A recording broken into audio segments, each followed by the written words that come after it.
Hello everybody, welcome to Vault Tour Las Vegas. I'm Jeremy Culver with Ghost Galaxy, and we are getting into round one here of the sealed tournament at the Vault Tour. So I appreciate all of you guys for joining us here on the stream. Obviously, this is starting just a little bit late when it comes to the matches, but we had to get some things squared away. So hopefully everything is looking good on your guys' end. Things seem to be looking fine on my end, but please let me know in the chat as things are going forward. Here on table one, we are going to be having Siaka and Lumulu Librarian. Siaka's going Brobnar, Geistoid, Mars. Lumulu Librarian is going Mars, Unfathomable, Untamed. And, of course, as many of you guys know, I myself am still I would call myself a newbie KeyForge player, so I'm going to do my best when it comes to doing commentary here in the early rounds. So I appreciate any kind of kindness and forgiveness as we go through these things. As the tournament unrolls and we do our playstyle 2LO format, and as people are eliminated, we are going to have some players join me here on stream that will be helping out when it comes to some of the commentary. Are these deck names or player names? These are the player names. So Siaka is, of course, there at the top of the table, and Lumulu Librarian is down below. Again, as a reminder, this is the sealed format, so we are showing off the pods that they are using here in this match. And again, Brobnar, Geistoid, Mars for Siaka, and Lumulu Librarian is going Mars, Unfathomable, Untamed. We do apologize when it comes to the glare that you may be seeing here on stream. Obviously, that is impacting things when it comes... It's called Shaka. Perfect, June. Thank you so much, and glad to see you. Thank you for being here in the stream. So Shaka is, of course, getting really impacted by the glare, so I apologize for that. We will see what we can do in between rounds, but of course, as we are trying to get things set up, it is one of those things where we just really focused on what the making sure that the players are getting their matches going, and the stream will take a little bit of a backseat as we, of course, want to make sure that the players here are getting the best experience that they can. Is there a bracket or standing listed somewhere online? Cassie, there is not a listed bracket online. We do a lot of our bracketing, of course, through our playstyle tournament, which is what is going to be used here. And we use that so that way things are not used for trying to skew how things are looking with the bracket. So bracket is only visible to the players here, and so no outside forces. But it is a playstyle 2LO, so it is a Swiss-style format, but with a 2 losses being removed from the tournament. Obviously, all players right now are in the undefeated realm in round 1, and of course, as the tournament later moves forward, some of those players will be eliminated, and we will then be remaining with only 1-loss players before we get our final cut. So, again, going off of this, Shaka, I'm not quite sure what he's got there. I could tell it's a Mars pod, but I don't know what what cards he is rocking in this this time frame. The time clock is also just a little bit off, so they started about probably 15-ish seconds before we were able to get everything set up here for the stream to get things going. So do keep in mind it's a little bit pretty close to time, but it is also a little off. So we are doing our best when it comes to trying to make sure that everybody is seeing the games in their full version. So let's go with Then I'll play a few creatures. Way more Wonder War and Morphle Barber. All right, so this is going to help out a little bit there. So looks like, of course, Shaka has some Brobnar pods there, or Brobnar creatures over on the left-hand side. I think that is that is looks like another, actually, maybe another Brobnar pod there in the center. And no problem, Cassie. Always here glad to answer questions, and again, do my best in commentary as we get things going. So it looks like, of course, Lumalu Librarian is going Mars here for their second turn.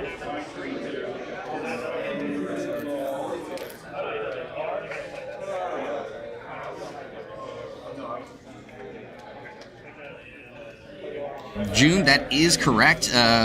Shaka did win the Baltimore Sealed event, so we are getting to see, of course, if he can get things going in the right footing here at the opening round on stream. We have a number of former winners, including a former world champion in Donut's Dad participating here in Las Vegas this weekend. So we'll get to see some of that action a little bit later. Maybe Donut's Dad will appear here on stream. Donut's Dad did win the Alliance tournament at last year's World Championship. So a lot of pedigree here across the weekend, and hopefully we get to see some great things. And of course, I hope that I provide as well of commentary that I can provide. And so, again, appreciate you guys all for giving some pause and patience with me as we get through this.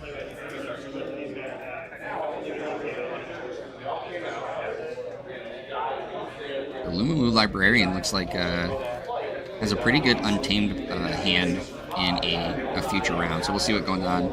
Looks like counting, trying to see if they are potentially haunted. Of course, looked like there was only like 5 cards in the discard pile, so doesn't appear to be the case. And looks like turn has been passed to Shaka, going Geistoid here to start the round.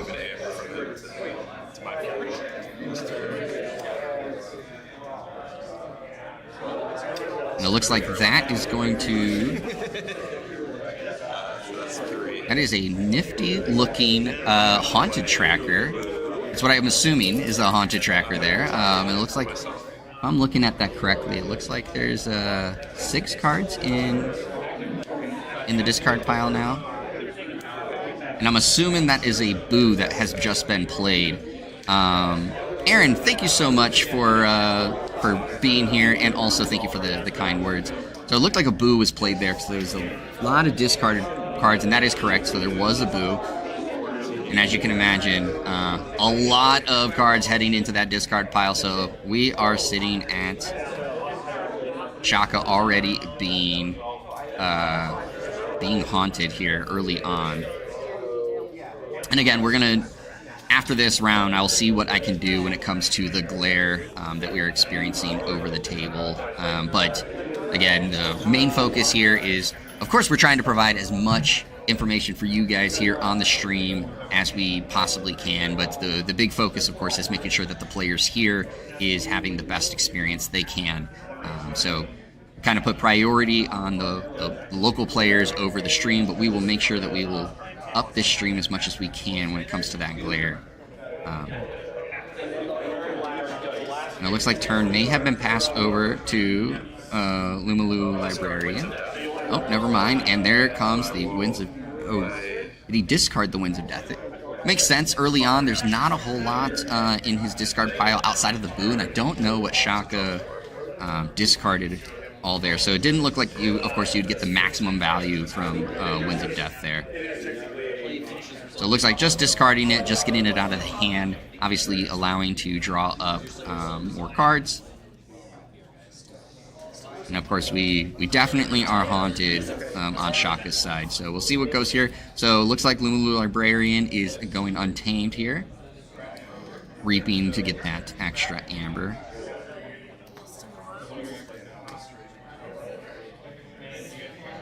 Now that one I cannot read, so I'm not 100% sure what card was played there. But of course, it looks like destroying some of the creatures. Obviously, chat, you guys, last time we were here on stream before, of course, I had the guest commentary, helped out with some of these cards. So I know you guys will help out for some of those newer players. Lost in the Wild there. Okay, that's what it looked like. I couldn't tell from my screen, but Aaron there with the assist, as always.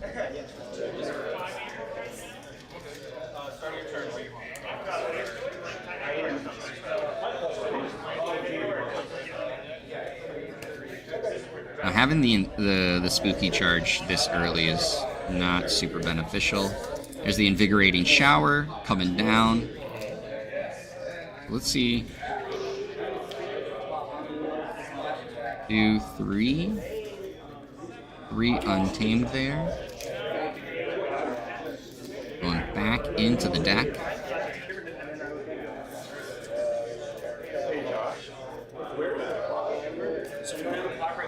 And one of the fun things that you guys will see across this weekend, we'll probably even see it here, of course, here in today's stream, is that some of the community members have made some card sleeves of me and their coworker Josh Swanner, marketing, obviously, events coordinator.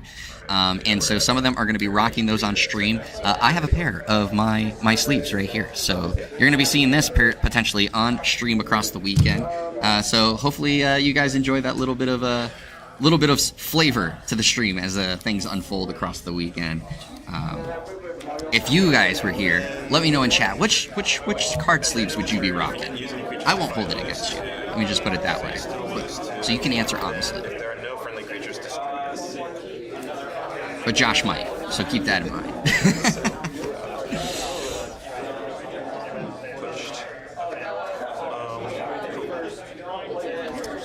Yes, you can get custom sleeves. There are custom sleeves accounts across the internet that you can get done. And again, some of the members here at this Vault Tour did make some custom sleeves of myself and my coworker Josh Swanner.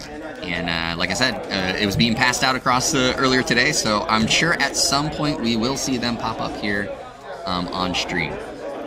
So I'm preparing you guys for when you see not just this face, but you see double face. It's not double vision. It is just the fact that some people are going Team Jeremy this weekend.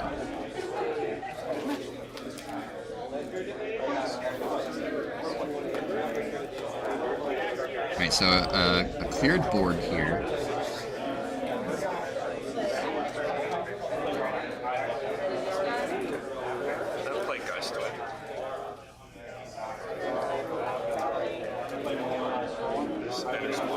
Looks like, okay, Shaka's going Geist right here. There goes the Aldi Astray.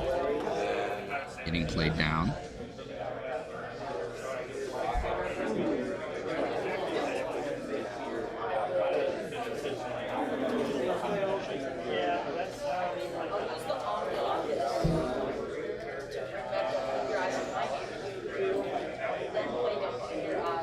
So what else does the Baltimore Sealed Champion Shaka, which displaying the championship playmat that he did win there on stream. And I'm definitely not able to tell you what that one is. It looks like it's BR Geist now that the hands came across. It was very quick, but I think we got a BR Geist there on stream. And again, just as a reminder, we're not gonna disturb the game while these cards are being played right now. We will see what we can do when it comes to the glare for after this round. But in the meantime, we're going to let them play. We are not going to disturb them, and we will do our best to help that glare as much as we can next round.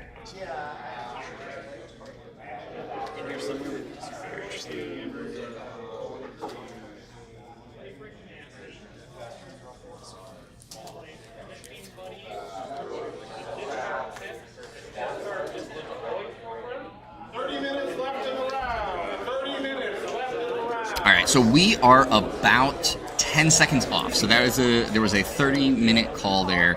As I did mention, the round started right as I was getting things finished up here on the stream. So we're about 10 seconds off, so it looks like we're about at 29:40 here currently. So do keep that in mind, as we might be hitting time before that timer strikes it, but we're fairly close to time start. So looks like Shaka past turn is currently sitting on check for the first key. And we'll see if Lumu Librarian has an answer to get Shaka off check. I don't potentially see any captures in their hand.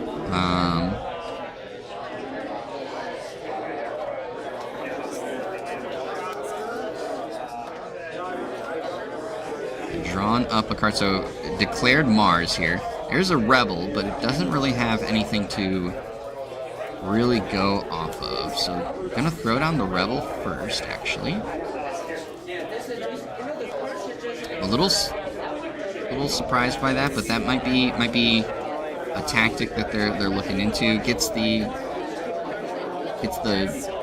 bonus pip. There's also a draw icon, it looks like, on that one there. Does get the capture, so there we go.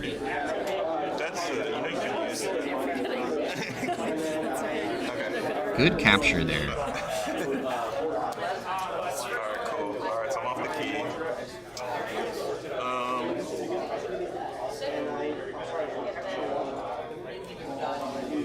So I'll say Mars. UFO. Okay. So Shaka's going Mars now.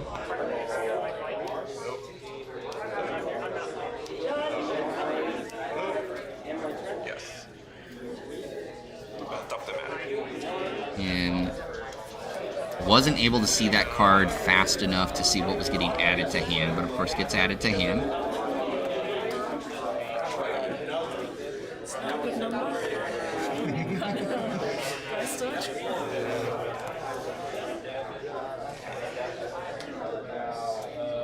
So I'm haunted, so he has alerts to elusive and skirmish. So I'm actually going to play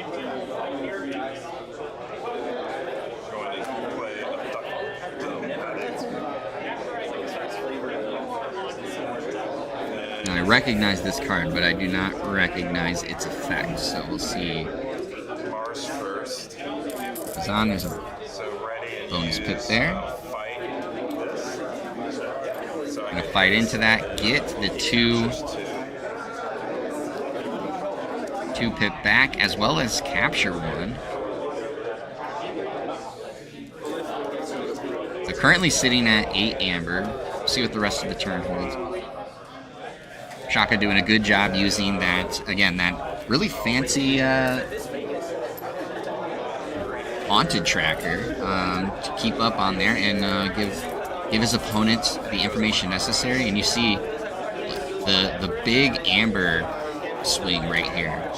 Getting that amber back, the generation, the reaps. And I have 11 amber.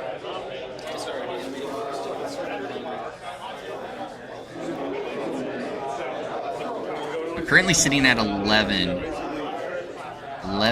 amber, so obviously on check for the first one. Abductomatic, there you go. Thank you for the assist again, Aaron. Appreciate it.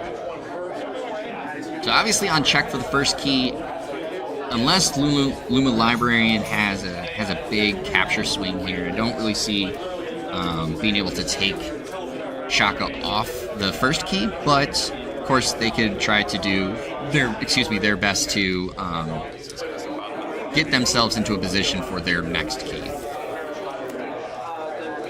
This is one of those opportunities where, all right, ignore the first key. Obviously, you need 3 keys to win. So let the first key go, and let's see what Lumu Librarian is planning for the future.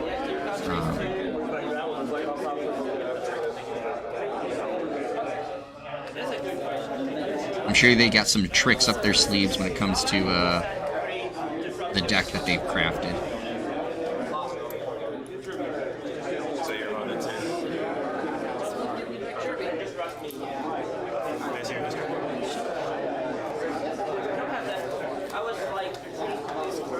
Alright, Shaka taking a look at the Lumu Librarian's discard pile. As a reminder for those that are new, the discard pile is public information to your opponent, so they do have opportunities to look at your discard pile and check out things. So there's the Cauldron going through. It looks like there's only 2 cards under Cauldron, so we're still waiting on that 3rd one before they get played out one by one. A turn has passed, so Shaka will forge for that first key. And showing off the ABR bears there for the keys. Also, I want to say, nice approach there from Shaka, also helping out on the stream. I just noticed the house icons right above the deck and underneath the keys, showcasing off what they have in their deck. So, nice gesture there, helping out the stream if I were to make some typos here. So, but of course, I didn't do that this time around. As you can see, Robnar Geistoid Mars, I nailed it.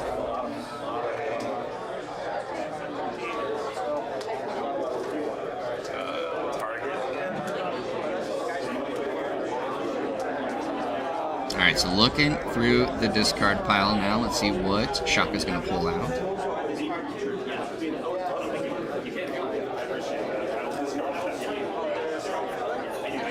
Alright, it appears to be, of course, taking a look at his hand, trying to see what is the optimal card to pull here.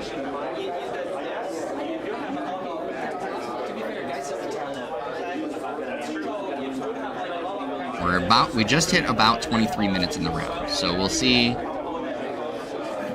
how things go. Obviously, Shaka sitting with the 1 forged key there.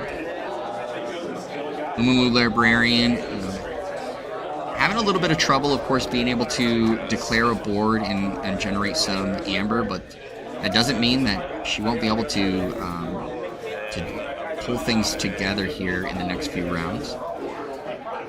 Mars first. Ready and read with this. There goes my archives.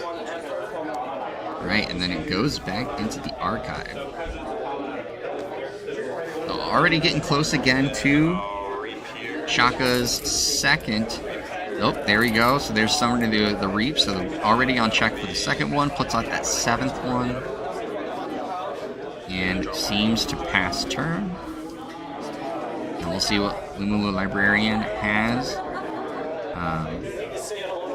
Currently sitting with an unfortunate 2/2/2 hand. 2 Untamed, 2 Mars, and 2 Unfathomable. But does have the Cauldron and the Mars artifact there on the board, so that could play a factor into what they're wanting to play. Looks like they're going Unfathomable this turn.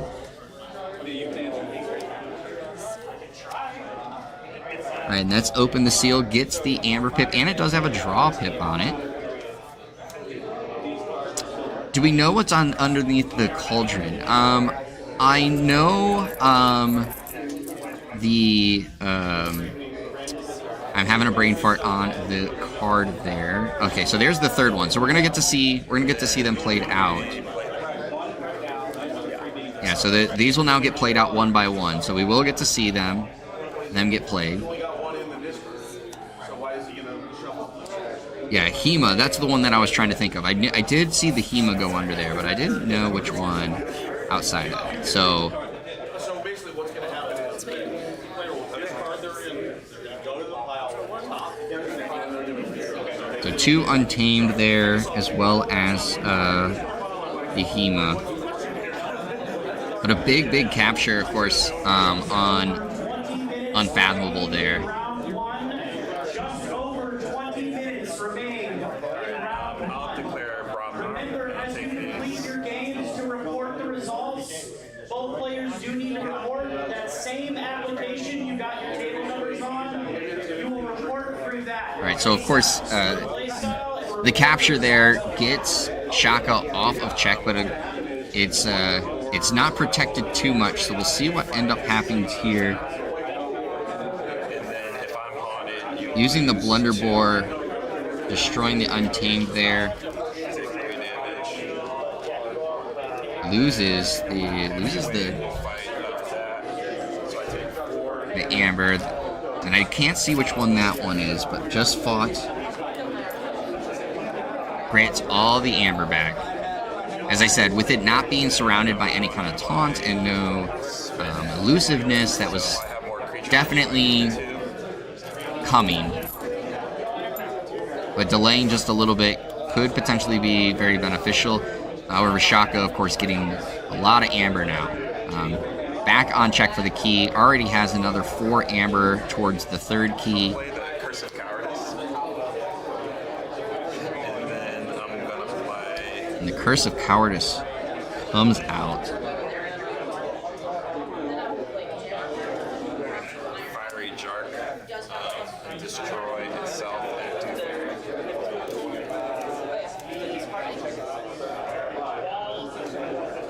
Alright, that's it. I draw 1 card.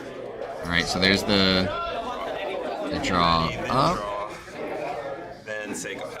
And Shaka doing the right thing. You ready before you draw the card. So as you saw, Shaka started to draw and then realized, well, this is out of turn. And of course, at these high-level plays, we very much preach clean play, making sure that you follow the play structures as you're supposed to. So then you saw Shaka move the card back over, ready everything, then draw that card back. Really good showing there from Shaka. That's a very clean maneuver, especially here at high-level tournaments where you want to make sure that you are doing everything to the T. So Lumalu Librarian going Untamed this turn.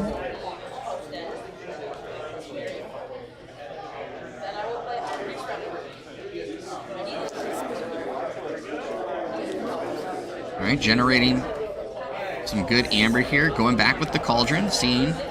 Ooh, and it's... I don't remember the name of the card, but that's the one with the big capture from the Unfathomable pod. So getting it at this point going under Cauldron is a little unfortunate because, of course, of all the Amber that... Trawler, that's what it was, Trawler.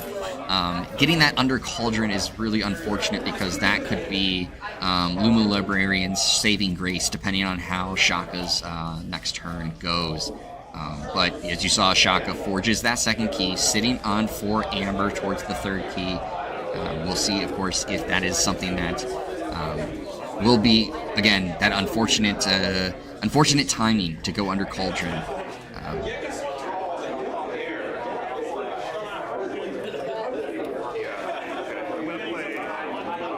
It's the greatest invention that we can enjoy.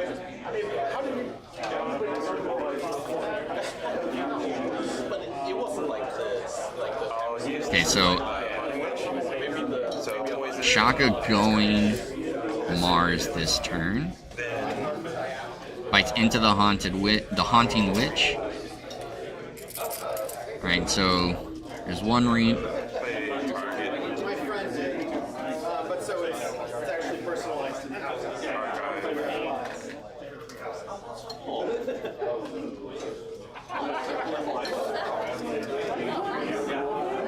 Yeah, unfortunately, I think it's just Shaka did a really good job early on, and it really put Luma Librarian on the back foot. I feel like most of this game, and she's just unable to establish a board that was helping out. And so again, it's Ironix Rebel coming out in between.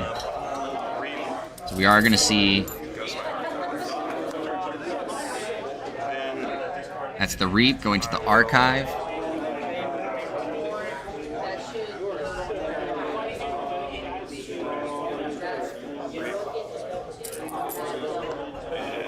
sitting now at 7. Here goes 8. And it captures 1.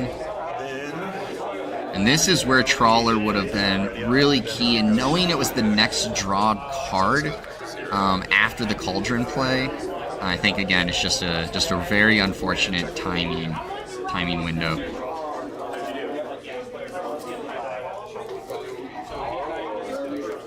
So currently sitting at 8 amber. Does Lumu Librarian have anything that can delay?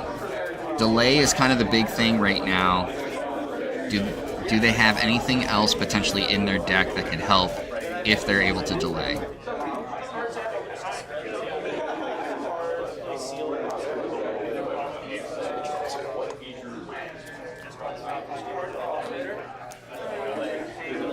Alright, so going Unfathomable. And there is, it looks like a capture pip on that, so it's going to be able to capture. So still needs another 2.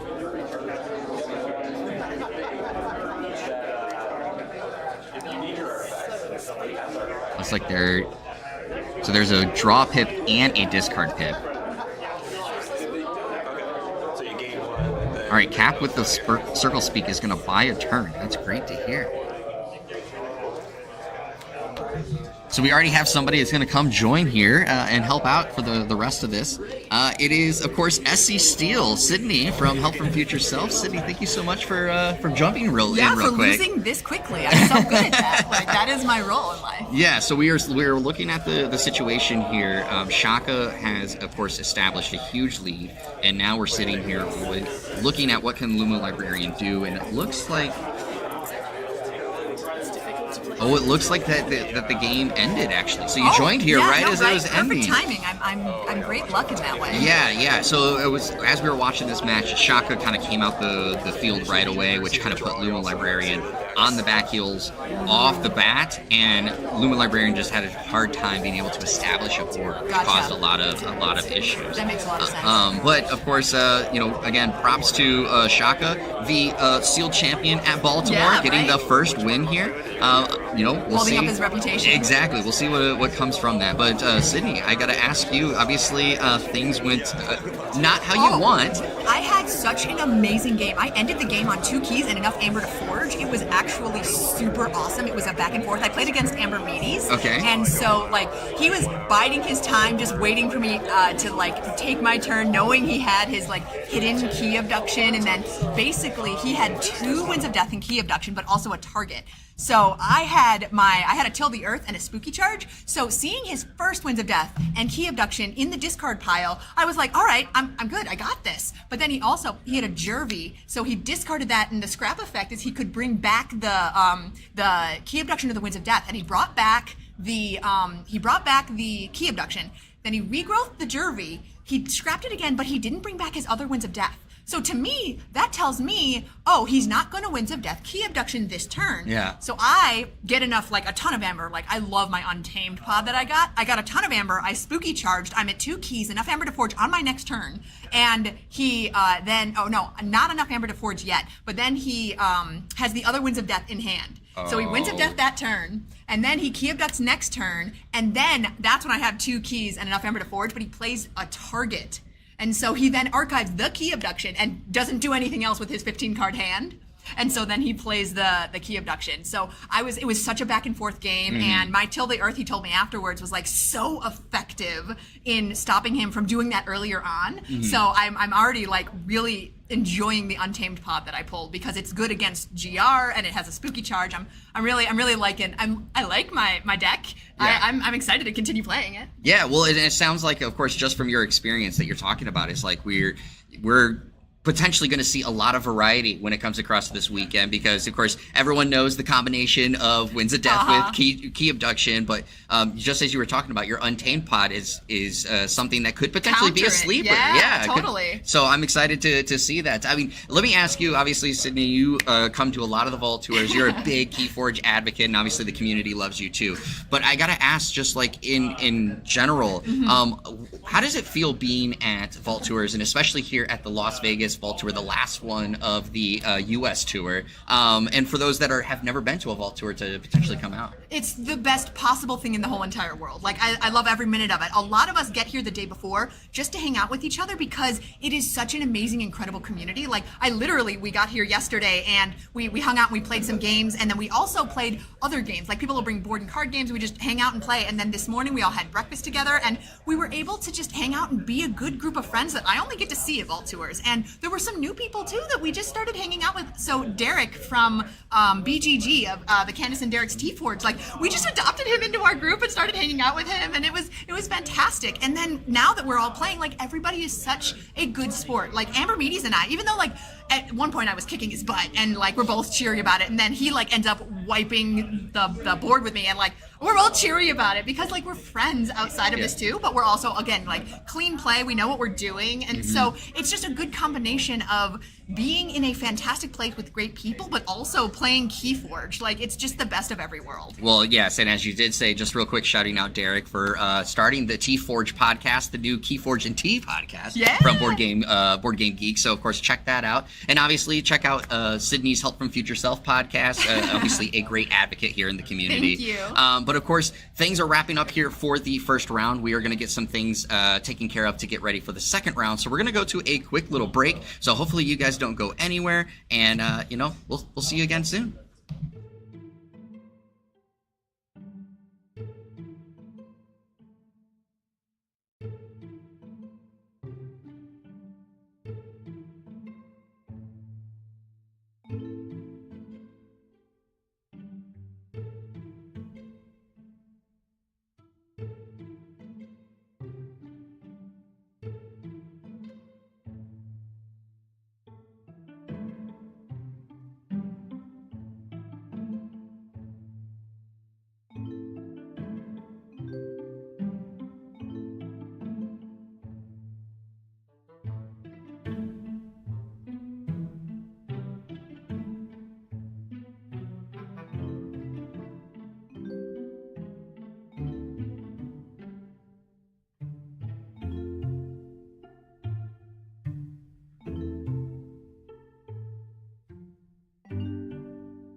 All right, and graciously joining me here for round 2 is, of course, SC Steel again, but she did not lose. It's just she has the bye this round. So I couldn't get enough of streaming, so I manifested this. Yes, you were basically like, I wanted to commentate, and it ended before I Right? could. So now here I am. So thank you so much again for joining us for this. So of course we are in round 2 of Sealed. So it's important to note that there will be some players who will, of course, bow out of the tournament, being playstyle 2LO. But we'll see some of those same players, of course, be able to have a lot of fun through, of course, Second Amber and all the other side events that we'll be having across the weekend. And obviously, you're hoping you don't join them in round 3, but of course, I'm excited to have you here for this time. So we were looking at, of course, our upcoming matchup here at the table. We have Frenzy AJ playing Turtle 513. Frenzy AJ is rocking Geistoid Star Alliance Untamed, and Turtle 513 is rocking Geistoid Mars Untamed. So now, Sydney, I will ask you, of course, we understand the Geistoid Mars combo, if it's there. We don't know that yet. But when you look at Frenzy AJ's pods, looking at the Geistoid Star Alliance Untamed, if you were looking at that kind of crafting the pods, what would you be looking at having? We know that you have a really nasty Untamed pod of your own. Yeah. What would you be looking at to try to complement, I guess, when it looks with Geistoid and Star Alliance and his? So what I'm seeing with Star Alliance, we're looking for probably a couple of key cards, like Missile Officer Myers is a fantastic Winds of Death, like be super effective. Yeah, and that's one of the things I think I do love about commentating Sealed is, of course, we don't know what's I have no out there. idea. So it's kind of like you find out as you go. And Right.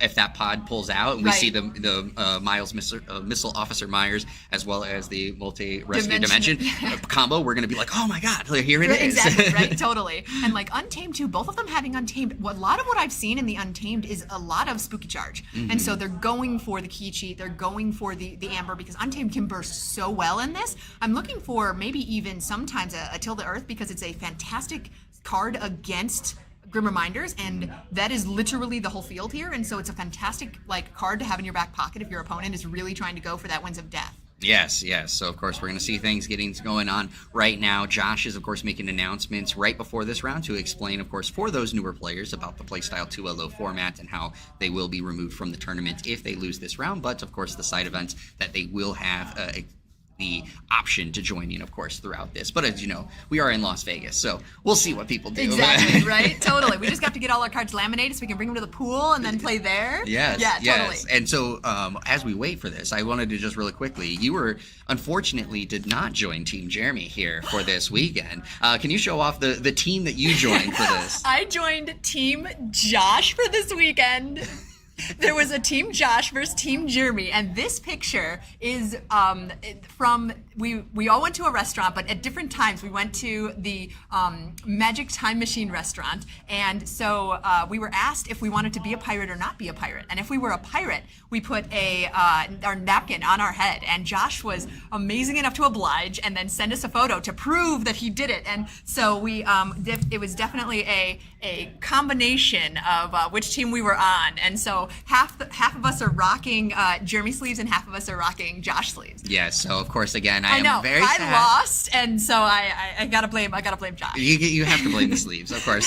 So anyway, obviously, we'll see those things rocking throughout the tournament. Of course, here at the table, we're not seeing them just yet, but I'm sure we'll be seeing they'll be some at the Team top Jeremy. tables, We'll yes. see some Team Jeremy and Team Josh's here a little bit later. Absolutely. So we are all good and ready to go when things are kicking off, and so.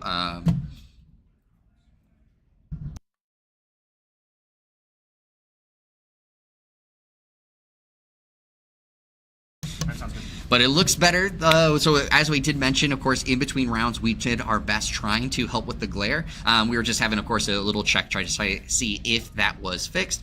We're hoping that it was fixed. We did our best with this, but again, we're not going to interrupt the match during the rounds. Our biggest focus is making sure the players here are having the best experience, and we will continue to try to work and adjust things for the stream a little bit later. So I very much appreciate you all being here and of course being with us. So Absolutely. It looks like things have gotten kicked off. I did not hear the start timer. So we're going to just go ahead and hit start time, and we'll get things over to the table.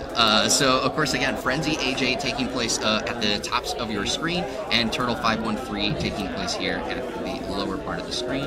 And so let's see how things go. Of course, I'm not going to make you look at the very small screen. We're going to blow this up full screen and see how things go. And of course, Frenzy AJ going with Untamed to start things off, and Turtles 513 going right into Geist. Interesting. I'm surprised that the tree in Untamed was played and not discarded, because that scrap effect of being able to discard the top 5 cards of your deck is so useful. Like, that's basically one of the reasons you have the tree at all. But playing it is definitely a choice. Going into Untamed the next turn makes a lot of sense, because the only other benefit you have is reaping from it on the board. Yes. So we're seeing there, of course, going with it, and there is the. I can never remember this card's name. Grave Pixie. Oh yeah. I have an interesting story with this this art piece that I will tell you afterwards, not of course I'm on so stream. excited. So we'll find out, of course, here a little bit later. But And really cool haunted counter, by the way. I have to call out Turtles 13. The haunted counter there is from the podcast Warcast Pre-quarterfinals. Yes. They were handing it out to different people, and if you the art is done by Tobin's daughter. Both sides of that that haunted was drawn by her, and so it is an absolutely wonderful haunted counter. yeah, and of course, just for those that don't know, Tobin is one of the co-hosts, of course, of the podcast, and was handing it out at Vault Tour Roseville, and I'm sure handed it out at a few other places. So, of course, you're going to see that appearing here across the weekend. So things are going very quickly here. Turtles 513 already for Amber in the second turn, bursting out really quickly. Yeah, scooping up the tree is interesting because the Grave Pixie is going to have future value with the pips on it, but the tree, if on the board, is only really good for a reap because has a drawback whether Frenzy is haunted or not. So interesting choice. Yeah, so we'll see, of course, what the decision was behind that, of course, in a future round, future play. But of course, Frenzy going right into Geistoid, and there's the Boo. So we're going to see, of course, a lot of discarding right now. Oh, those are beautiful. Oh my God, Ceaseforge. That's what we saw. Star Alliance, the Ceaseforge. That is definitely something that you pick Star Alliance for. And we want to really quickly call out Frenzy AJ for his haunted card, because that was, of course, the card that you got for participating at a KeyForge Store Championship. So when you see those on the table, that means, of course, they have some players playing from their local communities and getting them. Yeah, and we just saw Frenzy fan through the discard pile, and fantastic selection of cards there. The Witch of the Eye also, like, just a good value in all the different houses. Lots of pips too. Like, there's so much value in all of these cards. Yeah, and so for our newer players, of course, we saw that Frenzy has played the In Here Somewhere. Yes, that's In Here yeah. Somewhere. Can you explain exactly what that card does? Absolutely. So if you are not yet haunted, then it discards the top 5 cards of your deck, which is probably why Frenzy played Boo first, because what that means then is if you are haunted, you get to archive 2 cards from your discard pile. So that way, Frenzy was able to haunt himself with Boo, and then pick 2 cards out of all the one beautiful selection of cards that we just saw and archive it. Yeah. All right. Of course, now Turtles 513 going with Mars, and we're seeing the Reaps coming through, and there's Doctor coming out. Yeah, having a lot of burst early is going to be hard, but if that Ceaseforge comes out, there's not much that Turtles can do without artifact control, and we already saw the on Frenzy's side the Reclaim by Nature. So getting rid of it himself is probably likely not going to happen unless there's more artifact control. Ooh. Yeah. Key Abduction to bring all of the Mars creatures back. Nice. 3, 4, 5, 6, 7, 8, 9, so 46. Counting for the key and the amber. Nice. Key Abduction for a key. Gotta spend some of that amber though. Oh yeah. So there we go.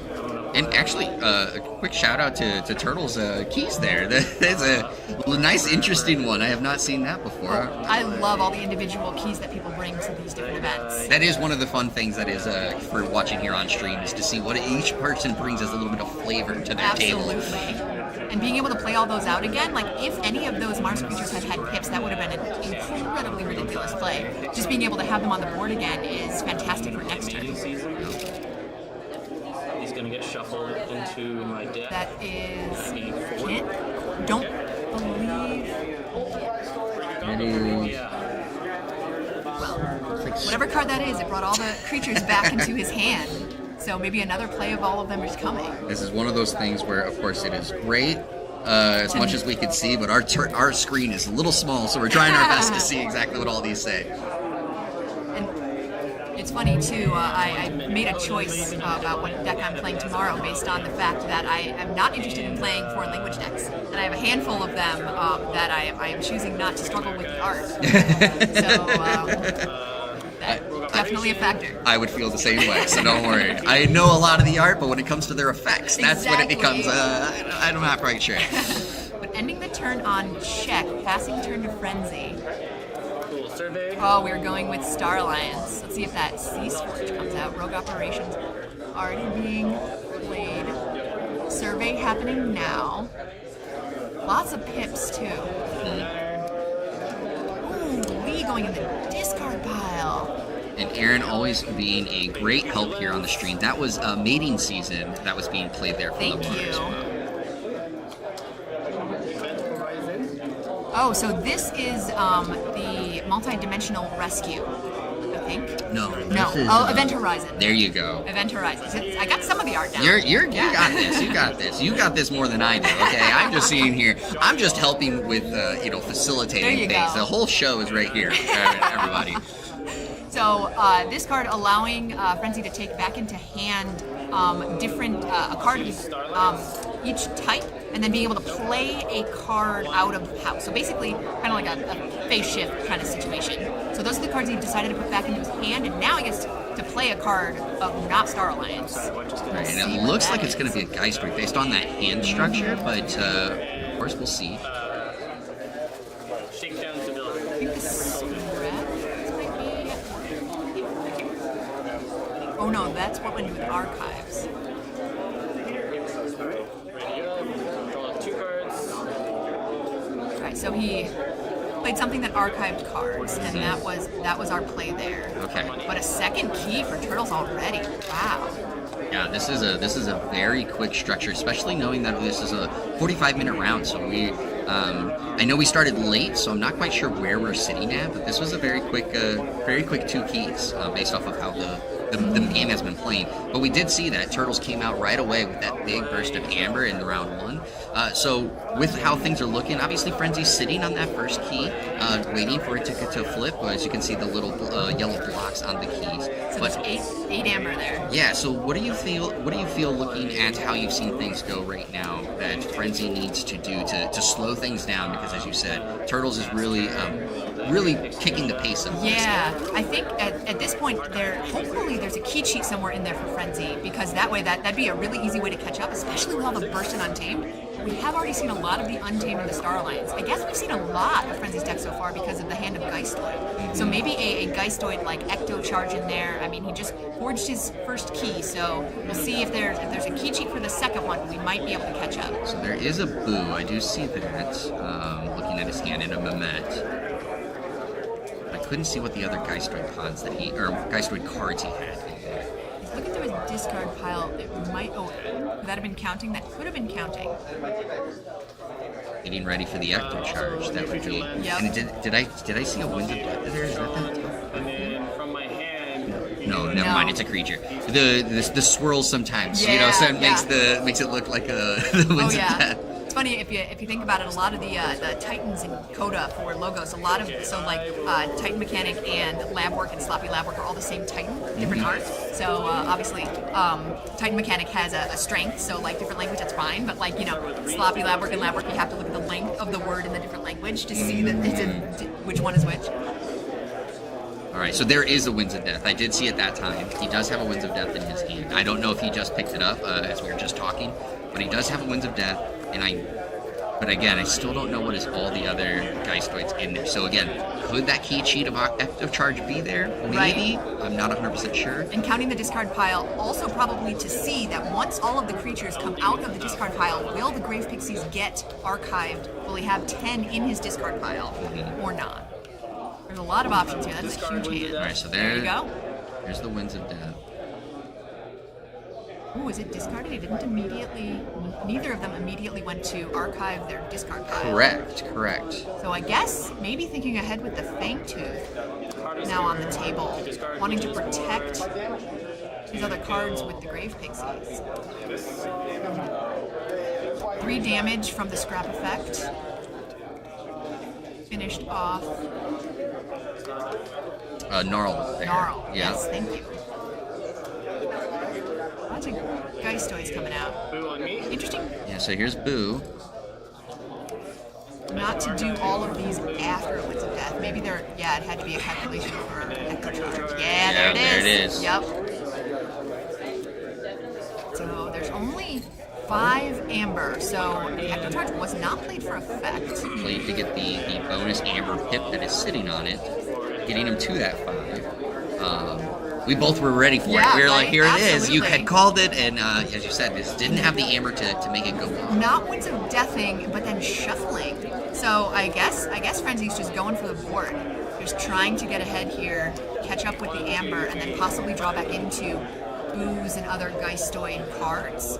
Yes. I mean, if you are looking at the hand again, I don't recall outside the Key Abduction if Turtle even has the Key Abduction still available, but he's sitting only on 3 Amber. So at the moment, it doesn't feel like there is a threat for a key. So maybe that is exactly what Frenzy was looking for. But we'll see, of course, how this plays out because you never know. Right. You never know Yeah. what card combinations can come out. The top card being face up in Frenzy's deck means that artifact is probably a near future lens. Aha, is, there and we there go. it is. Yep, and it was archived from play. Nice. So now not only does Frenzy not get to play the top card of his deck, maybe that's why he flipped it, he wanted a card, but now Turtle doesn't get to see all the draws that Frenzy makes. Mm-hmm. And killing the Grave Pixie now that Frenzy's not haunted goes in the discard pile. So, obviously, it's always nice when the top players show a little bit of our hand. We get to see a little bit of handcrafting. Right. But I'm not quite sure what he's looking at. So, it looks, he just put a Geistoid on the top there. It looks like it. It's a hard choice because the hand is split amongst different houses, and so not only do you want to get to enough Amber to forge, but also, like right now, he's playing against a Turtle probably Key Abduction strategy, and so what possibly is the right move with enough reaping on the board, but you want to cycle through your hand to get to a win condition, and Fangtooth has one other Grave Pixie to hit next turn, so he's not worried about it hitting any of his other creatures. Doesn't look like he has too many good options, though. So there's, Discarding another Winds of Death. yeah. Probably drew it back in the shuffle. Not wanting to kill all his own creatures. Yeah. All right, so now sitting at the 6th Amber.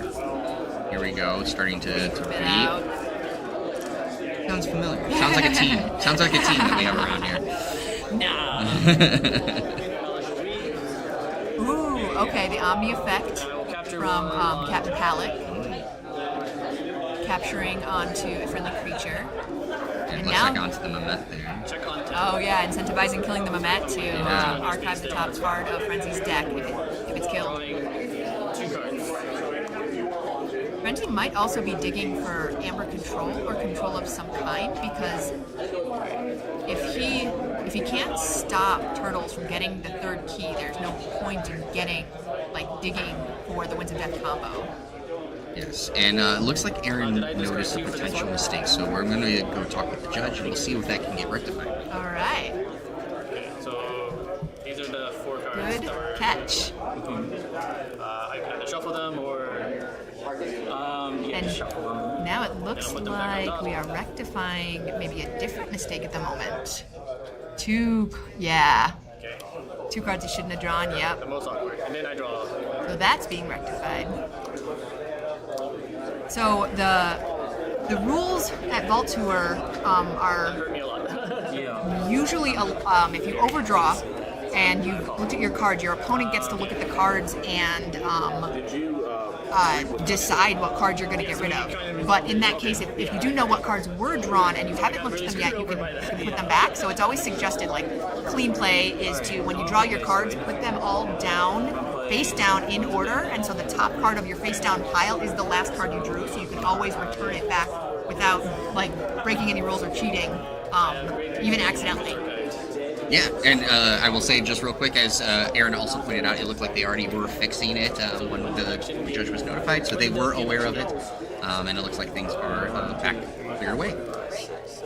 So right now we are getting creatures played out. So I think a Winds of Death was played. Yes, Winds of Death was played on Turtle's side. Creatures are destroyed, so actually this goes on top. that was a lot of creatures, and so we're probably going for the key abduction win here. I can't tell, is the yellow or the red key forged? Because Turtles has forged 2 keys. So we have yellow and blue forged so far. Gotcha, On okay. the turtle side. Sometimes beautiful, unique keys come with just not knowing which side looks forged Correct. or not. Yes, correct, Yep. correct. So this feels teensy tiny bit familiar in the game that I lost, where your opponent is sitting on enough cards to forge with a key abduction, and it's your turn. Like, what can you do? Yeah. Like, so we've seen Frenzy have the Ecto in his deck. Maybe he can try and draw. He has some cards in his archives. There could be some options out there. But he would also have to get to 6 amber now that he has 3 on his yellow key. It looks like he did just pick up his archive, so we'll see what's going on here. Ooh, and is that a damage bonus pip and a scrap or discard pip? So we'll see what he wants to discard. Does he have a scrap effect that can... Yeah, I think that lost in the wild.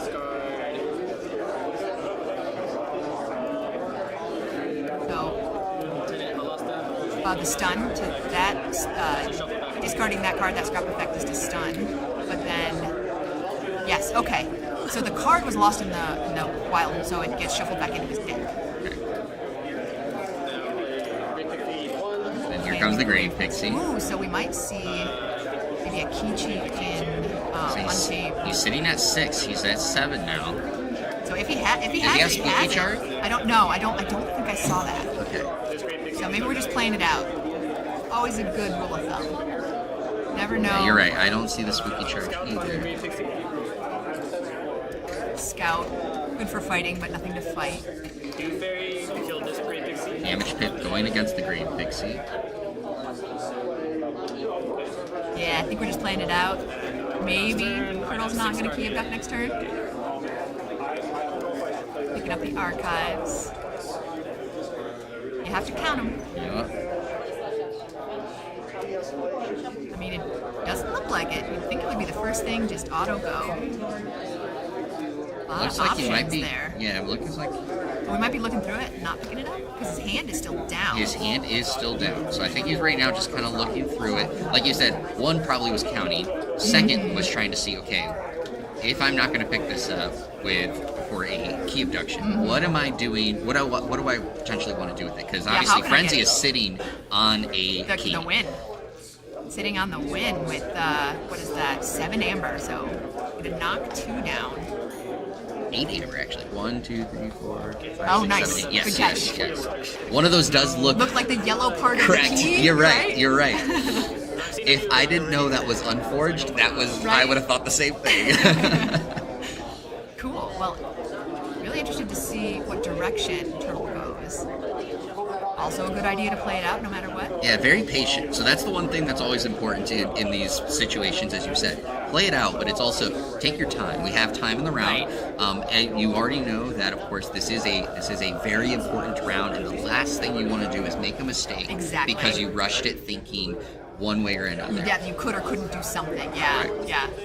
So we'll see. So Turtle's doing a good thing of taking their time here. I think because of the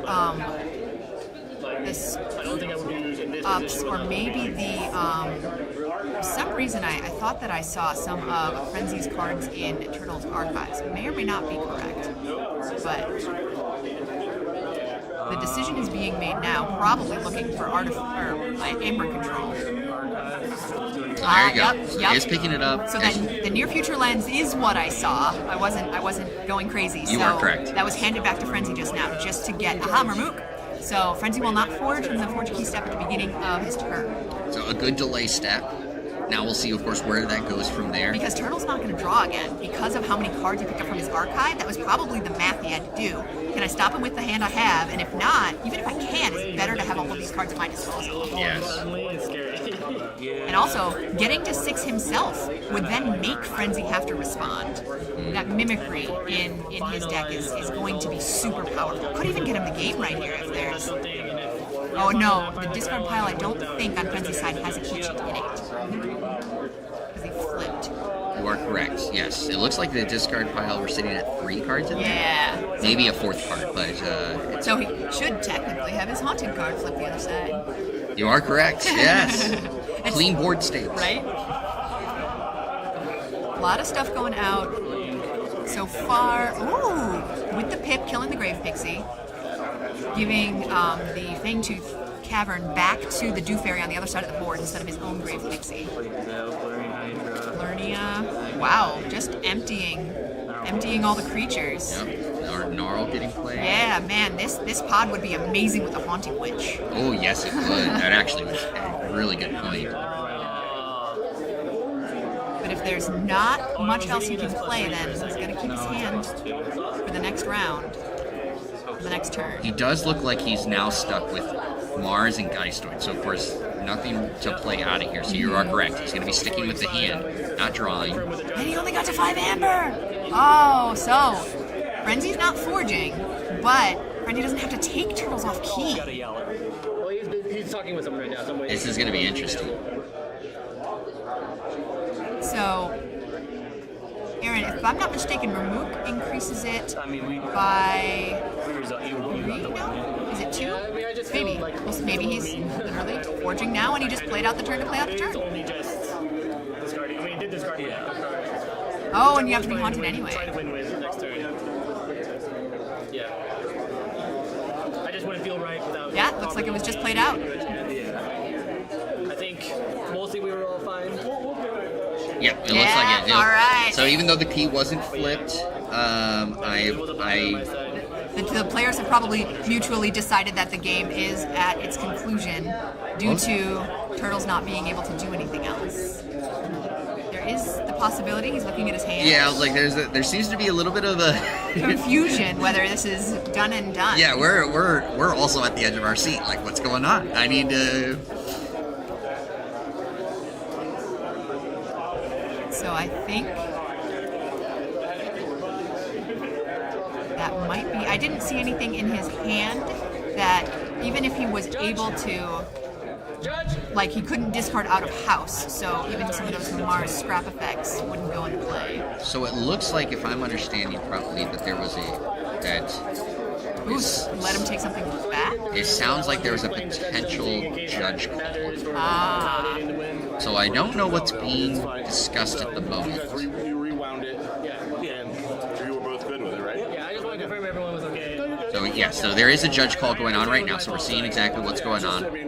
Oh, and oh, there, there you go. All right. So that is the case, and of course that does mean that Frenzy takes it that one. Yeah.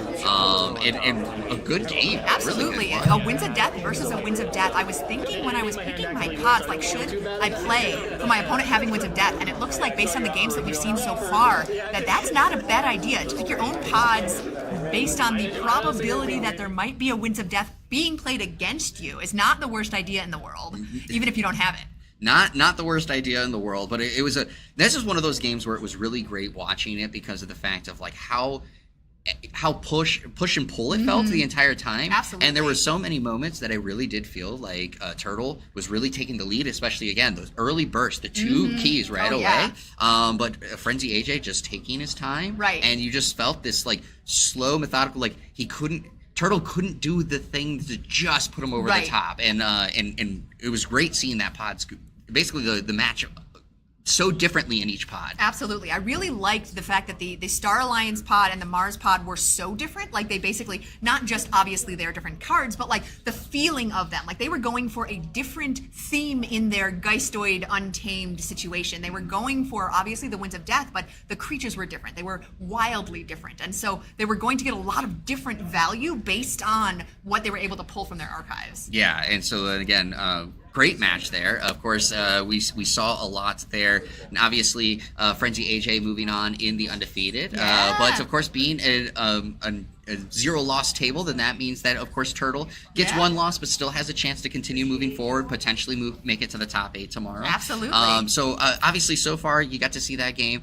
And obviously with your game, how are you feeling so far about the sealed event today? How do you feel about these pods that you're seeing? I really like the fact that people are picking a lot of different strategies. Like, I've seen some beanstalks in the field. I've seen, like, there are people that are going not Geistoid, and not necessarily because they haven't had the option to pick it, but because the other pods are going well together. I think what I'm seeing is a lot of synergy between houses, because especially the discard pips and pips in general being put onto the other houses, like, people are picking the houses that are most pipped and then putting that into their alliance, and then being able to utilize that, even though the cards that gave the pips were not in their alliance. So I think I'm seeing a lot of that too, and that's kind of exciting. Yes, so of course we have a lot more action still to come here at the Vault Tour Las Vegas. Sydney, thank you so much for joining us. Obviously, you'll be playing in the next round, so Sydney won't be here for us in this next one, but we'll be back here with some more action, and so don't go too far, because of course KeyForge Vault Tour Las Vegas will be coming back at you here pretty soon.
All right, everybody, welcome back to Vault Tour Las Vegas, and we are here in round 3 of the sealed format. So, of course, as a reminder, in the last round, it was with playstyle 2.0, the last round for some of those that had their first loss, but we are moving things forward here, of course, with the undefeateds here at the table. We have Shaka and Fabulosin taking place here on the stream.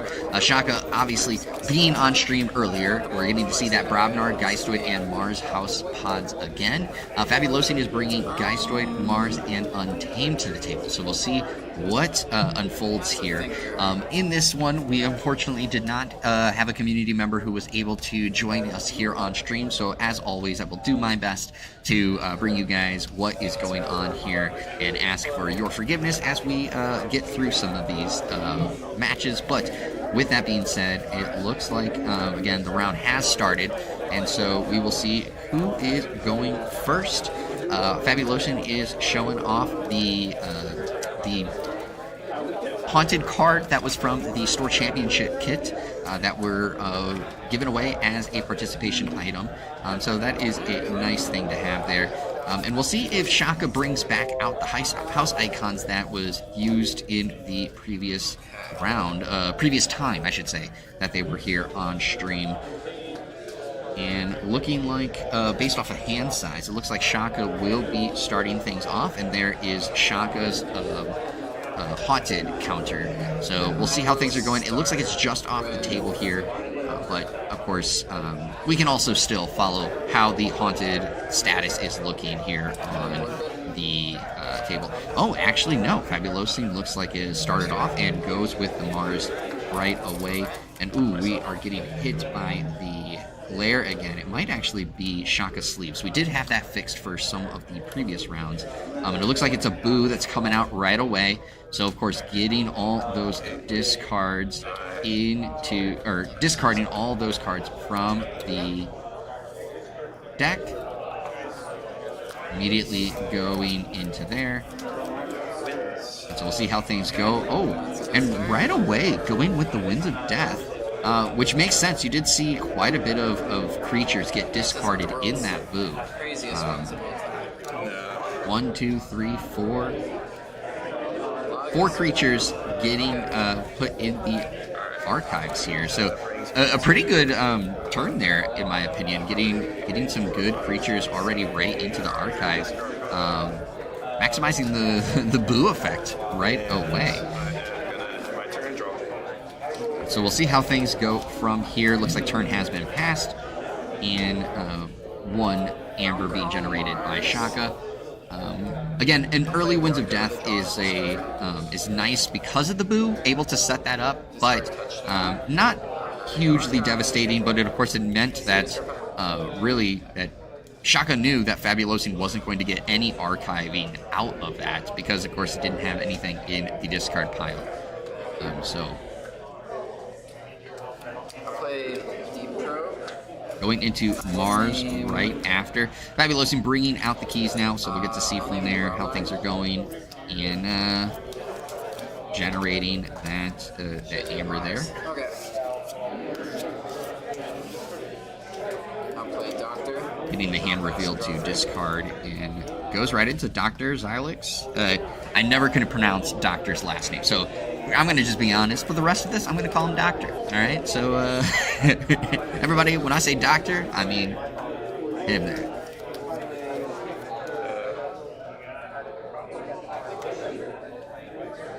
All right, and this is a really interesting matchup for myself. Fabulosin and Shaka are both really high caliber players, so I'm actually really interested to see this match unfold.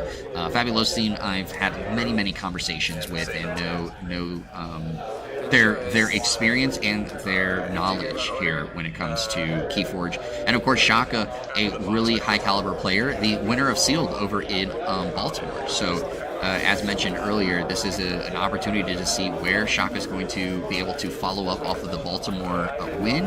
And so far, things are looking good. Sitting at the undefeated table here and being on stream twice. So, all right, looking for the discard.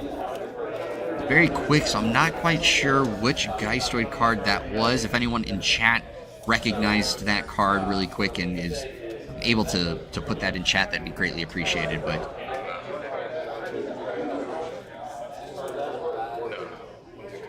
adding more value to Shaka's archives, so I wonder at what point Shaka will decide to pick up the archives and to see the play when that time comes. Ready up, draw 4. You're an 8, right? And the discard, yeah.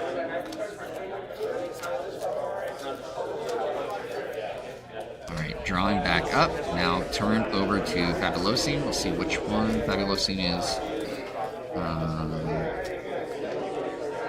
Which house pod they will go with. Kind of see a little bit of a Mars hands, but I can't see the other cards, so I'm not quite sure where they're going to go. And it looks like they were going to go Mars, as I was thinking, based off of the hand reveal there. Alright, so Doctor bringing out that card from discard. Obviously, for many of you know, Well of Memory. That could be it, Andrew. Thank you for shouting that out. It very well could be the Well of Memory. I'll fight here. I'll play Mars first. Alright, so with the pip and a draw pip. Ready and use Doctor. Reaping. Doctor going again. It's going to bring it out so they can get a draw pip. And that one has also a discard pit. So we'll see if he has any scrap effects that he wants to fire off from the discard pit. Echo Fly, I don't believe Echo Fly has a scrap effect. So I'm assuming just based off of the way that the players are acting that is correct.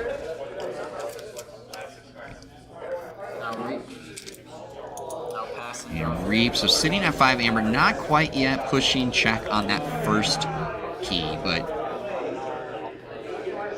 a fairly good turn there for Fabulosin. Putting some pressure there on Shaka. Again, would have been able to generate one more amber, would have been a little bit better of a little bit more value out of the turn, just because then that makes Shaka have to think about that first key. But still a really good turn, in my opinion, for what Fabulosi pulled out there. All right, so Shaka's taking a look at the archives. Right now, just really looking at what's in discard, what's in archives, that's going to give him an idea of what he has left in his deck. Obviously, knowing what's in his hand. But probably just kind of looking at, what do I got? What do I have available to me? What could my potential I have available to me through the archives? And then, of course, if I got any draws, what are we going to do? So picking up the archives here. So I was talking earlier about now at this point, what does the turn 1 Boo into Winds of Death and archiving those creatures going to mean for Shaka? So we'll get an early chance to see that. Don't know exactly what house he has declared yet. If I remember correctly, off of that archives, he did archive 2 Geistoids, a Mars, and a Brobnar, if I remember correctly. I'm getting a small glimpse. My monitor's not big enough to see exactly what he's looking at, but it looks like he might be going Geistoid. Just based off of how he moved things along. So again, that is a Geistoid card. Shaka's sleeves do give off a lot more glare compared to the other card sleeves. So it is a little bit unfortunate that we are getting hit with the glare here. But we're going to see what we can do when it comes to helping out that. The glare has been helped out for the most part with the other card sleeves based off of the measures that we've done, but it looks like for Shaka, it's his card sleeves just have a very reflective, clear seal on them.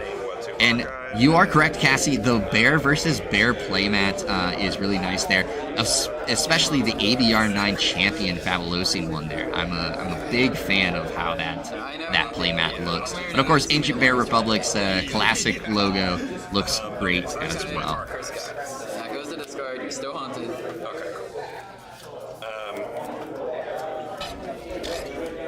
All right, so Then I play.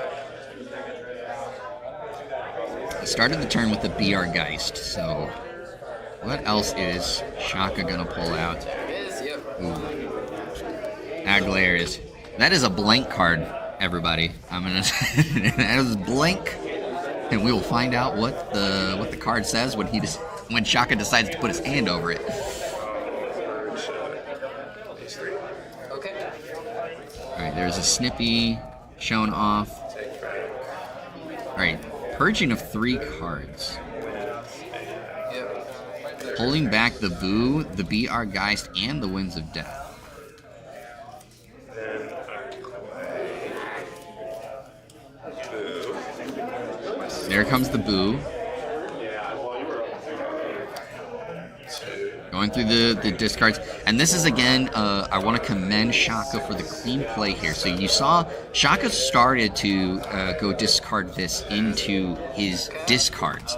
But it is important with Boo to discard out in front because you want to just make sure that it is very clear to your opponent what you're discarding, what you're doing. And so very good decision there, as you saw Shaka doing clean play to move things over. And immediately, as I kind of expected, because of what he pulled back, going right into the Winds of Death. So we'll see what gets pulled out here. We got 1, 2, 3, 4, 5, 6, 7. 7 creatures going to be going into archives. Is going to clear the board, but it doesn't look like that's, of course, too impactful on Shaka's behalf, with just the 1 there going in. I did not get to see how many Fabulosi archived. I believe Fabulosi just archived 2.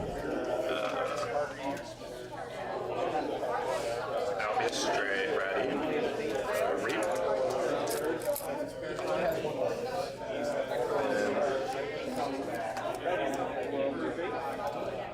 BR Geist.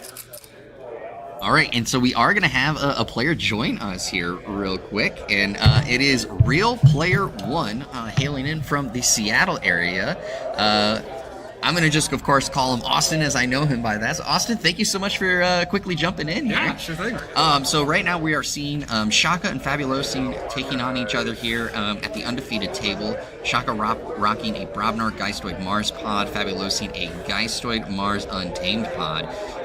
And right now, as you can see, we're looking at Shaka's turn has actually been pretty good here.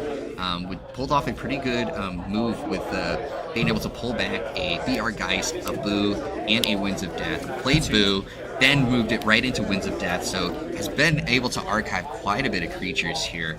So we'll see what goes on from this play. But you know, Austin, you've definitely experienced these two players many times. I was talking about their knowledge and expertise when it comes to this. How do you feel about these two players' level of play, like in your experience against them? Yeah, I feel like both Fabulosi and Shaka have a pretty good competitive knowledge of this set and Shaka's play.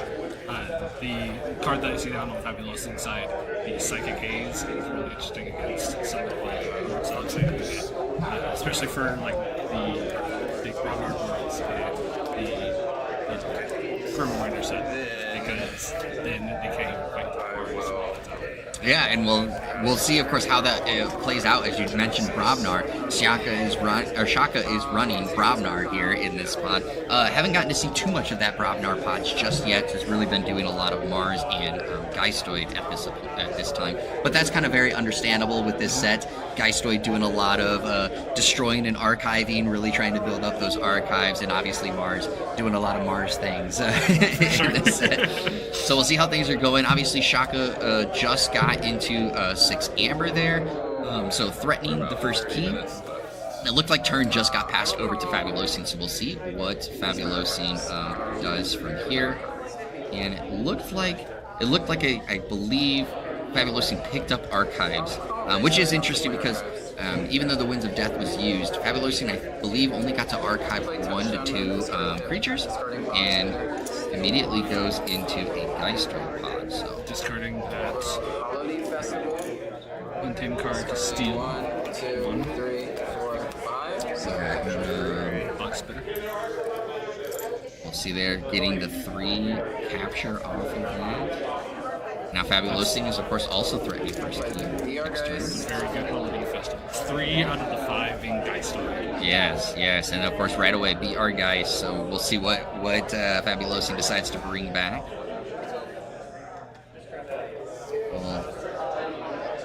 Looks like he's thinking a little bit about this. The combination of Mars and Geistoid in the set, like you're saying, is really strong because the Geistoid can set up Mars to do the Mars combo off of Mars needs to do. Yeah. So being able to get to quickly set up your discard pile and quickly access your discard pile, it's like the Doctor X.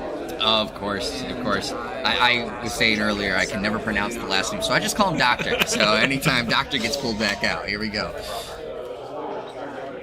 And it looks also, shout out to Cassie, shouting out Seattle, of course, here. So, of course, yes, thank you for coming all the way down here from Seattle. And also, you at home don't know all the things that, Austin went through to get to today. But, of course, I hope you're going to get some much-needed rest tonight. So looking forward to it. I feel so refreshed already. All right, so we'll see what Shaka's doing. So there is, again, as a reminder, Shaka's card sleeves really seem to be the one that's reflecting a lot of the light. It's not really having this effect on other decks. So we'll see as much as we can that second row does prove some difficulties with his card sleeves. And Cassie is asking, how's the scene in Seattle? What did you say? Seattle, actually, we have a pretty consistent KeyForge scene in Seattle. We have a online play night every Tuesday that our community runs, and then every Thursday we meet in person at shops. So pretty consistent. You can usually find some KeyForge at some point. A lot of the local players also participate in the league each week, participating in a match. Usually playing the different types of formats and things.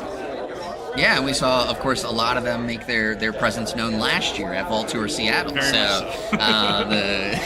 It was very much a field of Seattle players, and they made it known with your guys' button-up shirts. The Hawaiian shirts and team shirts, yeah. Yes. So it looks like Shaka went Brobnar this turn, and with the bomb out there, Soul Bomb. So we'll see when they decide to pop that. Yeah, depending on what Fabuloso has in their hand going into I was gonna say, like keeping that X out there for next turn could be a big sign. And there's Blunderbore, and I always forget which one that one is. Blunderbore and Morik, yes, you're correct. Alright, so Shaka moving back into check with key, and it looks like Fabuloso, of course, will get to forge. Shaka just didn't have the capture, and I think it's a good reminder, of course, you have 3 keys, you gotta win, so it's okay sometimes to let that first key go through, especially if you have a game plan for later on. And yes, it's a race, not a battle. They just purged the curse out of people, which will hopefully relieve a little of the pressure of the curses. Yeah, and I don't think seeing the cauldron there. Okay, he actually just played it this turn. You're right. Basically, I was gonna say I don't think that there's any cards under the cauldron, but now I'm thinking back on it. It wasn't there last turn. So now it's Witch of the Eye, right? If I'm correctly. This is one of those things where it's always good to have a second pair of eyes of testing my KeyForge knowledge as we go through this. And the Echo Fly coming out there. So Shaka's now gonna forge their first key, and so we're looking at both reds forge. That's dangerous. That's dangerous. It'll be more dangerous in the upcoming set Amber Skies when we start caring a little bit more about what color keys are being forged. How much are you looking forward to Amber Skies? I'm definitely curious to see a little bit more of the set and how it all plays into one another. The house enhancements could really shake up, I think, how people manage their boards and play different cards. So I'm really looking forward to seeing how that comes together. Well, it's important to note for all of you at home that Amber Skies, of course, for GameFound is going to be delivered here, over the course of the summer. So we're trying to get everything delivered as soon as possible. And then, of course, the release of the set worldwide will be happening a little bit later this year as well. So you don't have to wait too much longer. We'll get to see those things here very soon.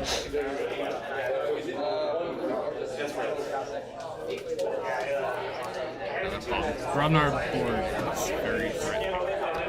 Yeah. So from what you've seen so far, and obviously Fabulosing still has a lot of time, but what do you think Fabulosing is potentially looking to do to try to counteract what Shaka's been throwing out here in recent turns? Yeah, so I think personally, I don't know the full deck, Of course. but I would try to look into leaning into the Mars if possible. They haven't used the Psychic Haze yet, which right now against a Grobnar, that's not too big. When you don't have any Mars creatures. But if you can set up the Mars creatures to be in a dominant place in the card. Ooh, and there was that other one was a second Soul Bomb, and of course Shaka pops it off. And it helps when you have beefy Brobnar on the table because they can take the Soul Bomb. Ooh, and then UFO played right after.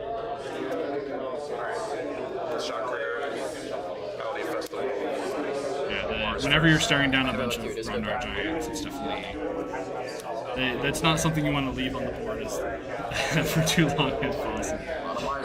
Yeah, and so we'll see how that goes because, again, as you said, the Psychic Haze is there. Now, at this point, the predominant of the board is Brobnar, right? So we'll see where things go from there. And an interesting situation that can come up with the Rage creatures and Psychic Haze is if the creatures in play are Mars and then the other creatures are raged, they can't fight Mars, but they can.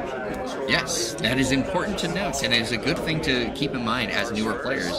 That of course the KeyForge most of the time always has the effect of do as much as you can, and if you can't fight, the only option you can do is now is read. Ooh, so Ironix Rebel coming out there. The big benefit there. Some Reaps, some Capturing Amber. This is a big turn for Shaka.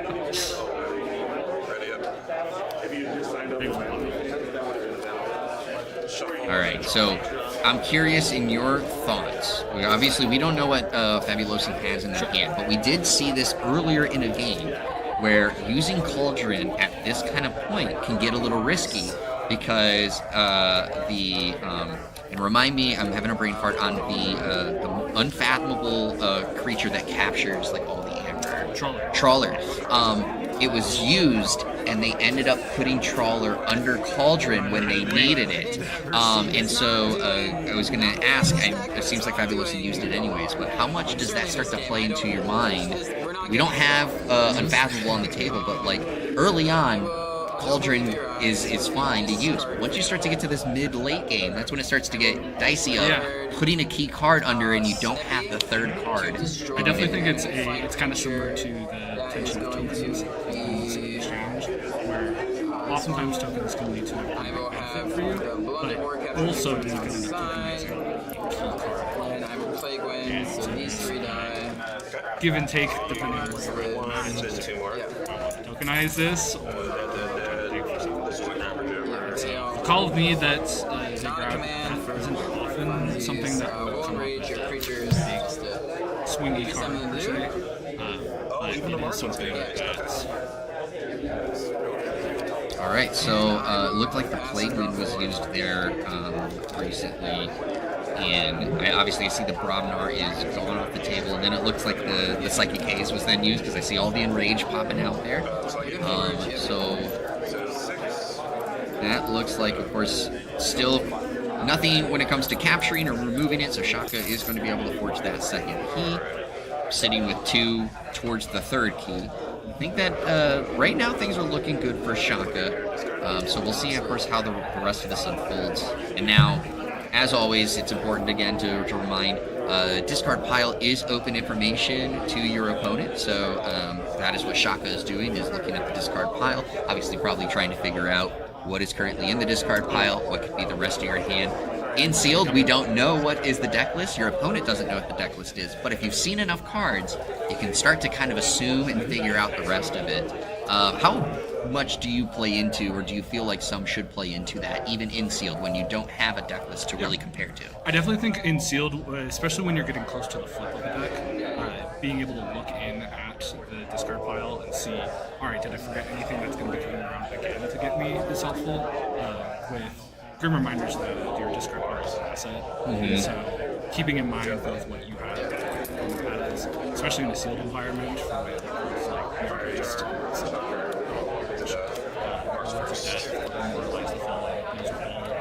key cards in this set of houses that I'm playing against right now. And speaking of Winds of Death, there it is right there. So sometimes you can, the decision between playing a card or discarding a card with the deck is a large card. Yeah, it looks like we are seeing Fabuloso's hand. There's an active charge in there. Creating Shower. Also some other Geistoid action cards now. It looked like a Spontaneous Awakening as well. There might have been, I'm not sure about that. But if so, that could be huge for the Soul Bomb that's in play. Take the Soul Bomb and just get rid of that mark. Yeah, and that actually could be a play that Fabuloso is looking to do, with knowing that there's a lot on the board. Obviously, no creatures to really prevent the reaping here, as we're seeing, even with the Enrage. So this is a big reap out there. It's 5 amber generated in that one. It just reaping, and of course, you got to do the little turntable there, just get an extra one in there, and the capture. Yeah, that is quite a bit of amber, and so based off of what we saw, Fabuloso's hand, so there. So maybe the last turn of our game. Yeah, we'll see, and we'll see if they'll play it out. So, of course, there's always the time we were talking earlier in an earlier stream when Sydney was joining us about how sometimes it's important to just play it out because sometimes you might actually end up having something that you didn't realize, and so taking your time can be there. Now, both these players very knowledgeable of their own decks and of course of the set, so there's a chance that we'll see if Fabulosing feels like they actually do have anything. But here we go. There's the Spontaneous Awakening that I was talking about. He's a robot. That's cool. So play him. Did he raise my key cost? He does raise your key cost again. I'm out of things to raise farther, but I'll forge a key for 6. Ooh, Ecto Charge, but I don't think that there's enough. So it looked like 6. oh, it was. It was I didn't have enough. enough for the because they're discard. Correct. You are exactly right. And mid game. Oh, so it was getting played out, but of course there was just wasn't enough answers there. And again, the Mystic Haze that you talked about did get all the enrage, but again, if there's nothing there to prevent you from getting to reap, you can just reap out, and that's exactly what Shaka does. So Shaka obviously getting another win. I know you weren't here for the full game, Austin, but what did you think of it so far? And what did you think of like how these two decks matched up against each other? Yeah, so it definitely felt like the Ragnar came out a bit stronger than the Dane that came out. Stoid is obviously exactly what you're looking for. From what I can see. And I think that Ragnar I didn't presence see a ton of action from the Brahma. And that's kind of the idea. You can bring it out when it's needed. with that. Board, Board is good. the soul bomb. Soul bombs are good. The key part there. Very good. Yeah, so I know obviously for yourself, you have been knocked out of the tournament, which is why you've been able to join me. But just in general, how have you been feeling about the pods you've been seeing and like the decks that are being crafted here at Vault Tour Las Vegas? Yeah, so I think a lot of from hearing what people were saying around me, and as we're all trying to put things together, the things that I was seeing in my pods, it felt like they were looking for a lot of the efficient ways to quickly get things out into play or to have a big bursty turn. That was a lot of the kinds of strategies that I heard from people. So people finding a beanstalk with lots of giants and being able to, all right, I'm just going to flood the board with giants and can you deal with it? I know I personally targeted the Dr. X and Rebel combo in my list, which didn't work out for me, but has been a very successul combo in Mars. Yes. I have seen a lot of Mars and Geistoid just in general. I think both the players that I played had a Geistoid or Mars somewhere in there. So. Yeah, and you talked about the Doctor Rebel combo. We've already seen it also here, of course, on stream, and it can be very powerful if you have the cards and you are able to set it up. Of course, sometimes it takes having 2 Rebels to really make it go, but it is something that can become very bursty, very well. Generating a lot of amber. And so I think it's something that, of course, we'll see here more throughout the set. But for those that also just haven't been out to a Vault Tour, I got to ask, like, what do you like so much about Vault Tours, and why do you keep coming back, or why would you tell others to come back? Yeah, I think the Vault Tours in general are a fun environment to be around people all playing KeyForge. Like, I'm a competitive player and a competitive person, but I also like just playing fun games of KeyForge and getting in some high-level KeyForge against players that know the game, know what they're doing is really exciting. But we've also had a lot of times where I've gone to a Vault Tour with people that are new to the game and getting them the experience to get to their first Vault Tour and play against all these different people from different walks of life and seeing different strategies and that sort of thing is also a fun part of it. And so what, with the rest of the weekend, what are you looking forward to most? I'm definitely looking forward to the Alliance tournament tomorrow, and trying my hand at the idea that I brewed up and came up with. It's not one that I've seen out there, and so I'm gonna try to see how that does. But then I'm also looking forward to the Menagerie Unchained tournament as well. I brought some fun decks for that. I'm still trying to figure out which one I'm gonna enter into it. Yeah, so Menagerie is a really fun one. I do really enjoy that. So of course we'll see how some of those goes. And obviously, if you don't join us here on the stream the rest of the weekend, good luck here for the rest of the weekend. And thank you again for joining us. So everyone, we're going to take a break again as we get ready to move into round 4. We're going to wrap up some matches and get some things squared away. So don't go anywhere. We have some more KeyForge action coming from you here in Las Vegas, and we'll be right back. Catch you later.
Everyone, welcome back to the stream.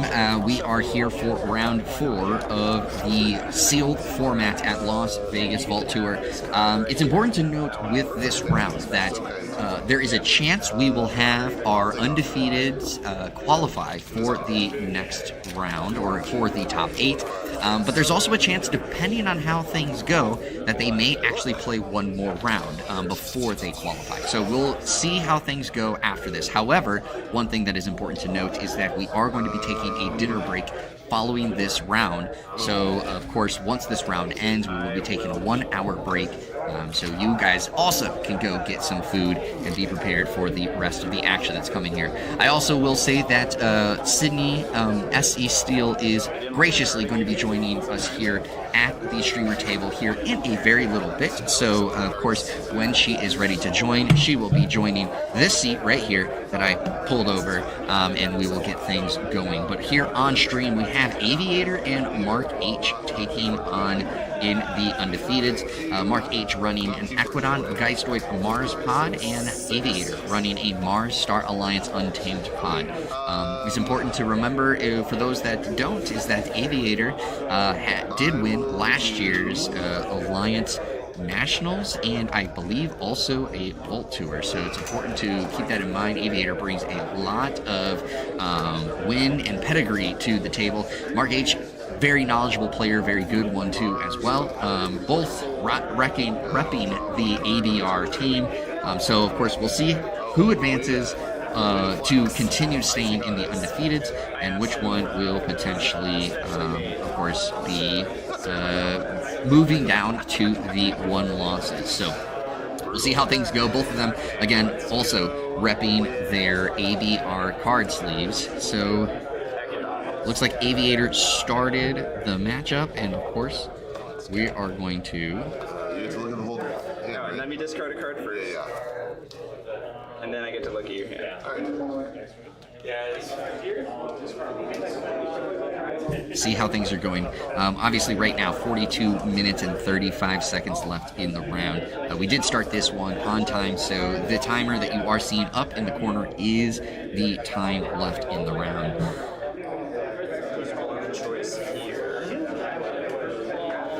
And Mark H doing us a big favor here on the stream, showing off what they got in their hand here. And using the Talent Scout. Bringing out Ironix Rebel. Using the Talent Scout again. And this comes to your side. And then I'll play Tachyon Manifold. Nice. Ooh, and we are getting hit with the glare again on these card sleeves. Some of the card sleeves we've been having really good success with since we made the adjustments to the stream, but unfortunately it looks like these card sleeves have a little bit too much reflectiveness on the front side there. So we are going to be dealing with a little bit of glare from Mark H's side, but we will do our best to kind of see what's going on and how things are looking. So archive Haunting Witch and Waste Knot, discard War of the Worlds, And then Aviator going with the Star Alliance there, archiving two, and we're discarding the other. and Stun Bravnar. And then Now, of course, getting the Amber Pip from that. ready. Again, these two players know each other very well, both being on Ancient Bear Republic team. So we are going to probably see them play a little bit quicker. Both of them also have, again, high knowledge of KeyForge, so pretty effective in their play and their effectiveness from there. But we will see how things go. So Ironix Rebel reaping. So rocking another Mars turn. Oh! Ooh. Let's see if it pays off. All right. Okay. So there is a second Rebel in the hand there. I'll play a Destructive Analysis to gain an Amber. I'll deal 2 damage to Talent Scout. Alright, so targeting the Talent Scout, pulling that into discard. And I believe Webster got purged out there. Then I'll play a Rebel. There's the Ironix Rebel, of course, going to ready both neighbors. Just gonna go into archive now. Rebel's going to reap again. Pretty good Amber Burst turn there. That doesn't quite get to the 6 Amber though, so we don't have threatening of the first key. But as mentioned in earlier matches, that it's important to remember it is a marathon, not a race. So sometimes letting that first key go through is a wise choice and a wise decision. But again, Mark H not threatening that first one. So we'll see where things go. And Reclaimed by Nature played out by Aviator. Removing that artifact there back.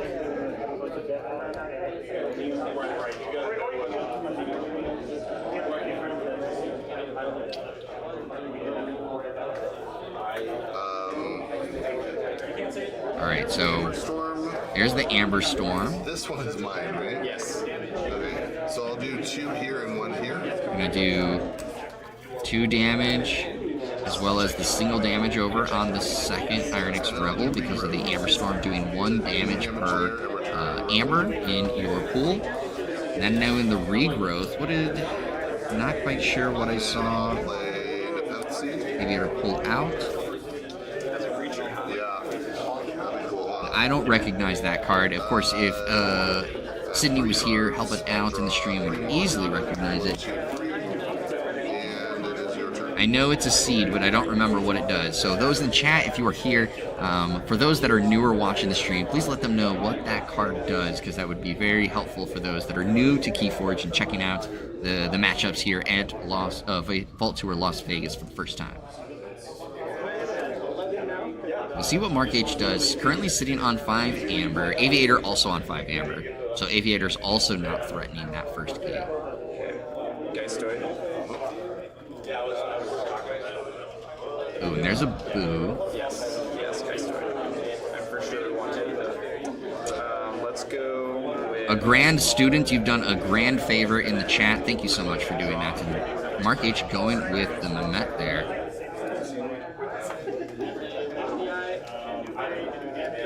And then the boo coming down. So there's the sixth Amber, and he's going for the discard. So we're going to see him go into the discard.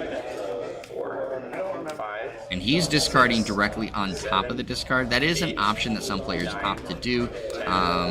So it's important to note that every player will have a little bit of a differences on how we do it, things, but we always talk about clean play. So Mark did a great job slowly discarding those one by one, even though he was discarding them directly into the discard pile, so that Aviator could see exactly what was being used. Then I will ready. Draw 2. Alright, so looks like turn ended, and obviously Mark is now threatening that first key, sitting at 7 Amber with a hefty discard pile. I believe he is haunted at this point. Only some super cool guy created an overlay for streamers to use for live KeyForge events, maybe even demoed it at last year's Vegas Vault Tour. There is effects out there, so that is a good thing to keep in mind.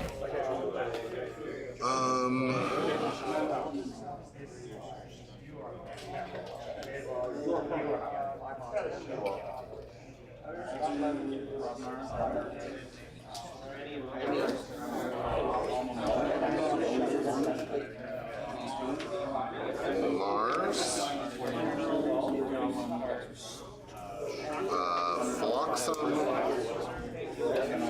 Alright, so Aviator going with the Mars pod here. Ironics. I'm going to action to make you lose 3. Obviously throwing down the Ironix Rebel to ready the neighbors. I'll reap.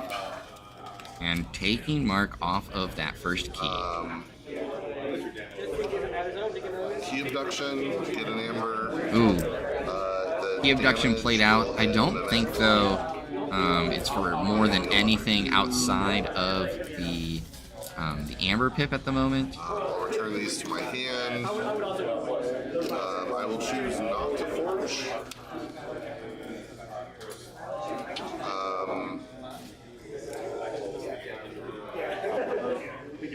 And then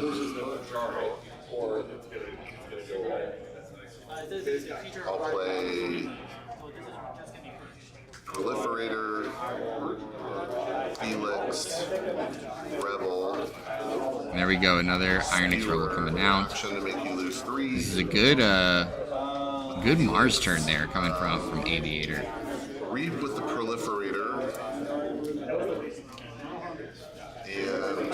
And I believe he's now sitting at 6 amber. I think he has double stacked each of those tokens. So I believe that is 6 amber currently sitting for Aviator.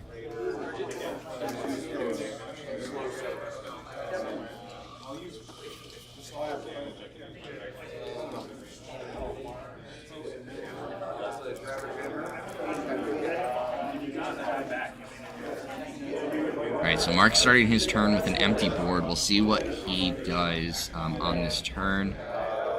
Looking at his hand, it looks like he might have... There's potential that it is a... Oh no, there is a third Equidon. So I was going to say it looked like he might have a 2/2/2 hand, but he does have a third Equidon card there. So without a board, I'm not quite sure which one he is going to opt to go into. But he does have a lot of cards in discard, so he is haunted.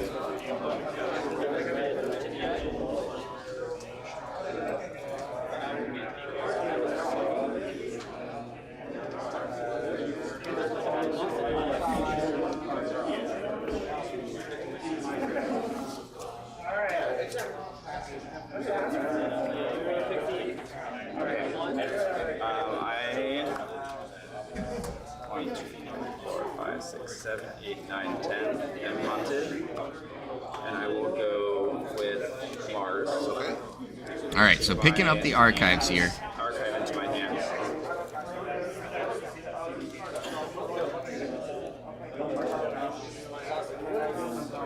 That's obviously going to help play here. Crash Grabber. Not angry. Not angry. Nice. Very happy right now. Target. I will capture. All right, so there's the capture, and as I did say, Aviator was double stacking those tokens, so he was sitting at key check, but that capture is going to remove the first key threat. I will. That's why I was trying to pad it. Because I wanted certain creatures on the board. Play Ironix Rebel. And there comes the Ironix Rebel out. Ready each of them. Target will archive itself. Give him the And again, that is what happens. anytime. And Rash Grabber will fight for free.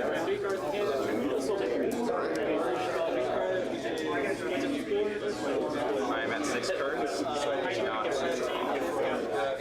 All right, so I forge for 6. getting that amber back now. Aviator able to flip first key, so now we're sitting at Aviator getting the first key. Mark still waiting on that first key.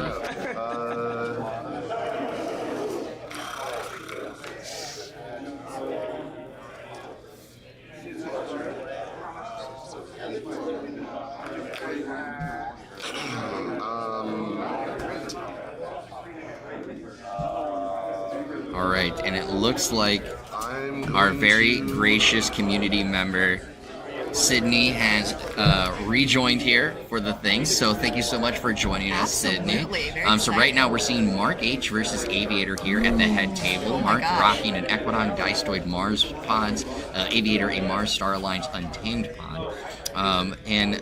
Aviator just forged his first key. Mark has had opportunities where he's been able to build up enough amber to do so, but then Aviator's had enough answers to get all that amber off and has dropped him back down to 2 amber. So we're looking at this turn going forward. Aviator taking his archives. Yeah, so he was was in Mars on this turn.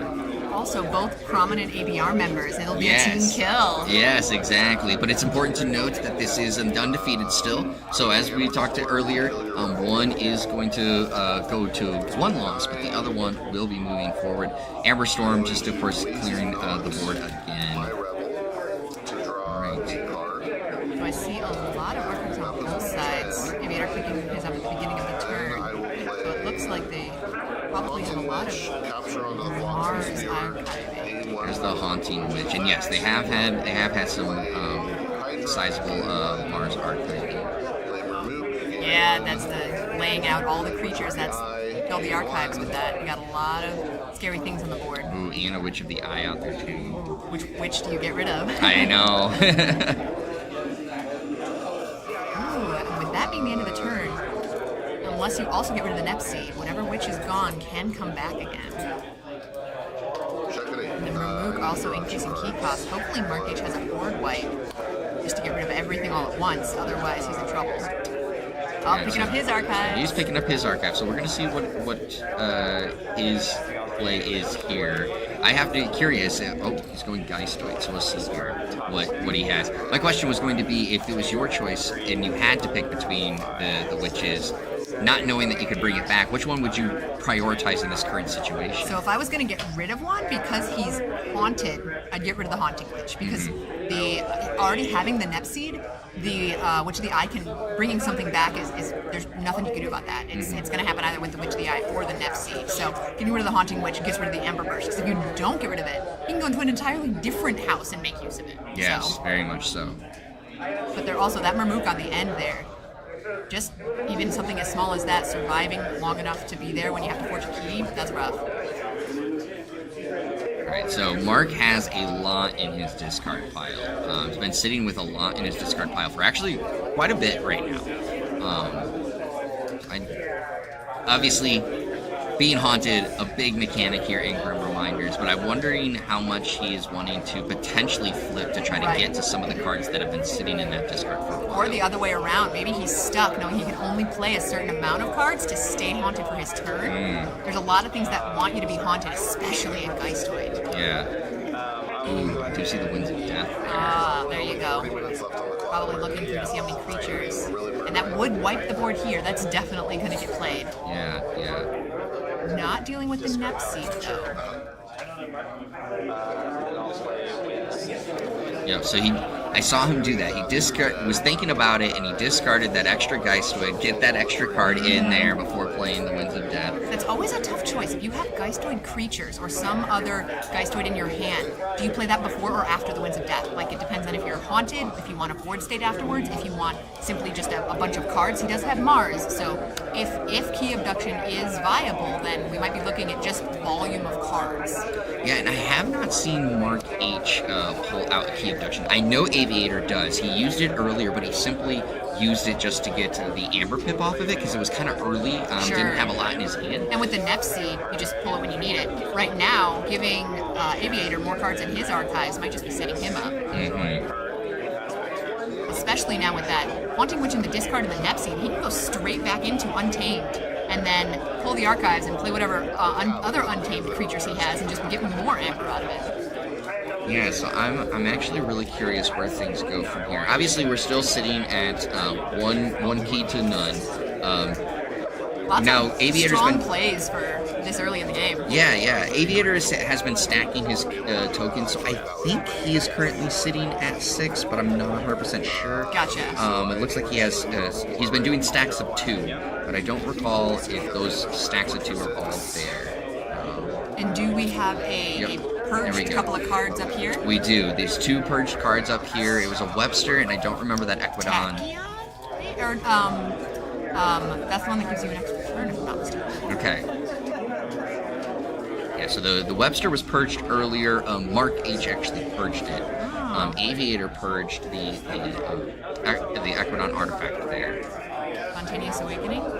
Or maybe Grim Reaper for the Webster, I assume. A lot of options once you pick up your archives that big. I guess with a Mars hand like that, it wouldn't be a bad choice. It's so crazy when you pick a Geistoid pod in a sealed event like this. Are you going for the tools? Like, the creatures a lot of the time are just secondary because you're looking for the booze, the Winds of Death, the in here somewhere is the junk, just everything, and then you have like things that don't do things, like creatures that don't do things on play. You really need to decide what value you're going to get out of them, or if you're just discarding them. Well, it looks like Aviator, it's back to him, and he's going Mars this turn. So, would he be setting up for? Yeah, well, another great thing here, playing the Rebel next to the Proliferator means that he immediately gets to archive something, and so there you go, Key Abduction gonna do the same thing back again. So did he get a key out of that? Does he have enough? No, because that would be game over right now. Yes, that would be game over. Yes. So he's definitely going to be able to archive another card, and because the Key Abduction is going into his discard pile, he's going to do the same thing and archive the Key Abduction. So it's going to be a short time span that Mark has to respond. Because also, getting all of that amber, you can use your amber to forge with the Key Abduction because you don't have all 15 cards. Ooh, you took something else. Oh, that's cool. Oh, there's the Key Abduction again. Oh, the Nepsi to bring it back. Yep. That worked out great. Yes, it did. I think that should be game right there. I have 8 good games. Yep, and that was it. That was it. That was crazy. That Nepsi just sitting there for so long, it's such a juicy target. If you have any artifact control whatsoever, you need to get rid of a Nepsi. Like in any format. And not having artifact control in sealed is such a hard uphill battle. Oh yes, and especially as obviously the name of the game, right? With sealed, we have the alliance format, so you can put some pods together. But if you don't have the decks that have any kind of artifact control, you're already backs against the wall, and you need to pick a strategy that just gets you the win faster. Yes, I was going to say, and then it becomes. We always talk about KeyForge is a marathon, not a race. But if you don't have artifact control, it's a race. It's very much I got to sprint this marathon. How do I do it? Absolutely.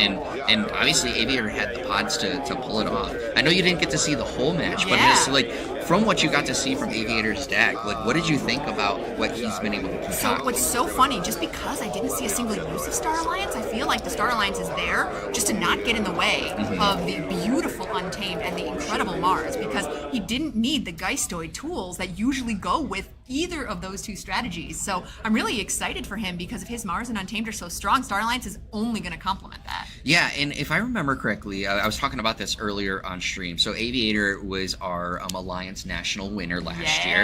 If I remember correctly, he rocked a key abduction deck as well. It was the absolutely most beautiful Key Abduction deck in the whole entire world. That pod had Brainstem Antenna. And so what you're able to do is you're able to put that onto a creature and then reap with the creature or put it onto a non-Mars creature, and then every time you play a Mars creature, you can reap with it. And so like it would then get him a ton of amber, and I forget the shenanigans where he was then able to because he had 2 generosities, and so that was before the restricted list of the second generosity, and so he was able to just cycle. Like once he had it all, he was drawing so much, he was reaping so much, like he would just reap out, have like 20 amber, and then play the second generosity, and then just have the Key Abduction again. It was beautiful. Yeah, and so it was one of those things where it was like I felt, of course, because of that, as soon as you saw the Key Abduction, I was like, that seems like a classic Aviator type of approach to even the sealed format. And it's crazy to think that like usually if you see Key Abduction and you don't see Geistoid, that isn't your first approach, you know? But the fact that Key Abduction has so many other uses, like bringing that Rebel back, like in general, having a Key Abduction and a Rebel in a deck, you don't need to get the key value out of the Key Abduction to have incredible value there. Yeah, so obviously great performance there. And we get to see more games coming here. Now we'll find out, of course, if our undefeateds did qualify this round. So we had 9 going into this round. So there was a chance, depending on how performance went, if the pair matching, if the one loss beat the undefeated, then our undefeateds are qualified. Ooh. But if they didn't, if all the undefeateds, we have one more round of undefeated. So we'll see how things go. I got to ask you, because obviously, again, you've been to so many Vault Tours, you've been to situations like this. How does that feel? Like when you know it's like, there's a chance I can qualify, but it's like it's absolutely crazy. I love it now more than before, where like it was just like decided by strength of schedule. But like going into it knowing that there's a possibility and coming out of it having to play another game, that's okay, knowing that like I could have just been into it, because I'm gonna earn my way in, and it's so much better than like being like told I just didn't get to play, especially like if you win your game and you're like, there's 8 of you that have won your game, and it feels like just somebody randomly drawing the short straw. Yeah. And so getting to like play it again and beat someone else also gives you a higher strength schedule going into the top 8 if you do win it. So like it feels better that way too. Yeah, and so that, of course, as you did mention, that is one of the changes that we made at last year's World Championship was the announcement of that, and that's why it's coming into effect for this year, is that we don't have a cut when it comes to our top 8 cut. There's actually a play-in to get to our full top 8.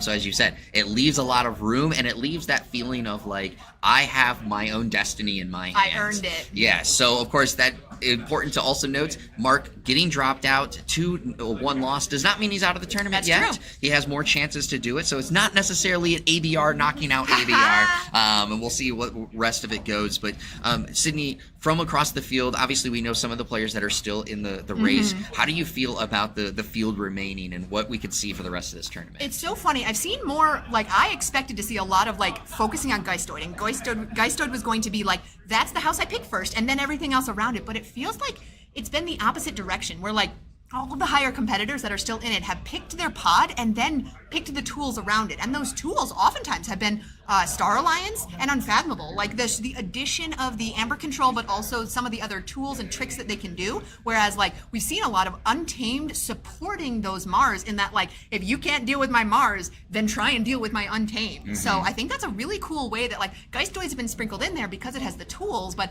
if you don't have Winds of Death and Key Abduction, then the other directions have been successful. And it's one of those things where you see the season unfold, and that's where, like, as you said, kind of the strategies start to change. Because we knew very much, especially early on, it was Geistoid Mars, that's what I want, Right, that's what I need, exactly. right? And as you said, but now we're starting to see, especially this being the 5th Vault Tour, the final Vault Tour of the U.S. structure, of, like, the different strategies of, okay, like, all right, so there's, of course, going to be the people who do Geistoid Mars right away, Right. but, like, what can I do that actually counters that more? So if you find an Untamed pod with Till the Earth, like, take it. Just do it. Like, if you know that you can make them flip, or, like, other small, teeny little tools, like even Warfaline, the creature that you can put 5 cards back into their deck, or, like, there's some Unfathomable, which is one of the reasons I've seen a lot of that, is, like, you can put cards to the bottom of their deck, Beam of Forgetting, take it from their hand, put it at the bottom of their deck, like, a lot of things to take it out of their discard or out of their hand, like, gets rid of those tools. I've also, like, there's somebody in there with, like, triple recklessness, and it's always just, like, you never know what you're gonna get. Yeah, that's always a great one. Of course, there's always the slight counter back, right? Because it does affect you as well. Yep. But sometimes you're willing to take the Right, punch to get a exactly. bigger punch back, Absolutely. type of thing. So obviously, that match ended a little bit quickly, so we still have a little bit left in the round. But remember, this is when we are taking our dinner break. So we are going to be taking about an hour, 17-ish, an hour 15-ish of a break. So if you have been sitting here, not waiting, not grabbing any foods, this is the time to grab your snack, grab your dinner, grab your drinks, make sure you're ready to go. Look, Sydney's already ready. And make sure that you guys are back here in about an hour and 15 minutes for some more KeyForge action. And of course, we'll also get to tell you if the undefeated's qualified, or do we have an extra undefeated round? Oh, so so we'll see exciting. how it goes. But everybody, thank you so much for joining us here for Las Vegas Vault Tour. Sydney, thank you for joining me as well. Absolutely. And we will see you all in about an hour and 15 minutes. So be right back. Don't go anywhere.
All right, everyone, welcome back here to Vault Tour Las Vegas. We are getting started with round 5 of the sealed tournament, and we have actually had our undefeateds qualify for the top cut. We'll get you those names here in a little bit, but we are now getting to the 1 losses, so that means whoever loses here on the stream will be out of the tournament, but the other one will be one step closer to qualifying for the top 8. And one of those people who unfortunately are not in the top 8, but has graciously joined me here on the stream is Gorlami. Gorlami, thank you so much for joining me.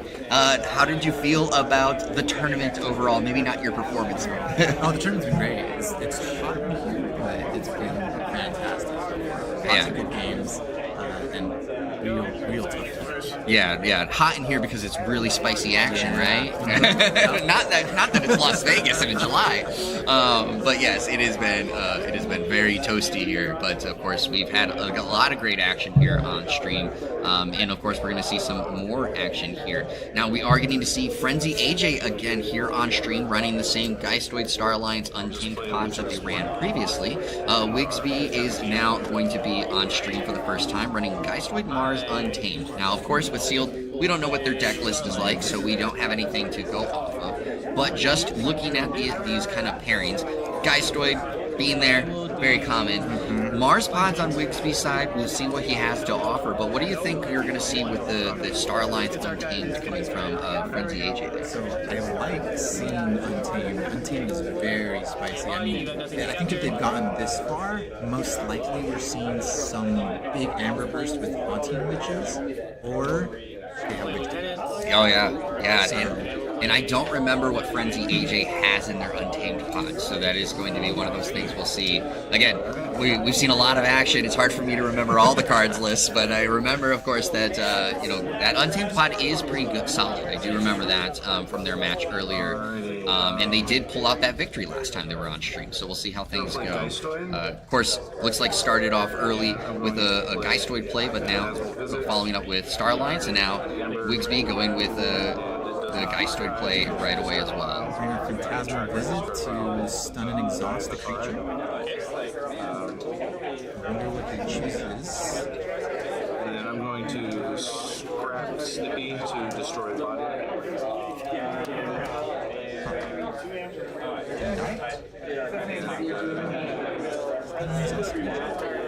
Or am I thinking of the wrong one? Here we will. That's turning drawing 2 cards. Looks like he used the potential scrap effect from. Yeah, he did use scrap from the snip. Yeah. But he did play the Phantasmal Visit for an Amber. I'm wondering if maybe he just said he's going to stun the body, so that, and it didn't matter because he was going to kill it anyway.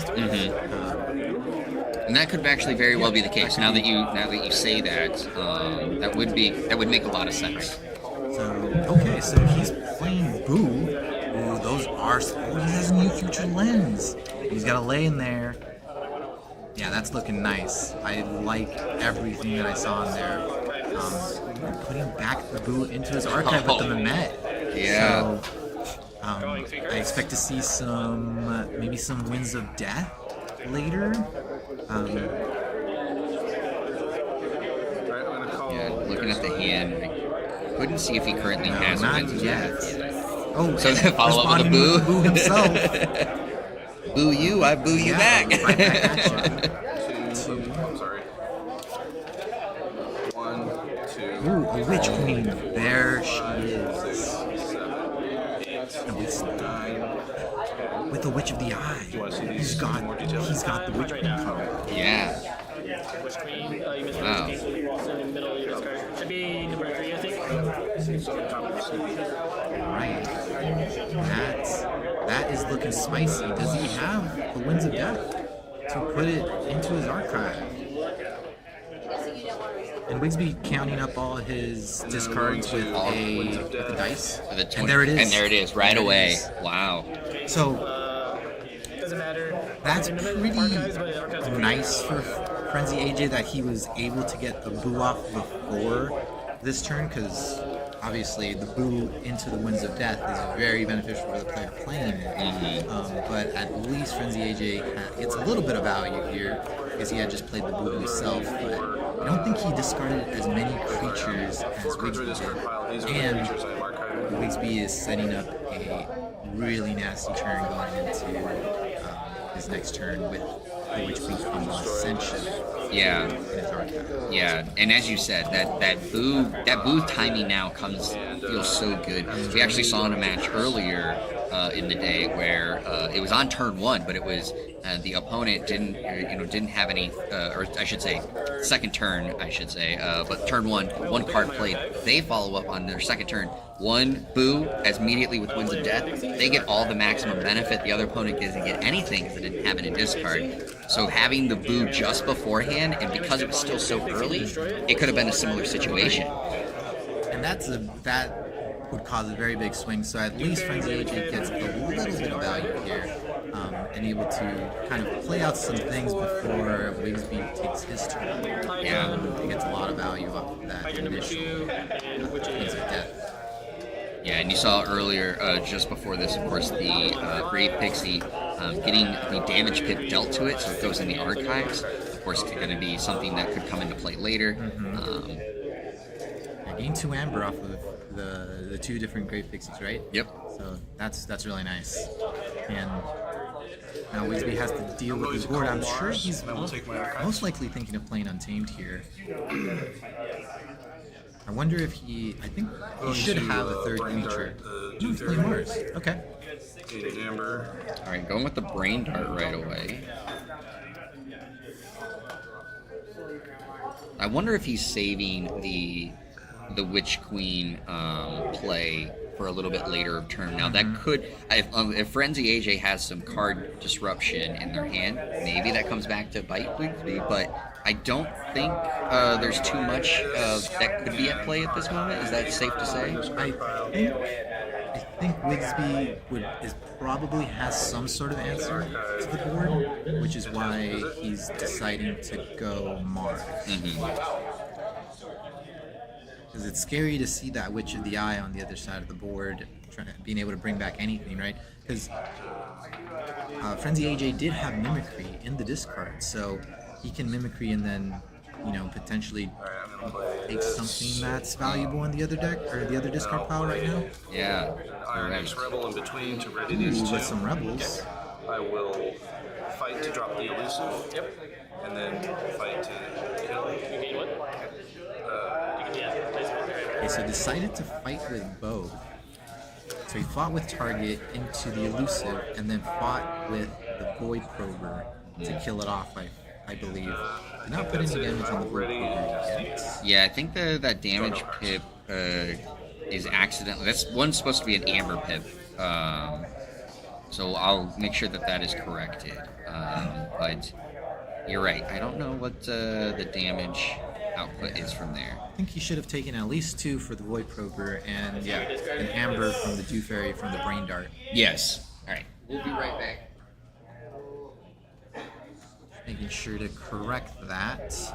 And yeah, it looks like Frenzy AJ is looking to go Witch of the Eye. And looking at I will call Untamed and pick up my archive. Wigsby's discard to see what he can mimicry. Oh, sorry.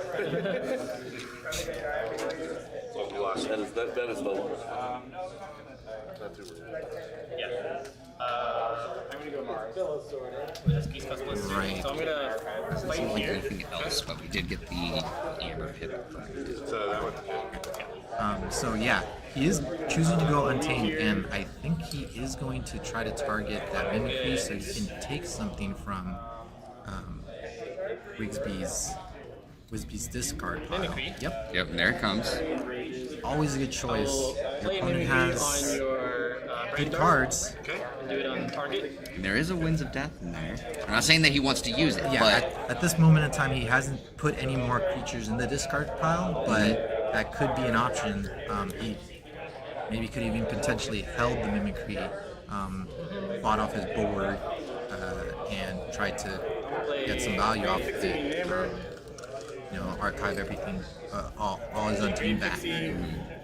But I'm not quite sure. What did he get with that? Damage this Great Pixie to archive. He I played the think he played the Mimicry. Brain Dart. So Oh, he yes, enraged you're right. and captured an Amber on the target. You are correct. Yes. And I will reap 2 more times. Reap Hydra and reap with the Witch. So already sitting on check for first key, 3 towards the second key. I'm on 9.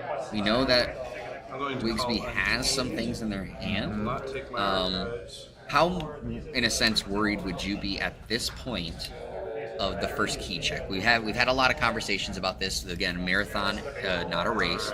How much does that first key play a factor when it comes to some of the decision points that you see? I think at this point in the game, Wigsby is probably okay to let this first key go through. To destroy a flank creature. And that's more so because if he's planning to play the turn Yeah, because the archives the way that I think he is right now, he's going to generate enough amber,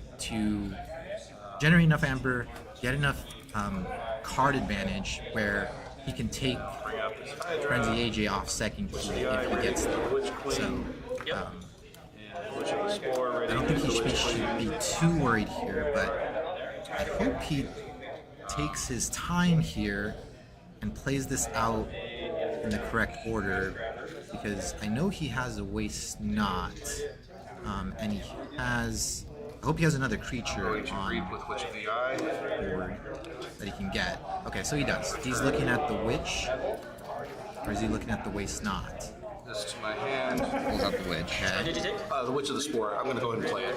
Yeah. And I do like what you said there. The one thing that's important, because we've also said it throughout the day, is like sometimes, even if you feel like you really know your combos and stuff, sometimes playing it slower, playing it out at a slower pace, make sure that you don't make those mistakes, because those mistakes can be so critical at this time of the tournament. Because I thought he was going to reap with the Witch of the Eye, take the Waste Not, and then get the Witch of the Eye back because of the Witch Queen's effect. Once it's destroyed, if Witch Queen's in the center, then he can rule of 6 the Witch of the Eye, because he can keep playing, reaping, getting the Waste Not, killing it, drawing cards, and then kind of repeating until, like I said, he gets a ton of amber and gains a lot of card advantage. So I'm wondering if there's another line that he has in hand that I might not be aware of. Yeah, well, currently, the Witch Queen has now been shifted just outside the center. So, Forge for 6. He did not. I'm wondering if he hasn't run into that situation yet. yeah, so now, of course, he did still get enough to threaten his first key, but we did see Frenzy, AJ, forge their first key. Now, though, it becomes a little bit more of that, the minding, the critical steps, because this is getting to that second key, obviously really pushes things into overdrive the rest of this way. So now I wonder how each side is going to play it out.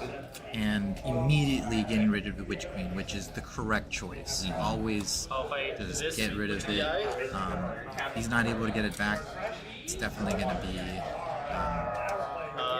advantage for him to not be able to see it. Right?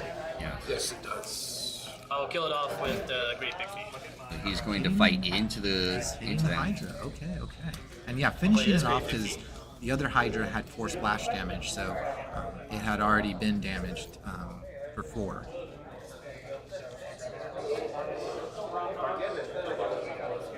And reap for 1.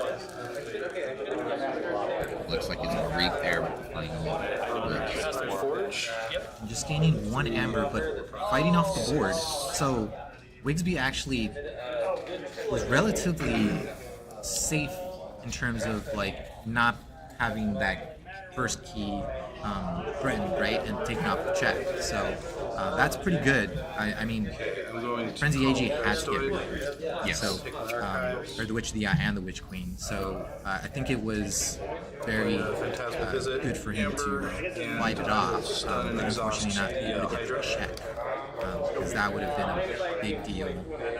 Getting rid of the Witch Queen and getting to check. So that Wigsby would have Yes. So we did see Wigsby pick up Archives. I don't remember what he all had in Archives, but obviously going to the Geistoid pod, playing the I'll Be Astray there. Play the Phantasmal Visit. I think he is haunted, so he should archive that. I hope he I'll play this I'll Be Astray with the discard pit, and I will We will double check Don't that. Close Your Eyes. can't quite see his dice, but Two. it looks like he is. Amber pit. Yeah, basically, any creatures that don't have amber are purged when they're destroyed. Okay. And then I'm going to. Yes, you're right, Sloppy Labwork. I did not catch that Mehmet should have not archived the lay, because he archives first, and then Mehmet's trigger goes off. So he would have archived whatever the top card would have been after archiving off of Winds of Death.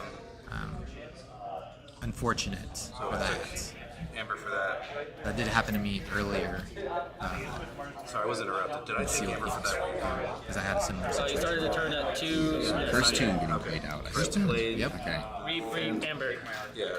And there's 3 creatures with Amber, so 3 of his creatures are safe. Yeah. But his other untamed creatures are potentially getting. Yes, that is a card that I know that for some players they really love. Personally, me, I always dread when I have Curse 2 because I just feel like I don't have the amber on my creatures like I want it to.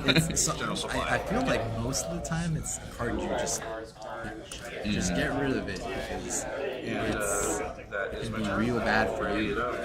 Yes. You drawing 5 cards. But it can be really good. It's a very situational card that is very strong in certain moments of the game. Yes, and we'll see again how much that purging comes into play here.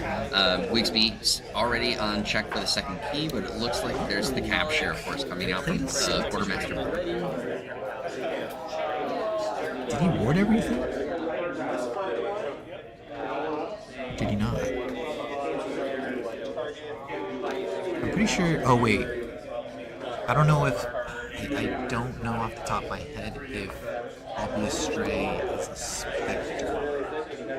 So Soul Tender is every creature that has amber on it gets removed and moved to the common supply, and then afterwards fully heal and ward each specter creature, including the enemies. But Frenzy AJ didn't have it. I'll Be Astray is a specter. So I'm wondering if they missed the ward trigger. Do you want me to go? We will check. 3 cards in hand. 1, 2. Alright, I will call Geistoid. And I will fight this into body. Hold on for a second. Okay, so you played the Soul Tender and you moved all these things, but it's going to ward each specter, and that includes any specters that might be on his side. Right, that had amber on it though. No, fully heal and ward each specter creature. Doesn't matter. That's a specter. Yeah. I don't think. He was out because I saw you play him a turn. That was my last creature I played. So, Okay. So yeah, no, that's right. then projective playmate as well. Yeah. So those 2 are warded. They're warded. And this goes to the commons play? Yes. Well, that wasn't there. That was on there before because he captured you to get you off the key. Oh, that's right. Yeah, so this is in the commons play. Yeah. Yeah. So, but he gets a ward, and ward. I just played this turn. Oh, okay, I got you. So this Yeah, because it also affected when you body. played this, it should ward So itself. that is a good catch. Yes. Because it gets rid of everything. Correct. It is when we confirmed because body is also a specter. Correct. So body got. So does Soul Tender say all of the amber from all spectral creatures? Yes. I think that's a big deal. Because it looks like would not have fought. Planning on using Guys to it again. Why would So resolve this fight? the wards I mean, are. you can request from your wards are gonna opponent be- to not. I can take it back. Okay. That is what you are in your right to say no because it was a mistake made on you. And Marcus guys' is there. part. Good. Yes. Yes. Okay. As always, we make sure that we go grab the judge to do Yes. the rulings. We don't try to interfere with the players, but we try to make sure that we are helping out the situation because we don't want them to make mistakes that Correct. end up being, again, soul crushing in this at this stage of this tournament. Especially, right here. Ooh, okay, so is that another Winds of Death? There's another Winds of Death coming out. And yeah, here, look, like, the wards are a big deal because those Geisto creatures remain on the board. Yes. So, Can you show? Yeah. and all the ones every that creature have that's doesn't have an amber show him gets what you purged archived. Yes. because of Curse 2. That's a huge play. So, These ones. yeah. Just so you guys have. Great. Yeah. And then And then Curse 2 is still ward pops active. off of these. So, This. hope they don't forget the purge. And anything that didn't have amber on it gets purged. Yep. Yep. They are purging. Right, and as we said, that's where the wards come into play. All those stay on the field. Yeah, his body lived too, so that can potentially come back to bite Wigsby. And there's a Winds of Death in Frenzy AJ's hand. He's looking for it too. Yeah, I mean, I think both of these guys have kind of been setting up to get their Winds of Death off, but looks like Wigsby has 2. From what I think I believe, remember. yes, I believe so. Captures one each. So he's gonna reap twice, and this is such a good combo with the Soul Tender, so that Amber just gets erased, Goes to the goes to the common supply, and they get warded again. works. Yep, and there it goes. Yeah, it's so devastating. Ready? I draw 2 cards. He's erased 4 Amber in 2 turns, Yeah. so and being able to archive everything like his Witch Queen combo is back. Yeah, exactly. So that's the big thing. That's the cherry on top. for this. Yes, for sure. Do one to each. Ooh, did a scrap with the boiler, and then he's gonna do his own Winds of Death. Get him out of here. And now the Albia Stray and the Soul Tender, all of them get purged. Wow. So that's gonna be a big blow. That feels like a pretty nice, solid combo for Wigsby's deck. First Tomb is really doing numbers here. Both ways at this point. He's losing 3 pretty good creatures here with Amber control, and I mean Frenzy AJ getting a ton of value off of. I would say a ton of value off the Winds of Death as just a board wipe because he didn't archive any creatures because Wigsby did that for him last year. Yes. Yes. And we'll do it twice. He's got 2 boos. Is this triple boo? Does he have a third boo? I thought I saw one already. Oh, and he targeted him. Bigsby. Yeah. These all go in. So I guess Just one. at this point you're thinking, I think Frenzy AJ's thinking is like, there's no way he has a 3rd Winds of Death, right? Like, I'm just gonna get rid of the cards in his deck so he can flip and not be haunted at this point, right? Maybe that's gonna be the way that he tries to get these last 2 keys. And it looks like if all things stay the same, Wigsby will get to forge that second key. Looks like it. So yes, it looks like he's going to forge the second key here. But as you said, there's been a lot of things removed from Wigsby's deck. So I wonder where that is going to take Wigsby's play. He does have his Witch Queen combo, but do you feel that some of his efficiency has been removed now, and that yes, he has the 3rd key he's threatening, but to get to that 3rd key is going to be a much tougher I hill. think it's going to be a little bit more difficult. I don't know if he has a 3rd creature for the Witch Queen, because he really needs Witch Queen, Witch of the Eye, and 1 more creature so that he can do the Waste Not combo. And like I said, he didn't do it last time, so I'm not 100% sure if he's seen that he's able to do it. So we'll see. I mean, he is. It looks like he's picking up his archive. I was gonna say he's definitely contemplating going.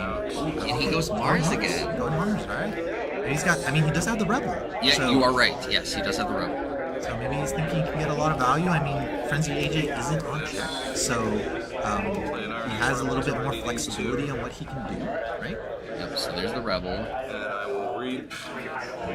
Make this a one feature smaller. Two. I think he's with the after. Okay. And then I'm gonna fight into it with this one. And then Void Cobra will fight it off. Taking 1 damage, or taking 2 damage. Okay, so it's -2 with the Shrink Ray technician when he reaps. I'm just gonna play this not for effect, just for the gamer. What is that? I forget what that There's card no damage on is. Abduction something.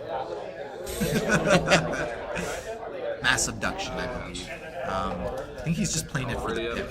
There's nothing that it does in this particular situation, I believe, because it's supposed to take a non-Mars creature that's damaged.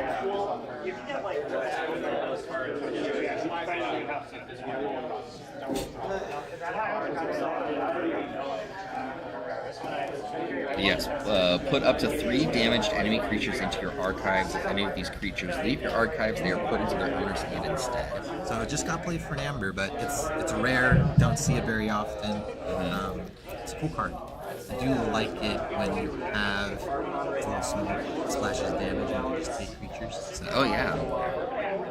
And as always, if you don't have a deck that really needs to pick up the archives often, then you can pretty much just store them there. And if you do that on some key cards, it really impacts your opponent. But Frenzy AJ, I think, gonna have a pretty good turn here. He has an in here somewhere, so he can start archiving some maybe key pieces that he needs to kind of roll into this next Move creature from the field. Obviously laying out the board. Oh, a regrowth. I wonder what he's going to grab here. He's getting a touchdown because I don't think there's any other creatures in his discard. Oh yeah, because of the earlier Winds of Death, yeah. Alright, so just gets rid of the Void Prober, really. That was the biggest thing. It did not get to check. Did not get to check. I think that's going to be a big deal here. So Wigsby has breathing room to kind of just gain Amber and try to threaten. Yep, so Witch Queen comes out, and now we'll see again, as you were talking about, where does he pull the combo through this? Discarding the Snippy, getting rid of the Hydra. Hydra being a bigger threat here. Okay, so he does have enough creatures to do Witch of the Eye, Waste Not stuff. So that's going to be the plan here. So he reaps with Witch of the Eye. Not seeing what he's pulling just yet.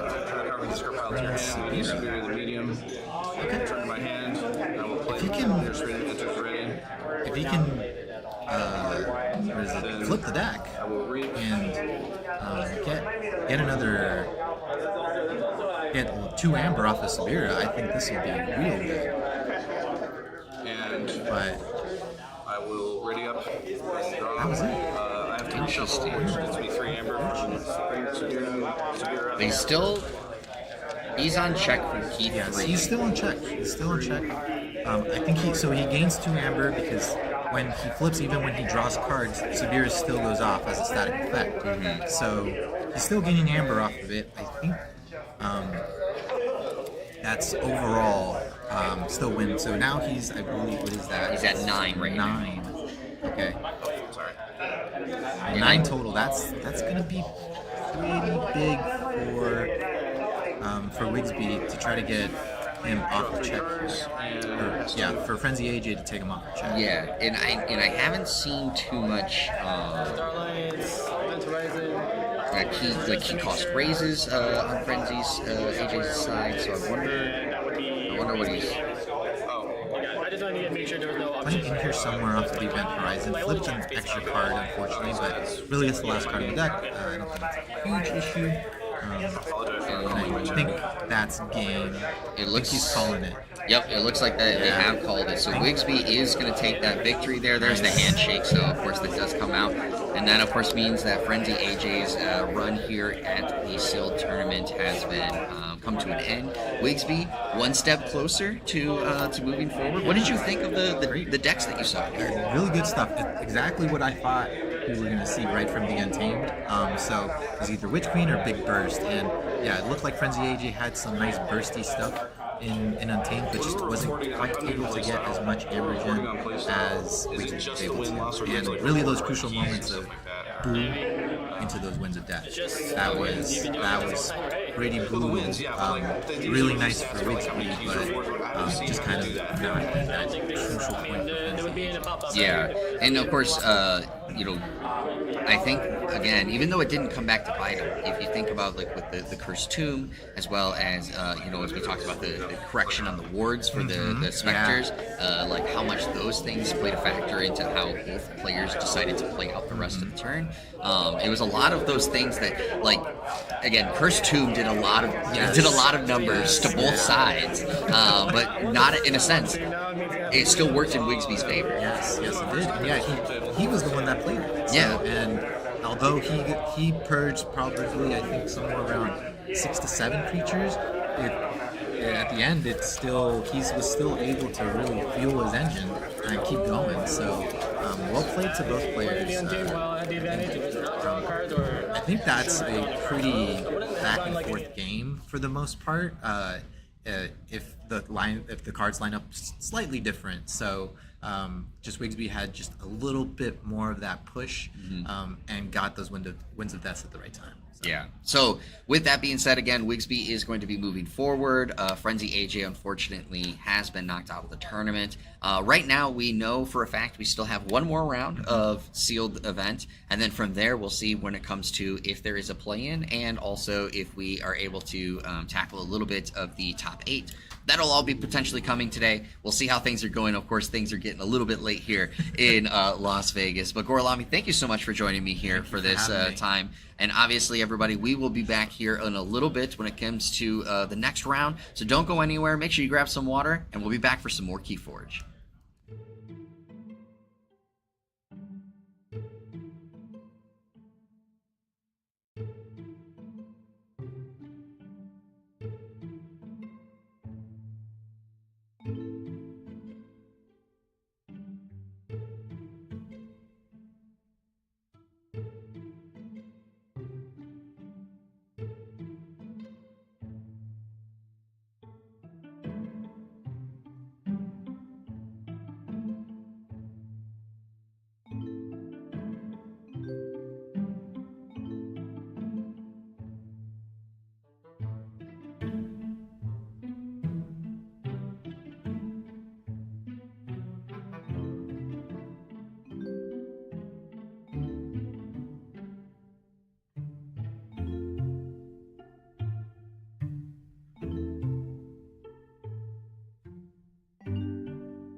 right, everyone, thank you for coming back here for Vault Tour Las Vegas. We are on round 6, so we have just heard that after this round, 3 members will qualify for the top 8, and then we're going to have a 2-player play-in match for the final spot. So Oh my we'll gosh. see how that will go.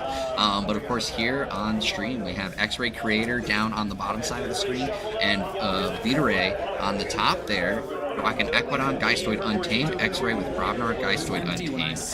We were talking about this throughout the time. Obviously, those that don't know, SE Steel Sydney is joining me here again on stream. Oh, yeah. We were talking about the mixing of like the pods and like what people are doing. Absolutely. And you talked about how big Untamed was this time. Yeah. Now we're seeing Equidon being the potential complement on Vita-Ray's side, X-Ray being over on the bottom side.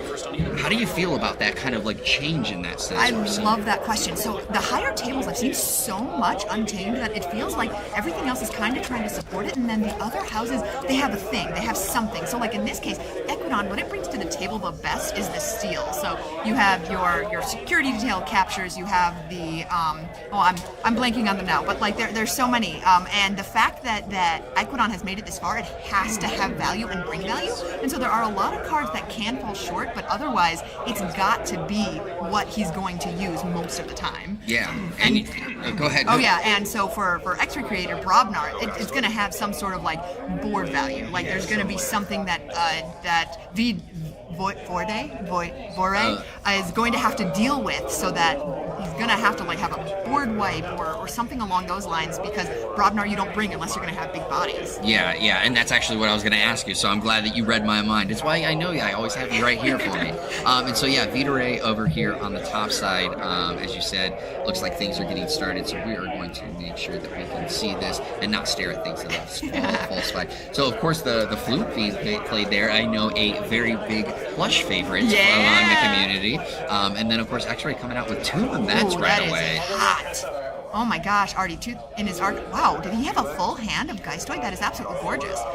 Because there's a Boo in his discard pile right now, so he played it, then did all the discarding, and now it's on top. So the Memet getting the top 2 cards of whatever it was that he booed, that is a great start. Yes, that is a great start. And also I want to give a quick shout out to JR in chat asking who else made the top 8. So our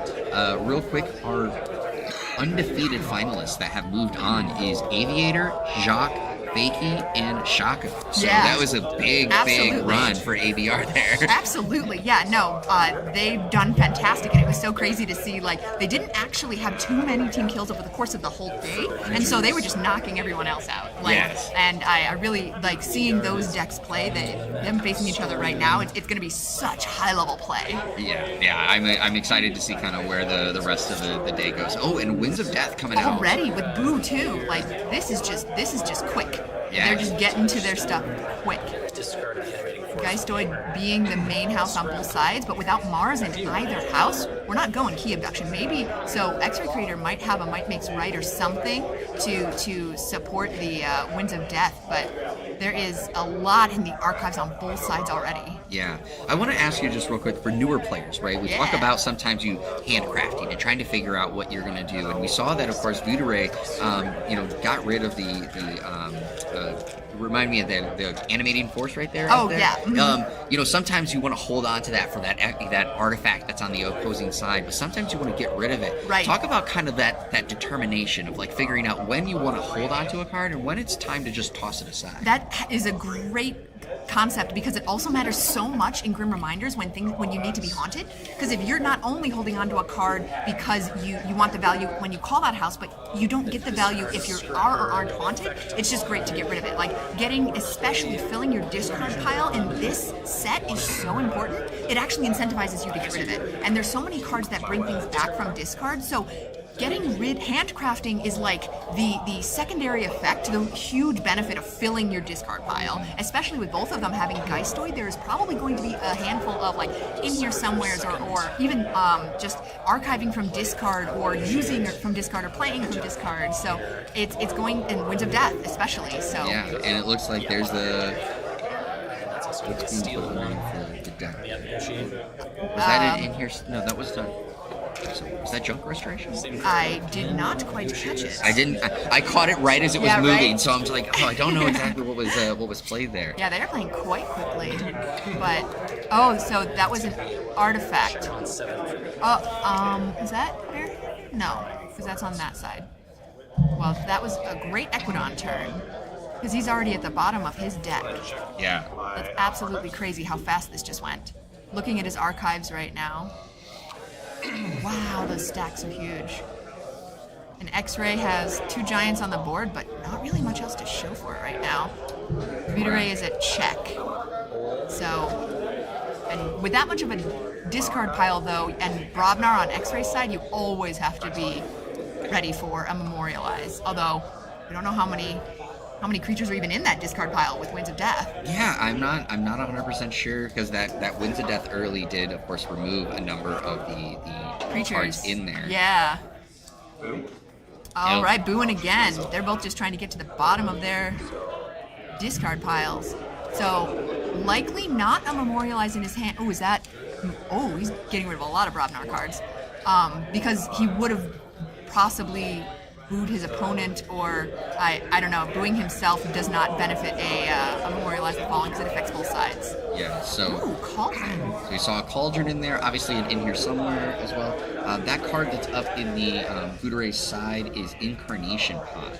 Oh, yeah. Yeah, so action, choose a card in any discard pile and put it on the bottom of its owner's deck, or scrap, purge the bottom card from each player's deck. So obviously don't have the scrap effect right now with it being on the field, but... That's how he's getting cards at the bottom of X-Ray's deck. Yes. And so that's great for 2 reasons. One, you're helping them get less... Ooh, a Haunting Witch. Wow, X-Ray. Nice. You're helping them get less haunted, but you're also giving them back cards that don't benefit them as much for them to draw into before they flip. Especially if they don't want to flip and they want to stay unhaunted, they know that those last couple of cards aren't going to help them much. So it's a pretty great strategy at high level. All right, and there's the in here somewhere. So I wonder what he's going to pull. We've seen a lot of discard. What do you think he might grab? I'm thinking Geistoid. We saw although the Untamed, the value in X-Ray's deck right now, so if he got that Haunting Witch, and maybe he has a couple of other creatures, we haven't seen him play much Untamed, especially with Brobnar. We know he's a creature-heavy deck, so it could benefit him for taking a Haunting Witch. Oh, there it is. Yeah. You called it. Nice. But also that means that it has to stay alive if he's also going to use it on a Brobnar turn, but he doesn't have to if he has enough untamed creatures. We'll see. And obviously, Vita-Ray's doing a great job giving us a little bit of insight on the casting table. So I saw Invigorating Shower in their hand. Mm-hmm. That is always incredible. Ooh. Oh, and then Futures Past right there. Flipping them. All right, so is that going to unhaunt either of them? I think it might unhaunt. So neither of them are using haunting markers right now. But yeah. Your library entry Vita-Ray has literally flipping it no over, or is the first discard card pile. is the top card the bottom card? Probably figuring out what to do with that situation. Yeah, I think it's one of those. I think for X-Ray, there's a chance he gets unhaunted because he did have, with the booze and all the things going through, getting there. But I'm assuming what could be happening is that with the flip, he decided to play Futures Past because he was expecting he has another card to immediately get back into haunted status. I like it. Yes, and especially with so many other cards in Geistoid, discarding cards, that's probably a good point. And there's a Revenant over in Vita-Ray's side. That's the first Revenant I've seen the whole Vault Tour. This is the first Revenant we've seen on stream. That's awesome. Oh, I love that. The card art is absolutely gorgeous around the edges. Yeah, and Spectral Ruth being in Untamed there. Oh my god, that's amazing. That is a really great Revenant. Like people build alliances around that one card, and especially like if you can manipulate it, no wonder. Wow! I don't know if X-Ray Creator had any of that in mind when he played that, but he just he made the Revenant so much less useful in that moment. Yeah. That's crazy. Wow. But now with if Vita-Ray calls Equidon, he can put it back at the bottom of his deck. Yes. So that is something I would absolutely choose to do if the Equidon turn made sense in this moment. Mm-hmm. And we'll see, obviously, right now, looks like there's a little thought. So going with Invigorating Shower. Oh, that's smart, too. Putting all of that stuff back with a draw pip and everything. Yeah. I wouldn't be surprised if Spectral Ruth goes back into the deck. Yes, okay. All the Untamed. Mimicry, Nepseed. Oh, I can't see that one. Oh, that looked like the one, the Common Cold, maybe? But either way, the other ones we saw, Nepseed and Mimicry, like, those are beautiful enough as it is, especially with Spectral Ruth. Yes, yes. And now that his deck is so small and he can draw into it, that's going to be an incredible, soon future turn. Discard second shower. Invigorating Shower again? Ooh. Great Pixie. Oh no, No, I it's think it was just going into the entering discard. pile. Yep, so we were finishing that turn out, but there's the seed coming out. Nice. So that, of course, again, something we saw with the Aviator match earlier, Yeah. right? If you leave a Nepseed out there, you're just waiting for them to pull back exactly the card they need at the right moment. Yeah. And this is where some of the interesting facts of Sealed come out, right? Because you don't know what your opponent has. Right. They don't know what you have, right? And so sometimes it's how much information have you revealed to this point? For sure. Obviously, we did get a lot of information just from that Futures Past. All of scrub. them flipping and playing Boo and getting through their decks. Like, they probably have a good idea. And at top tables, especially at this level, like, that's something that people pay attention to. They know, they see what's going in there, they want to pay attention to it. And also, the kind of assuming the worst but also best of your opponent, like, you have to assume they have the artifact control. You have to assume they have the steal. Like, if you don't assume that, then you're just falling into a trap. Yeah, yeah. And so I asked this question earlier, but I think it's curious to ask again is, how much do you feel playing into looking at the discard pile often comes into play with Sealed, so that you can keep track of like what's been used and what's not been used in future turns? I think that the way that we see a lot of this happen is you like take stock of things. Oh my gosh, 2 Haunting Witches. This is absolutely gorgeous. You take stock of things as they're being played, and then you like, just like at the beginning in the 2 minutes in Archon, when you're looking at the Archon card and you're remembering those cards that matter. I think while in a Sealed game, like, while the game is being played, you're remembering the cards that may not have gotten full use. Like if somebody plays an early Key Abduction or early Reclaimed, knowing it exists in their deck. But looking through the opponent's discard pile or looking through your own, even if you're unless you're looking for something specific that a card may benefit from or archive, then it's normally, I just see people doing that while they're playing. Okay. But yeah, double Haunting Witch. That is absolutely gorgeous. Because now he's going to get 2 amber for every creature he plays. Oh, he's not haunted. He's not haunted. Otherwise, he would have gotten So so the much Future Pass amber. did. Yeah. So when he made the play, he took himself out of Haunted, but X-Ray did not have the play that we were thinking that would be to get him Re-haunt right him to again. haunt so quickly. Oh, But so I guess because he pulled his archives are gone. So it might have just been where his archive was so big, plus his hand and his deck, that he just couldn't get to Haunted. Yeah. Well, now this, of course, potentially sets X-Ray up for a really big turn in the future. There's so many Untamed out there. So many right? things Vita-Ray has to deal with right now. Exactly. If he doesn't have a board wipe, I mean, Winds of Death would hurt X-Ray so much. And I don't, obviously, we've seen so many discards. I don't recall if Vita-Ray has a Winds of Death, but having the Geistoid Pod always leaves that potential. Yeah. So I think it's something that X-Ray probably is like, in a sense, is hoping he doesn't have, but as you said, expecting the worst. Yeah. What does he, if he does have it, what can I do next? Right, and one of the cool things we've seen so far from X-Ray is we haven't seen any like insane actions for Vita-Ray to use his Mimicry on. We see a lot of creatures, and like with Brobnar and Untamed, we're benefiting, like X-Ray's benefiting from those creatures in a way that Vita-Ray can't like make the most of using his Mimicry. So that's going to be really interesting. And in this case, with 3 witches out there, I don't know if it's more important to get rid of the Witch of the Eye, because there's 2 Haunting Witches. Only getting rid of 1 Haunting Witch doesn't really take away the effectiveness of the Untamed house. For sure. Ooh, 1 damage to everything.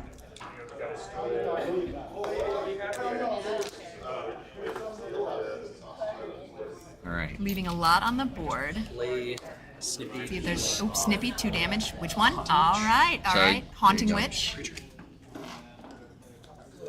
So that's at least getting rid of 1 of the Amber. But what's crazy, if you don't get rid of the Witch of the Eye, oh, there you go. Okay, if you don't get rid of the Witch of the Eye, just reaps to put that back out Exactly, there. Yeah. exactly. So, Totally. you know, I kind of figured Vita-Ray had something in mind, but of course there is still the 1 Haunting Witch, right? Yes. So, like, he is still going to be able to still get 1 Amber for each creature played.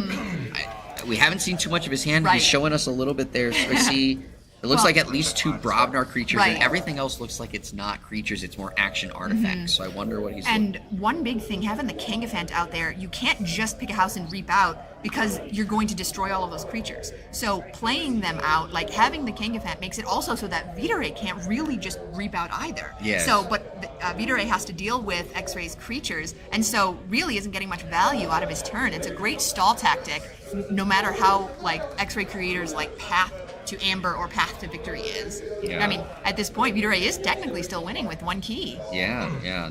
And X-Ray's not quite there, but he's so close to that first key, right? He's sitting on 5 Amber. He does have a lot of creatures on the field, as you said. The Kangafant is going to limit what The kind reaping. of potential he wants to reap, Yeah. right? But that Haunting Witch is the one thing. It's like we're seeing a little bit of his hand again, just looking at it. It looks like there's 3. Lots of Robnar. Yeah, looks like there's 3 creatures. I'm bending back like this, like as if I can actually see gonna it, help, but it's yeah. not. It's natural instincts here, I know, okay? right? Totally. But also, like, he does need to do, like, he's been on 5 Amber, and no, that hasn't changed for, like, a turn or 2, so You're right. he should probably try and get a little bit more of that, you know, kind of the aim of the game here. A little bit, but we'll see how things go from here. It looks like he's gonna go Geistoid, so Ooh, saw the pip on that. Soul Vial, maybe? it does look like it was Soul Vial. And then here's in here somewhere. Oh, okay, are we going for the witches? If we're going for the witches, then it's creature. Oh, he's discarding. That's right, he's not haunted. So Oh, yeah, he now was he can not start getting value out of those witches. It's so funny. You rarely see people who have good Geistoid pods using in here somewhere to discard the top 5 cards of their deck. I agree. It's one of those things you almost feel like it's secondhand. Right, Oh, they're exactly. grabbing something. And Right. It's like, oh no. No, Yes, yeah. we had made that comment earlier. X-Ray wasn't haunted yet, so obviously trying to get himself back to that haunted status, as you said. So a reminder so important for it. And now getting the Amber from the witch because he is now haunted. And coming in exhausted. Ooh, that's the whole turn. But he got to check, you know? Yes. ABC, always be checking. Always be checking. There you go. That's a good thing. If you are new to KeyForge, always remember the ABCs. Okay. Yes. And if you go, always A, B, C, D, always be card discarding. That is. I think that's from Sloppy Lab Work, and that is the Grim Reminder specific, the set specific A, B, C, D. There you go. And Sloppy Lab Work was in chat earlier, so a little bit of shout outs there. Awesome. Yeah, fantastic podcast. But right now, Vita-Ray has a lot to think about. Getting X-Ray off check, also dealing with the board, because if you only do one or the other, then X-Ray has the advantage going into his next turn. But that Nepseed's sitting there so tempting. Yeah, and we know that the Ruth was put back into the deck. So I wonder, in a sense, how much he's continued to hold on to that for a later section, a later time. Story. Oh, going for his own strategy here. I love it. Just putting out all the creatures. Oh, a lot of good ones too. So Siphonotarian is a great one because you just literally gain 2 Amber and it also has Taunt. And so you put your best creatures next to it and it's really hard to just board wipe. Discard. Alright, I think that is putting another card at the bottom of X-Ray Creator's deck. Which one is he going to go with? So many good options. But I mean, do you put something at the bottom of the deck because you don't want him to take it out of the discard pile? Or do you put it there knowing that you want him to draw it later? Because X-Ray just played in here somewhere. So the most important cards that X-Ray wanted from the discard pile are now out. Putting a Cauldron back at the bottom of the deck. Okay. Maybe delaying it a little farther, or maybe if he has artifact control, knowing that Vita-Ray can get rid of it. And actually, to be fair, X-Ray Creator has not done too much with artifacts so far. Very, very true. So Snippy still 2.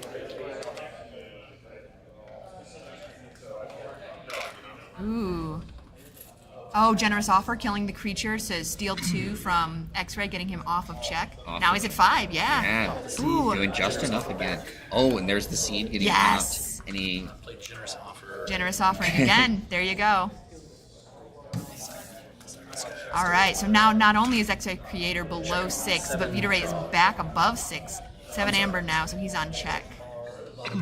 It's so funny to think that Nepseed is so versatile. Like, the fact that you can bring back anything, people think about it most of the time by, like, I'm gonna bring back a key card, and, like, I'm gonna, like, it's the like, second key abduction in one turn. But what it really is whatever you need, whenever you need it. Yeah. And so being flexible in using it, because the more you use it, the more likely you are to get back to it, play it again, and use it again. Yeah, and we just saw in that same situation, right? It's like X-Ray was threatening first key and immediately gets taken away, and now really is in an uphill climb because of how much of that change happened. But you would look at that card as not necessarily being a key card, Absolutely, right? totally.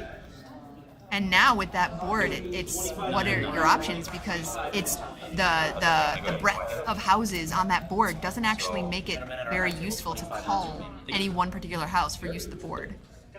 Ooh, okay.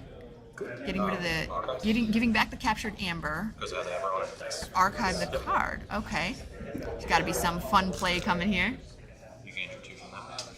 Well, some of that comes down to the soul vial, right? So you got to archive it because of the destroyed card effect.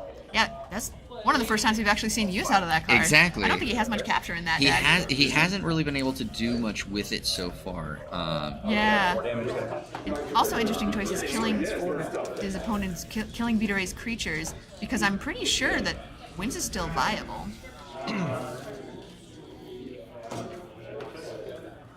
Waiting to see what comes out of the hand. Memorialize the Fallen. There you go. Yep, there you go. Trying to get cards into his discard pile. And because he used his creature that was archived because of Soul Vial, he doesn't lose the Ember because of that card. Because it's in his archives instead of his discards. Yeah, and as we did see, Vita Ray had so many creatures in there, so that was a big swing. Huge play there. Basically and you did talk about that so early, like you were like, sometimes the setup of Memorialize the Fallen takes a little bit of time, and there it came, right? And it came at the time that X-Ray needed. Benefited it, yeah, totally. And so getting the Embers too because of the Haunting Witch, just leaving a little Haunting Witch on the board, and it's just so powerful.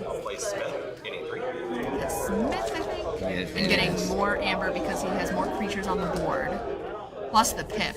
It's always been crazy to me that Smith comes with a Pip. Yeah, but the thing is he's right at this point, just under 6 I know. again, and I don't think he has. He is discarding Shock Herder, and not playing it. Was there a discard Pip? Interesting choice. Not for sure. Oh, is that? And it's not. That's not Shock that's, Herder. The one with Wins. upon play, destroy everything of 3 or less, and then there it is. Yeah, Earthshaker. Earthshaker, yes, Earthshaker. And so now the Winds of Death. And so this is going to be a board clear for X-Ray for both of them, basically. And then pulling all of those creatures that just hurt Vita Ray for the Memorialize back into his archives. Yeah, so we'll see here. X-Ray gets 1, 2, 3, 4, 5, Witch and Haunting Witch, 6, that's right. Ooh. 7. So gets 7 out of it. That's a pretty good value. But I think I wonder how much if that put him out of haunting again. Yep. Because having 2 Haunting Witches, like, it was smart of him to leave one in the discard. Not that he could do much about it in the situation he was in, but it's the preparation against Winds of Death. Because at what point do you Winds of Death that Haunting Witch back into his archives? And Vita Ray was in a point where there was nothing else he could do about X-Ray's board. Yeah. Obviously, Mamet coming out now. Winds of Death going back. And it's funny too. He has 2 invigorating showers in his untamed pot there. Nice, especially after Winds of Death, getting back all your actions into your deck, so you don't pick up your archives to clog your hand until you get the actions you want. That's amazing. It's really, really hard to stay haunted with Winds of Death with a lot of creatures, though, and especially with Invigorating Shower. Like, a lot of Untamed, like Till the Earth, Invigorating Shower, like, they just don't want you to be haunted. Yeah.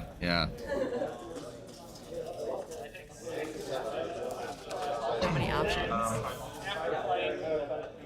Alright, so we are sitting at 21 minutes here at this point. Again, Vita Ray, first key.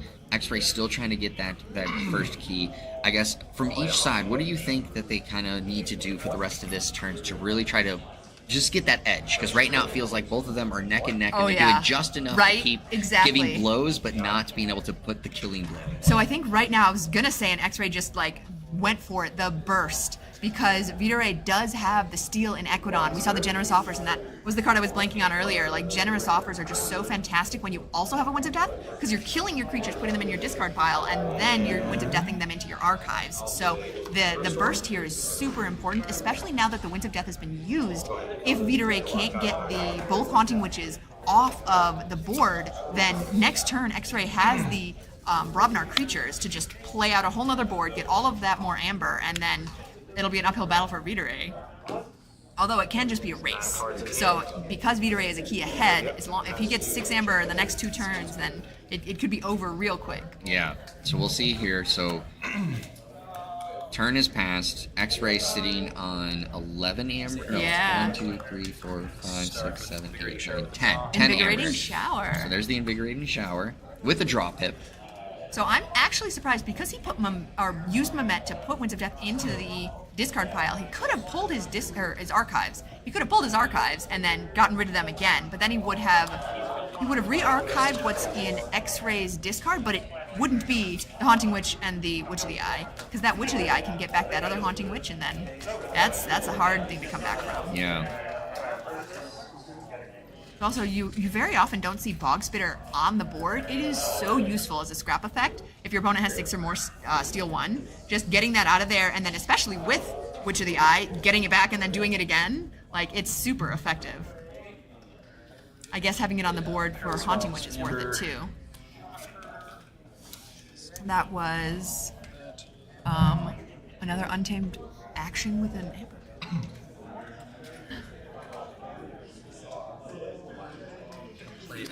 In Untamed, there's probably not much. Yeah, one capture, but there's probably not much Vita Ray can do about X-Ray's Amber. So he's setting himself up for a good next turn.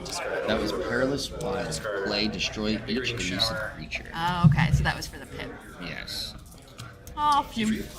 And there's Ruth. Oh, Spectral yeah. Ruth. Oh, But yeah, right? he's not coming at the ideal time. Right. Especially because you're not even pushing for a key right now, so it's not like X-Ray has to get you off the key to not get the effect from Ruth's destroyed ability. But now, if X-Ray, I can see him calling Untamed because he has Witch of the Eye, but I can also see him calling Brobnar to put down all of his creatures. Like the door is wide open for him now. Although still, they're 1 key to 1 key. Yeah, so it's still a very close game, but of course that burst last turn, as you said, really now has put X-Ray back on the I guess the road right now, because there was that time where it just felt like Vita Ray was doing just enough to continue to keep X-Ray spinning his wheels, and now things are moving forward. Yeah, I think, like, I've gotten a feel now for Vita Ray's deck is very just cycle and get back what I need and prevent my opponent from doing what they need to do, and that's it. Like, it feels like a very reactive deck, and as long as a reactive deck can keep your opponent off key and get Amber before your opponent does, that's good enough. And so X-Ray just needs to... Ooh, Fangtooth, we haven't actually seen that out yet. I cannot see that benefiting X-Ray in this situation. But capturing one onto Haunting Witch...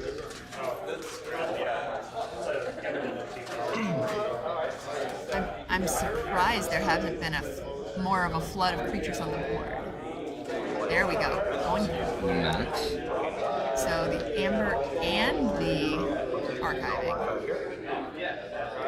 Nice.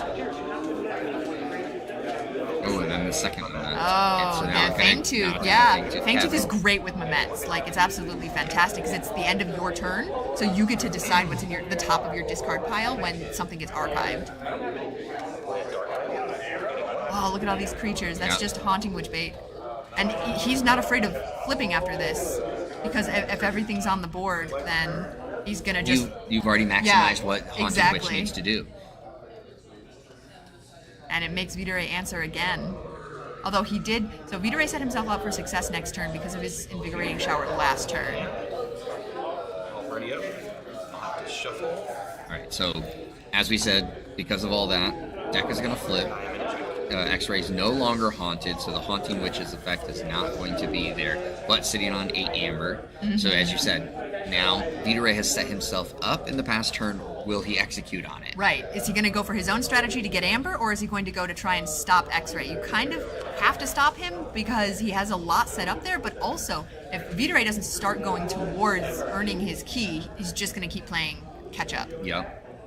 And with the Mamets too, now is a great time to kill them because with nothing in your discard or nothing in X-Ray's discard pile, they don't archive anything. So if he can do anything about that, I know he played something earlier that did 1 damage to every creature. I don't know if he's flipped since, but he's invigorating showered a couple times.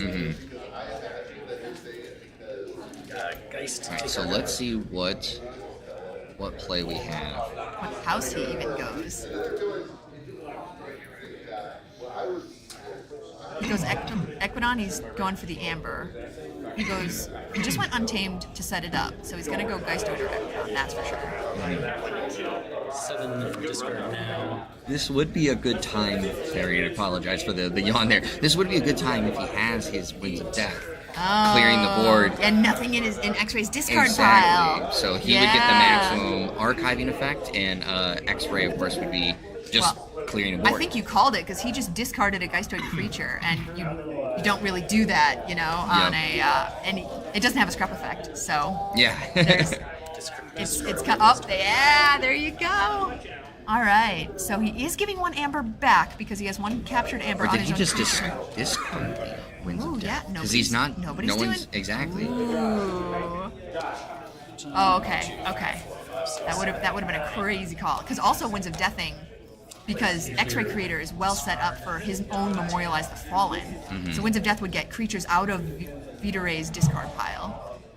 Although you're right, I think it looks like he is not executing the Winds of Death. Yeah, and unfortunately, the card just got put in a spot where the glare is the making glare us guess. Yes. Something to do with artifacts. He probably had a discard pip, which is why an Equidon card went into the discard pile. He's pointing out the pips on it. So, card order means if you have a discard pip on a card, it is in the discard pile for actions you might take. In here will resolve.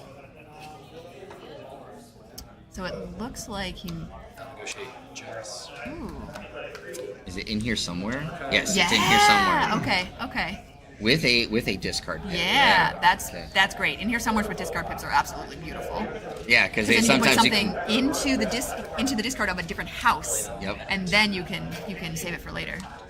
Then archiving that. Oh, because the Mimet? Mimet. Yeah. Yes. Yep.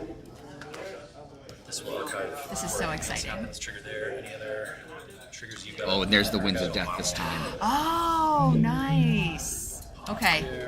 There was probably a card order situation going on there that we are now grasping. So two Mamet's gone, nothing archived for X-Ray, board wipe, getting a lot of cards in the discard for Vitoray without risking for Memorialize the Fallen coming up soon.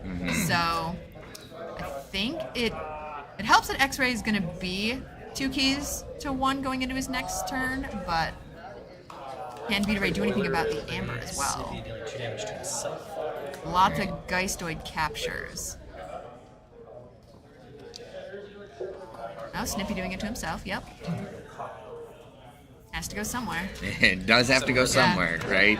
I have very often, if my opponent doesn't have any creatures out, I've discarded my Snippy first to not kill anything and just not put damage on anything, and then put out all the rest of my creatures. X-Ray is forging his 2nd key. Saving the blue key for last. Yeah. Looking at his archives. I'm gonna not add my archive. I will call Brock. So now with all of the creatures out of the picture. Alright, So going there's Grobnar. Earthshaker. So that's gonna Yeah, that's gonna remove those. 3 power or less.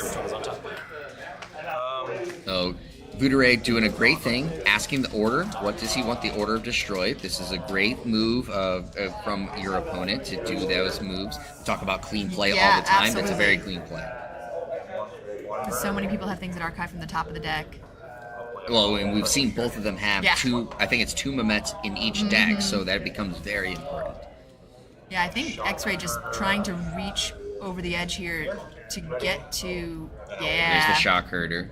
to get to 6 Amber. Also trying to empty his hand. Can he get 1 more and put Vitoray in a position that he has to take. Oh, one off. Oh my gosh. All right. Well, it's like 2 seconds of breathing room for Videre.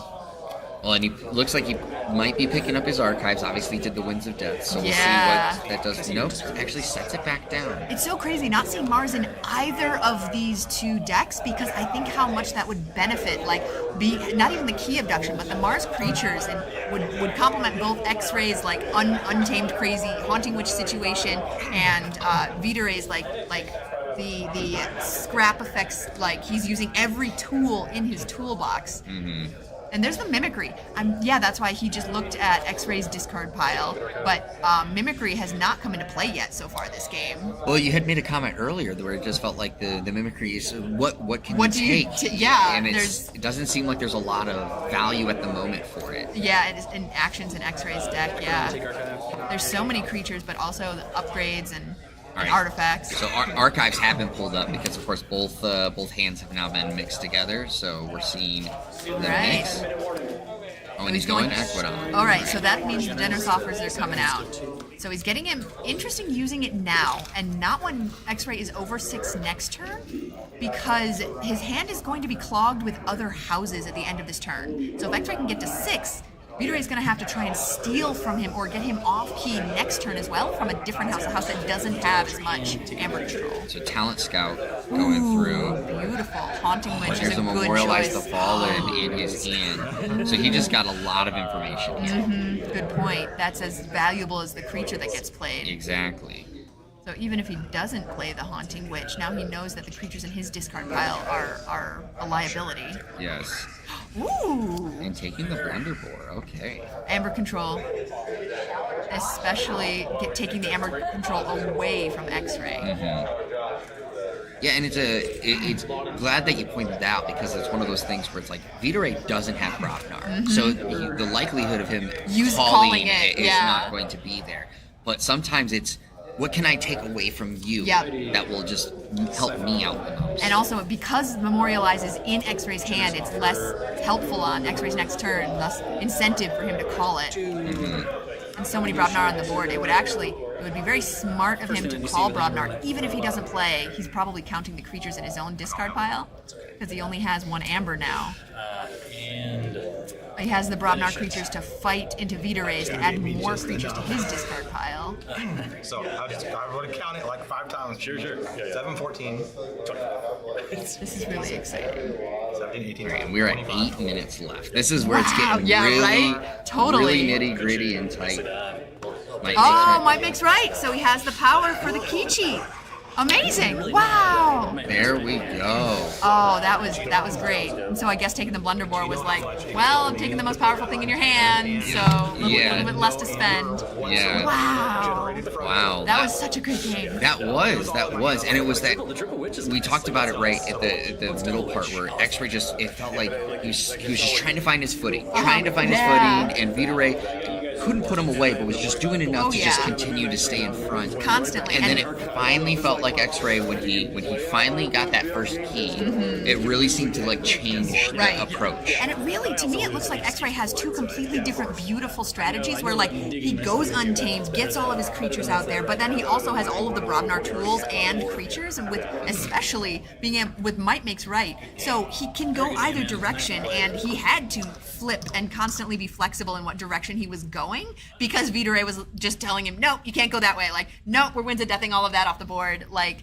and that was beautiful. I was surprised now that knowing that Might Makes Right was in X-Ray's deck, that could have been a card if at any point it was in his discard pile that Videre copied with Mimicry. Oh yeah. And so but there wasn't enough creatures in Vidare's deck to equal the 25 power. I think so, yeah. It was one of those things where I felt like even when Videre got a sizable board, it was usually with very low power creatures, right? Absolutely. And so that's one of those things where, of course, the big beefy Brobnar creatures come into play so much, and it would have been one of those where you really got to try to figure out like how do you get the most powerful creatures out of your Geistoid pod, while using the Talent Scout to pull maybe something from Brobnar to get to it. That's a good and he point. didn't feel like he ever had that to really be there. Yeah, I think that also that's the first Talent Scout that I've yet seen in this whole tournament. There may have been others, but it's a really, really great tool, and also, especially at this high level, it's so useful in a house that isn't normally picked. Like seeing Equidon this high up has to have stuff like that in it. Yeah, so obviously that means X-Ray moving forward doesn't necessarily mean that he qualifies, because we do have a play-in game that's going to be taking place. Where he falls is going to be determined, obviously, as the end of the rounds. Vita Ray, unfortunately, just falling short.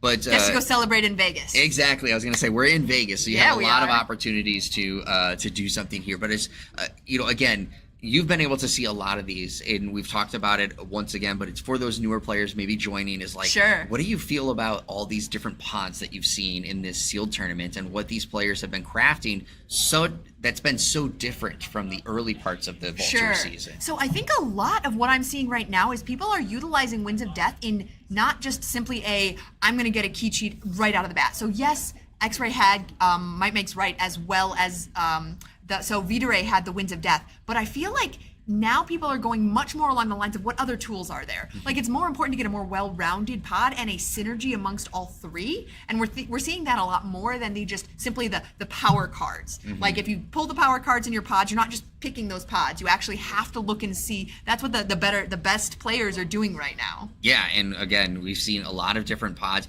Of course, as we talked about, Untamed has been a pod that's been very used often here, and we've seen so much efficiency from these Untamed pods. Totally. And of course, Geistoid being there, Mars potentially being there. But it's that, as you had talked about, it's like that third pod is becoming more and more important because of trying to make sure that you don't have the shortfalls. Right. Where you now have 12 cards potentially in your hand or in your deck that you were like, I don't really want to use these. Yeah. I mean, one strategy that early on people used a lot was if I just get the most discard pips, then I can usually get rid of the house I don't want and play mostly two houses. And I don't think we've seen too much success with that in sealed, because getting the discard pips in the first place, and second of all, like having a bad house usually doesn't help. But I think that's something that now people are still looking at the pips, but they're not as critical as the cards themselves. Yeah, so of course we still have more action here to come at Vault Tour Las Vegas.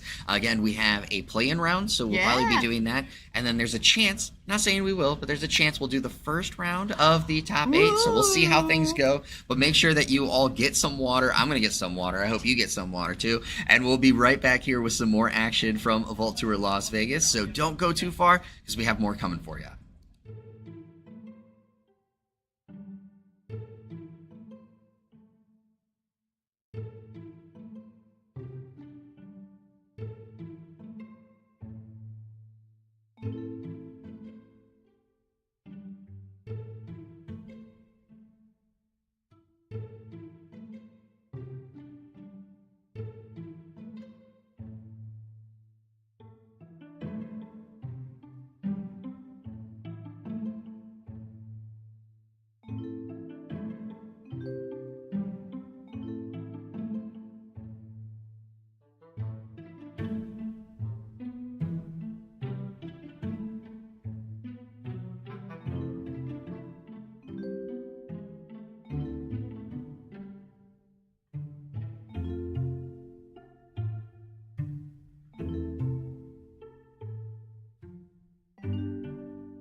All right, everyone, welcome back to Las Vegas Vault Tour. We are in a play-in round for the final spot of our top 8.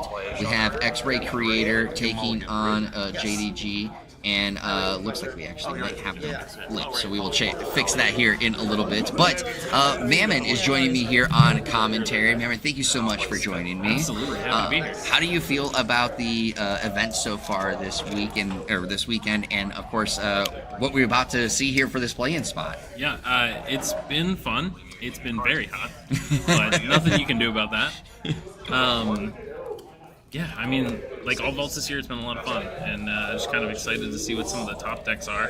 I obviously am not in this, so I'd like to see who did make it. Well, you know what?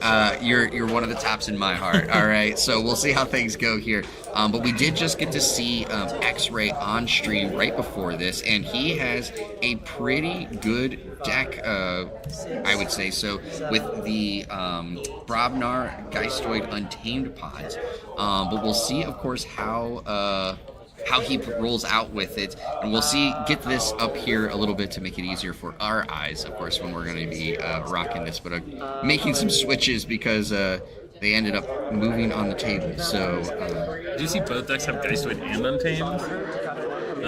Geistoid is expected. Untamed is very hit or miss, and mostly miss for me in this set, so I'm interested to see what good Untamed does. Well, we'll see. We've actually had a lot of really good Untamed in this on stream this weekend, so I would be honestly a little surprised if they don't have anything really good. Now, X-Ray does have a pretty good one. The reason why we know is, again, X-Ray was just in the most recent one, which pushed him into this point, but then, of course, now is at that undreaded play-in spot that, of course, X-Ray did not want to be in. But we are seeing now, of course, the Brobnar Geistoid Untamed over for X-Ray, JDG rocking Geistoid Unfathomable Untamed, and now we'll make things a little bit easier for our eyes.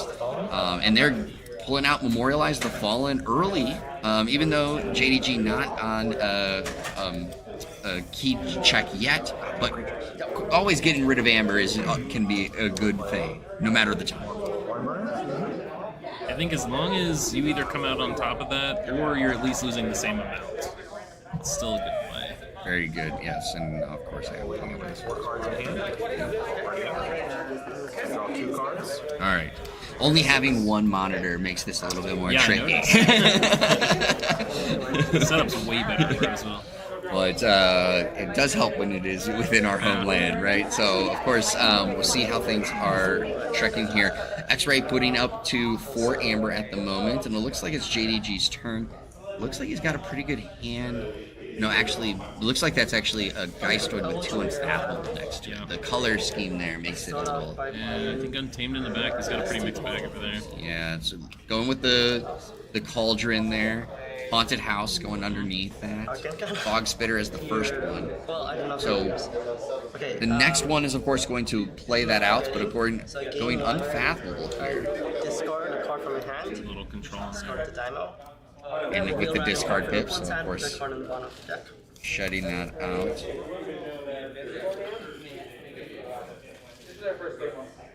Did you see what that was that he discarded? I saw it was a Geistoid creature. And then I'm gonna discard. I do not remember the name, but we will pull that up here in just a few seconds.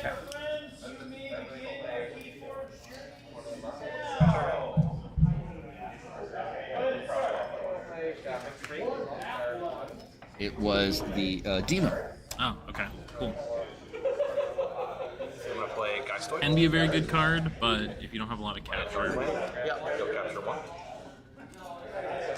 early.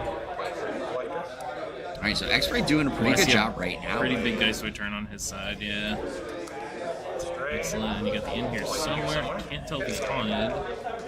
I don't think it's going to be some good archives. I don't think he is. It's going to be the discard. And so X-Ray actually has used this twice now as a discard option to try to get him towards Haunted. It was something that we were talking about with Sydney earlier on stream, is that you don't normally see people use the in here somewhere for that effect. It's normally about pulling things back.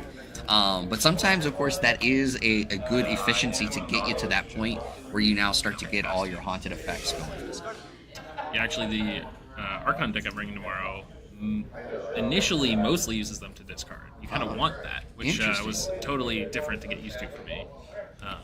It would definitely be something that I'd have to get used to as well. It's something that you just get so common. And you think the archive's great, but if you need to be haunted and you need certain things in your discard, you got to get them there somehow. Yeah, for sure. Plus, a pip is always better than not. Yeah, very true. Oh, I saw an Island of Misfit Toys in that discard over there. Obviously not a threat now, but you can get that back. Lead to a big turn.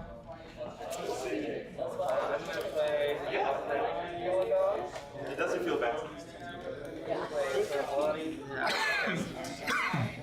Alright, so what is the play here? Try not to. I will choose. I have to give you a formal warning. JDG doing us a little bit of the streamer friendliness, showing a little bit of his cards, but not enough for us to get a full picture of what's going on. Yeah, I can kind of make it houses sometimes. I personally, I'd try to be clearing as much of that board as I can, since X-Ray's not on check. Really don't want to let him have that, because he will get to check 2 of those creatures capture, and because of the so I'm gonna call slam, they'll be elusive after that. So you kind of want to take care of that as early as you can. Alright, so there's the third one, the third use of the Cauldron. So now each one is going to get played out one by one. It's fortunate that there's a creature under there so that he can capture onto it with the Hello Eve. 1, 2, 3, 4, 5. Or not. No Geistoid. Or he just whips no Geistoid. It didn't matter anyway. Unfortunate. And then I'm gonna do Death. And there's Winds of Death. So you're talking about clearing the board. I think let that him have that creature lead. Is that one? And JDG's got a good size discard pile already, so for sure. And it's also important to note, of course, you not being able to see the last game. X-Ray does have a Might Makes Right in his okay, so stacking up creatures for him is not the best way to go necessarily. Correct. And that was actually how X-Ray sealed the deal in the last round, was with Might Makes Right. So that is something to keep in mind as we see this game unfold, is how he plans to utilize that as he did in the last one. Okay, he did only get 4 creatures out of it, so it was certainly weighted in one direction. Yeah, and as you saw, JDG, as you said, had a pretty sizable discard pile and got a ton of creatures out of that. 1, 2, 3, 4, 5, 6, 7, 8, 9, 10. And so he still is haunted based off of the card count there. I think that is my turn. Always a nice thing. Winds of Death and you stay haunted still? Yeah, he's still behind on Amber, but that was a pretty solid turn. And he's haunted, and I did see a Haunting Witch and at least a couple untamed creatures go in that archive. So there's a little burst coming up, too. Geistoid? Play a Soul Vial? Alright, so been passed over to X-Ray playing the Soul Vial there.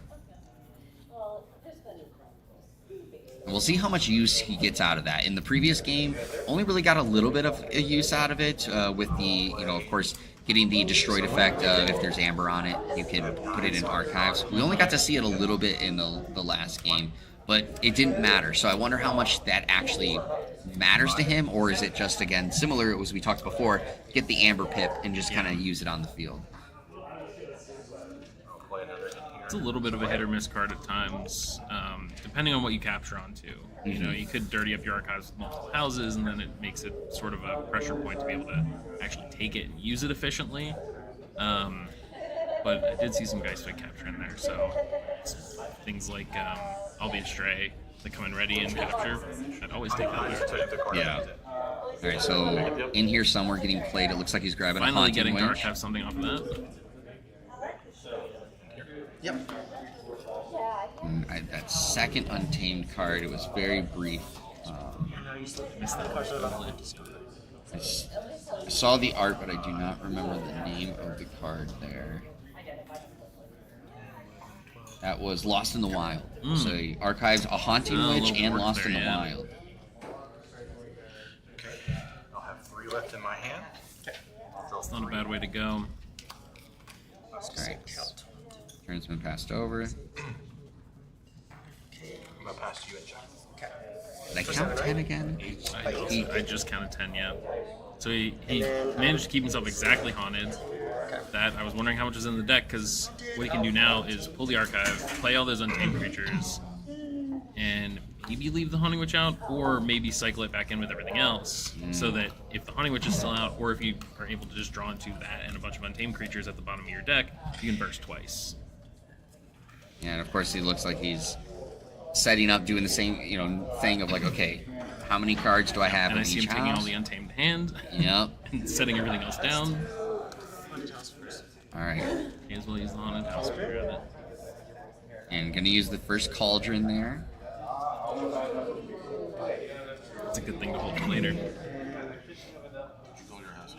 Sorry, Untamed. I'm sorry. Just didn't hear it, so I was just Yeah, no, I didn't call it. It's my fault. Okay. So, Haunting Witch. All right, so there's the Haunting Witch coming down right away. And of course, because of the haunted status, gets an Amber Pit for it. Yep. Ooh, and a second. I didn't notice the second Haunting Witch. One, yeah. Ooh. So this is It's gonna be not, a big burst. I was gonna say this is not even is it going to be a big burst. This is going to be a big beefy burst. Discard a card. Oh, there's a discard pip on it, but as you can see, makes sense trying to go to something Whole hand of else. stuff to discard. Wonder, does X-Ray, do you know of any large Amber control on his side? He does have Memorialize the I know we have the Fallen. Memorialize, Yes. but it's already in the discard. That is correct. So wonder if, well, even if he did archive it earlier, there's no creatures on the other side, so it still wouldn't be a big hit. Correct. Yes, you're right. It's a tough spot. I don't think he has. We're about to say it's a lot of untamed creatures. We're about to see a lot of Amber. I'm going to capture Untamed. And that's a capture pip on top of it. And it came back wrong, so you can just go ahead and play that Terminator you discarded. But a card from That this is is a on the very bottom cool of the combo. deck. So I'm going to choose Island of Mr. Toys. Oh, and sorry, I get Was it the Island of Misfits Toys? Toys, Okay. yeah. two from here and two from It's a great card. For newer players, could you tell them what that card does? Yeah, as an action, it purges itself, and then you can put all of your Geistoid cards from your discard pile into your hand. So it's not necessarily the best to have it at the bottom of your deck, but you can leave it out, especially if you know the opponent doesn't have any artifact control, until most of your Geistoid is in the discard pile. You can take it back, you can play up to 11 cards out. Some you can even play and then use it and bring it back, so even more. That's a great. It's like a number of cards in KeyForge, but especially that one. It could be such great value if used at the right time. And we talked about the big beefy burst. Just look at the Amber pile sitting there for JDG. Now, I wonder if he's gonna play the Lost in the Wilds, because he left the two Haunting Witches on the end, so you can put them back in the deck, along with two creatures on the other side, basically just guaranteeing that you can draw back into them later, and protecting, essentially, from any purge or destruction. Yeah, and JDG looking through the discard pile of X-Ray here. Probably trying to, of course, one, confirm what's in there, but secondly, trying to see what being in there is going to affect my upcoming plays. I'm not. Oh, so he was looking because the Wharf line on the end, Oh, you have to shuffle 5 cards back in the You are correct, Looking yes. at the top 5 specifically. But yeah, I would not be excited to be X-Ray right now, because not only is there a ton of Amber on the other side, if you don't clear that board, that is 8 untamed creatures. 6k. Yep. Yeah, You and can just reap again. And I don't remember from the previous game. I believe X-Ray does have a Winds of Death, but outside of that, I don't remember what other potential board clears he has. Now, obviously, a Brobnar pod, he could throw some big beefy splash damage, but still, that's not always the most effective way to clear a board. Oh wait, hold on. What about the skeletal? He did let X-Ray forward, using the Wharf line to unhaunt himself, so the Skeletal Murmurs don't to stop that key. That's okay, but it does make it a little bit more of a risky move. So 20. But, you know, when you're ending your turn with 20 amber, Put them into your pile. Put them in. you can take a couple risks. Yes. Okay, yeah. Okay. Now this is one of those points where it does become potentially a race against the clock for X-rays, because of course at the current state it will take 3 turns to forge the key. Does JDG have a spooky charge or something that will help him forge a key in a turn? Obviously, then that speeds it up, right? I was gonna say it'd speed it up a little bit more. So X-ray has potential time, but with Insealed, because you don't know your opponent's deck list, it becomes ever more so, what's in here? What do you have? What haven't you revealed yet? And I feel like we've seen most of what JDG has to offer. Yeah, I think there were maybe 4 cards left in the deck that we hadn't seen.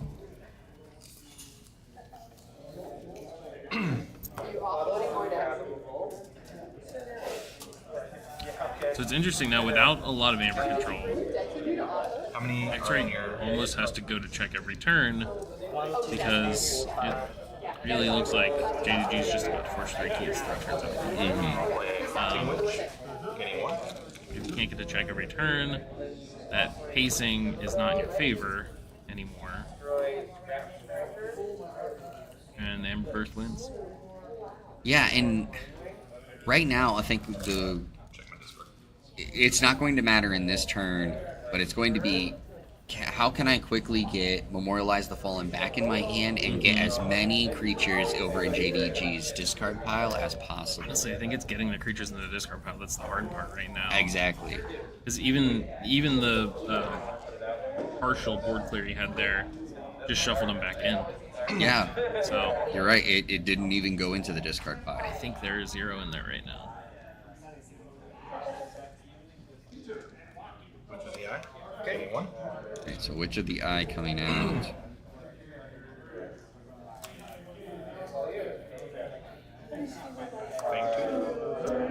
It's getting close. I wonder if he can get to check this turn. There's Fangtooth Cavern. Personal favorite. Oh, he is going to go to check, actually. As of right now, that Amberfly is the weakest creature on the board at 2 power. And so he will get the Amber off of it. And with the Wharf line there and the Hunting Witch, that'll put him at 7.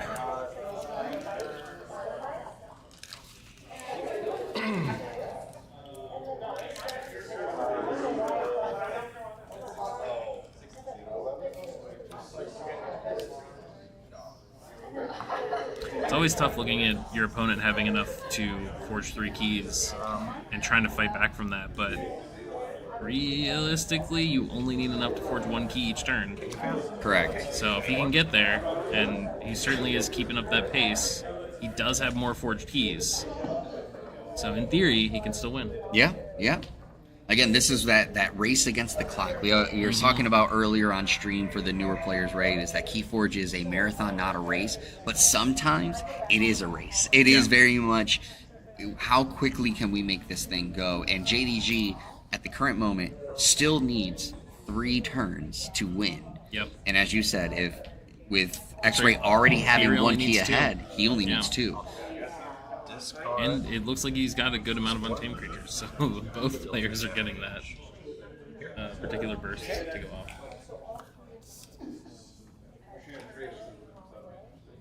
Play Bog Spitter.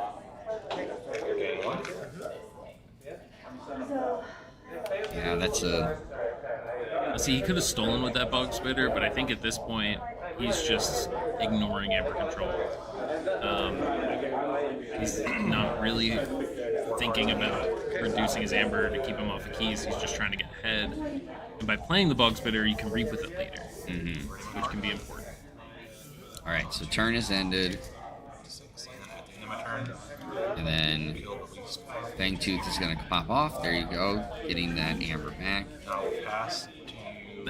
I was just looking at the row of 7 Amber. Thank you, Marcus. There we go. So we're sitting now currently at 9 Amber.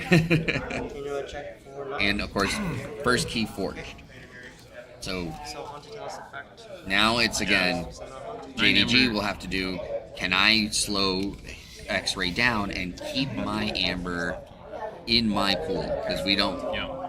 I did see a Covetous Hema So if he has any other Amber control in that Unfathomable, he can take him off check this turn, which could be a big move, because that'll put the pace of KeyForging back on JDG's side.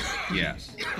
I don't know, based on our view of the cards, what else he's got in hand there.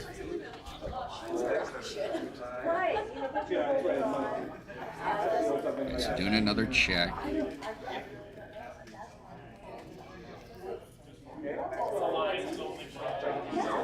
He's just double checking. Oh, for sure. He's trying to make sure, hey, Yeah. all right, we're starting to put a little bit of creatures in my discard pile. I just got to make sure that things are going. Oh, we're checking again.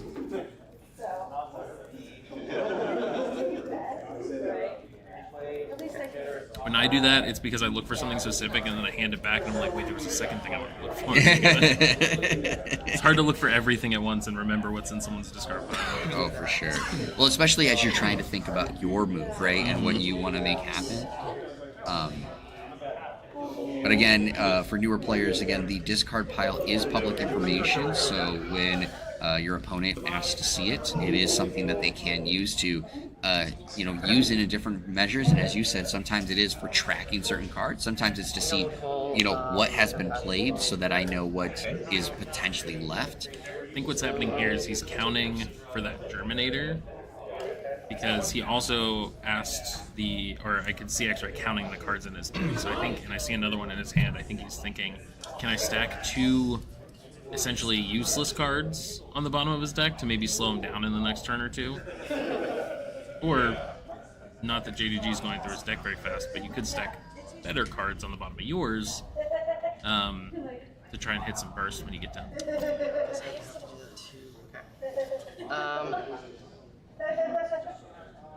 Decima, a capture site.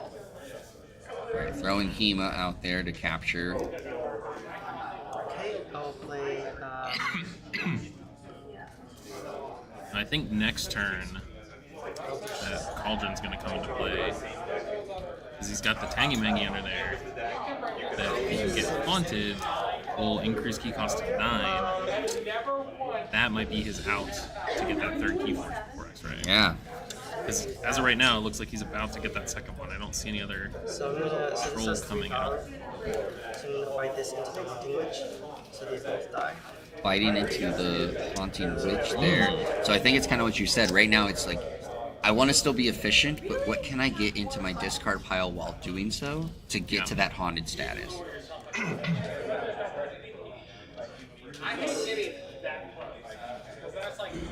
Alright, so we've reached the halfway point of this match, and it feels like we're almost on, pins and needles right now, trying which one is going to break first, because both sides are still in that tussle. But the Haunting Witch going into the discard pile is big. Now, X-Ray does have a second Haunting Witch, so that is important to keep in mind. He does also have the Witch of the Eye still on board. You are correct. So he could just bring it back. So I'm gonna play and Amber. Discard the top 6 cards of your deck.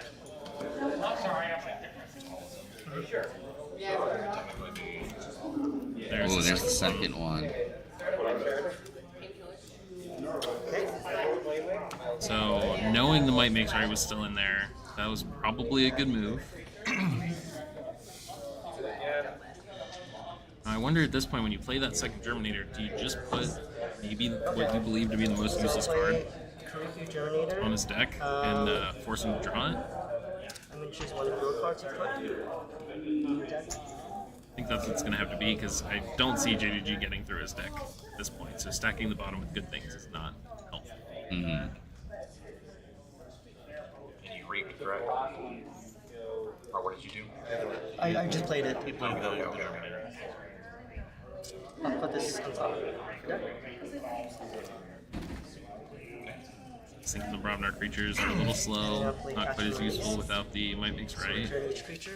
Ooh, is that catch and release? That is a catch and release. I don't know. Each player discards value cards in their hand until it's I guess he's worried about the Haunting Witch coming back.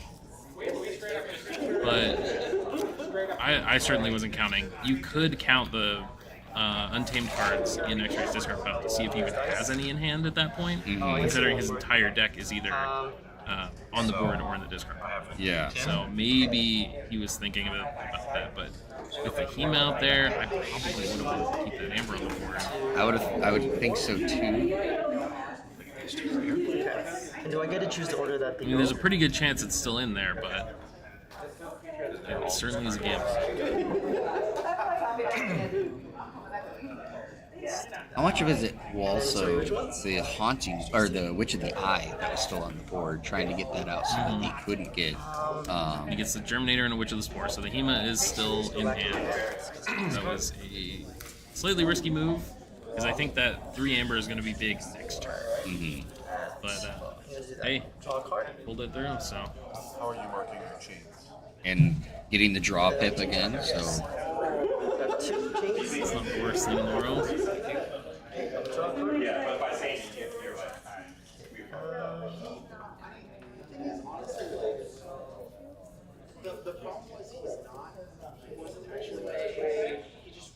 It's tense. It feels tense. It does. Like I said, it feels like we're on pins and needles right now. Just and now, did enough get there? 2, 3, 4, 5, 6, 7. Oh no, looks like we're at 8. Okay, I think that's my turn. All right, and so doesn't play the Hema back down. And I have 6 cards, so I do not lose any chance. I wonder how much of it is of trying to see where does X-Ray go with his turn before playing the Hema. Possible he's worried about it dying with the Amber on it, and so what he wants to do is be able to capture 3 and play the Tangy Mangy in a turn to guarantee that it's there. Because again, he does have enough Amber to win. Yeah. So it's not really about gaining Amber as much as keeping X-Ray from fortune. Correct, and I think, and that's where I was kind of thinking, right? So like we know, X-Ray forged his 2nd key. Next turn, JDG will too. As it currently stands, X-Ray doesn't have enough to forge a 3rd key. But we've seen that if he can get to it, he can generate enough to get to it. And then now it comes to JDG, does he just wait it out and win? Or does he actually have to react and stop him? That could have been another purpose of the catch roll, is to try and put creatures in his hand that aren't going to be helpful in gaining that Amber. Yes. Take away any useful actions that were there. I don't think we discarded anything crazy off of that, but I saw a Kangaphant that I remember was discarded. Outside of that, I do not remember. This upgrade that I'm forgetting the name of got discarded, so it is a pip. I don't necessarily see it being particularly helpful, but I guess taking any Amber pips away, you only need 3. It's Bone Crusher. This creature gains action, destroy a creature.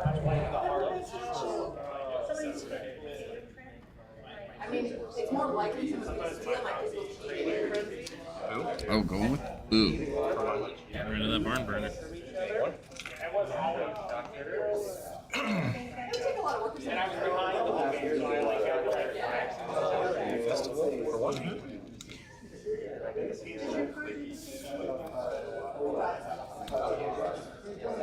This is very tense. It's at this moment. Yeah, I don't think he has enough to get 2 more Amber. There's that. He's gonna archive some capture. Although again, at the numbers we're seeing, I don't know if that's helpful. But it is still a pip. 3 cards in hand. Can't get discarded. I will not get it. Double checking the deck before it goes back in. Yep, JDG doing a wise move there. Just trying to imagine every possible way that he could be taken off a check here. So obviously, when this forges, JDG is sitting at 10 Amber, which is still a lot of Amber for X-Ray to remove for JDG to get off check. But it is still capable. It is still possible. It is. I do think it's a high enough amount that it gives him the freedom to not worry about gaining and only controlling your opponent, which is a really good place to be when in check for your 3rd key. I think he's looking obviously the discard before it gets shuffled back in, just so that he knows everything. I don't see anything in there. It's really Under 15 minutes left. Alright, so deck flip. Sorry, I'll draw 3. We're getting the 3 cards. I think right now some of it's going to be what are these 3 cards that he just drew. I think that's going to be a key aspect to can X-Ray do enough in the next round. Remember, JDG has a lot in his hand, but he started to try to fill his archives or his discard pile. So, could a Memorialize the Fallen help in this situation? Well, if I'd been paying a little more attention when he just went through his discard pile, I could answer that question for you. I think there's only 1 or 2 creatures in there, so I'm going to go with no. I mean, it'll take him down, but unless you have a little more control, it's not going to do it.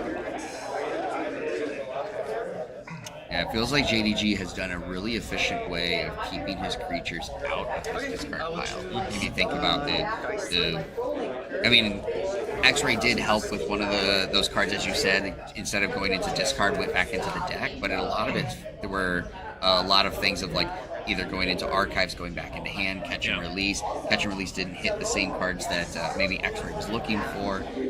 So I think some of it comes down to just, again, an efficiency look of avoiding the discard pile as much as possible. It really neutralizes the effects that Memorialize the Fallen brings. Alright, so there's the Cauldron play now. So while your opponent is salted,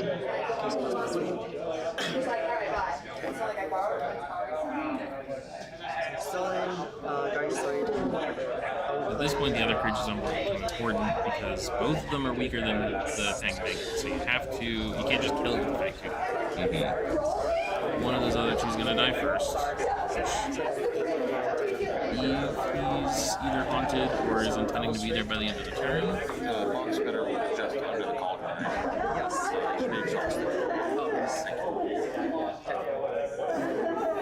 Ready? Then I'll play the demo Elder Dice here.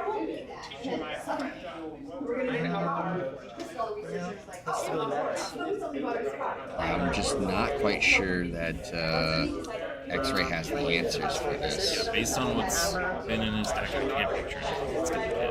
It's 13 now, so you have to take away at least. So there is. I've counted at least 3 creatures. There could be a 4th creature in JDG's pool, but again, that's still not enough to get him over that 3rd key. If it was Memorialize the Fallen, because he also gained additional amber in that turn. Is now at 6 additional amber, so sitting on 12 amber total. This is gonna be a Hail Mary to pull this out. Oh, missed why that got stunned. It was the Phantasmal Visit. He had to stun his own creature. All right. So what does X-Ray do here? Does he have the answers in his hand?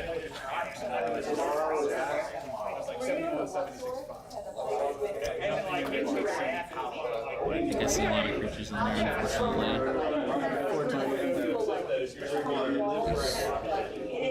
Took a quick look at his archives.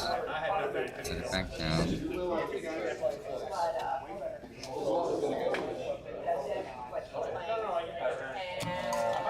And that's it. All right. So JDG takes the victory, moves into the top 8, and X-Ray unfortunately falls here in the play-in stage. Mammon, what did you think of the matchup that we saw there? It was a cool game to watch. Even though JDG managed to get all that amber, he was still sort of in a behind position. His X-Ray was also getting a lot of amber, so he was behind in the pace of forging keys, which is the most important thing, right? If both sides have infinite amber, whoever's forging first. So he was still fighting back from that, and I think he's doing a great job of it. Yeah. I think it was one of those things where as you said, X-Ray was in that lead. JDG, we talked about it at the beginning that it was like he needed 3 turns, X-Ray needed 2, but then it just got to where JDG had just enough to just finally slow X-Ray down, which is exactly what you need, you know. And as you said, be in the position of I don't need to generate more amber. I just need to control my own amber. It gives you a lot of freedom. Yeah. Coming from that position. Just do what you need to stop your opponent without worrying about yourself. Yeah. So now, obviously, through your experience playing in this event, you've seen a couple of different decks, and obviously gotten to see 2 decks here. How have you thought about the deck crafting that you've kind of been seeing across the field today? I think these 2 were better than anything else I've seen or played against so far. Nothing against my prior opponents. My deck wasn't very good, so it wasn't doing much. It wasn't hard to beat. But no, both of these decks seem to rush pretty hard, which is but that is a lot of what we're seeing from Grim Reminders is hard rush. And there's not a lot of river control, and the stuff that is there, like Memorialize, is very circumstantial, and you have to time it well. And if you can't do that because your opponent's either playing around it, or you just draw it at the wrong time, it can be a deal breaker. You're going to lose the game to that, and feels bad sometimes. But at that point, you do exactly what JDD did. You just rush. Yeah. You rush hard, and you save all your control until the moment you need it. Use it then. Yeah, we've seen a lot of across the stream really good Untamed pods, and it's been actually a kind of in a sense a surprising move, just because Untamed does have a lot of flexibility and efficiency, especially if you get multiple Haunting Witches and you can really just burst out creatures. But as we saw in the first part of the Vault Tour, right, it was just let's go for the Winds of Death Key Abduction combo. It's a very good combo. I think people are a little quick on it when they're forging their decks. You need more than that. That's one key. Now, like, you can set up a huge board afterwards, and it can put you in a pace or a place where you're ahead of your opponent, but you do need 2 other keys worth of amber or key cheats, and I think a lot of people are a little blind to that when they see, oh, that's a free key. What about the other 2? Yeah. You know? Yeah, and that's actually something that that Sydney SC Steel said as well, right? Is that like it can be really good, but like as we've seen the US Vault Tour really go through its paces, is that a lot of people are like, they're not just looking at that one pod and then building around it. They're actually looking at, they're actually taking the time of like, what is my best pod, and then can I find things that complement it? And sometimes it is still a Key Abduction, Winds of Death combo, but sometimes it is. That doesn't really work, and we see Geistwood used in different ways for that maneuver. So the real hard part of the Sealed Alliance is finding pods that have synergy. There's plenty of good cards and there's plenty of good combos, and Winds of Death Key Abduction is certainly a very good combo. But if the rest of your pods don't synergize, then it's slowing you down. Right? You don't only need Winds of Death and Key Abduction. You need things to get you haunted. You need things to discard. You need things to facilitate that happening. Otherwise, the guy who's got him is going to do it faster than you, and then that's not helpful. All right. Well, thank you so much, man, for joining me here. Everybody, we are going to take a quick break while we just double check to see if we are going to be playing the first round of the top 8. So don't go anywhere. We will be right back with some more KeyForge action right here in Vault Tour Las Vegas.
everybody. Welcome back to Vegas. I'm so late that I'm messing this up. Vault Tour Las Vegas. We are here for the first round of the top 8. So the quarterfinals is going to be taking place. We have Shaka versus Archon Arlie, excuse me, on stream. And of course, we've seen Shaka 2 other times here on stream, so we'll see how things are going for his play. But of course, now we're at the time where all the efficiency decks, all the best decks are at play. I haven't seen him at all. I've been busy, so I'm excited. Well, we'll get to see. And again, for those that don't know, is that Shaka was the sealed Vault Tour winner in Baltimore. Yep. So there's a chance we'll see him. Strong showing again. Yeah, do the thing. And it's one of those aspects, at least for me, that I really enjoy, that it's sealed. So it's not like he has a very efficient deck that he's just brought back. Yep. It's you still have to craft it. You still have to do it. And again, it shows definitely the mark of a skilled player. Exactly. It shows the knowledge that Shaka has. And of course, we'll see how Archon Arlie does with this. This will be our first time seeing them here. But we're seeing a mirror match, basically. Yep. Brobnar, Geistoid, Mars, both sides. So when you see Brobnar, Geistoid, Mars, what do you think is going to be the focus, the play here? I think big boards will show up, and they will go away very quickly. I think a lot of Amber's going to come out, and some crazy things are going to happen from the discard pile. Okay. All right. Well, things getting started, of course, right away. And we see the haunted token coming from one of our good friends here, who's actually just offside of the screen, going to be on display. Your house is probably. Yeah, I love those tokens. Yes, and those were crafted, as we were talking about it, that Tobin, one of the co-hosts of it's the Warforge. Warcast Reforged. Warcast Reforged podcast. His kid made those, both sides of it, so that's really cool. And obviously, it always feels good when you see people continue to rock it on stream. Yeah, the community's been great, honestly. Little trinkets and everything going all over the place. People are always excited for these. It's nice to see them prepping for them. The stickers that get made for the various Vault Tours and the patches. Everybody's in Baltimore. We had some tokens to play adaptive. They said your deck and my deck, so you use it to reveal which deck you want to bid on. So those are very, very cool. Nice. Yeah, this is one of those things where it's always great with the KeyForge community. For those that are newer to the game, is everyone is very nice and easygoing, and of course, again, a lot of people like to just share and use the experiences of like the various things they craft and bring to the table.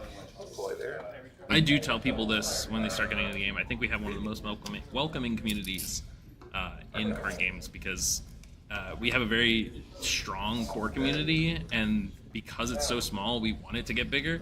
And so, there's plenty of friendly people anyway, but we're all extra incentivized to be nice and helpful and just get people around and hanging out. Yeah, so... Yep, we're good. So, all right, getting things going here, looking at the play, the board state. Shaka going with Mars there in this turn, and it looks like, of course, turn ends, passing it over to Archon Arlie. So, what? A couple slow turns to start, not a lot of Amber yet. All right, go another Brobnar. And that's the Fire Spitter. Yeah. No, that's Headhunter. Sometimes the images you're trying to see as much as you can.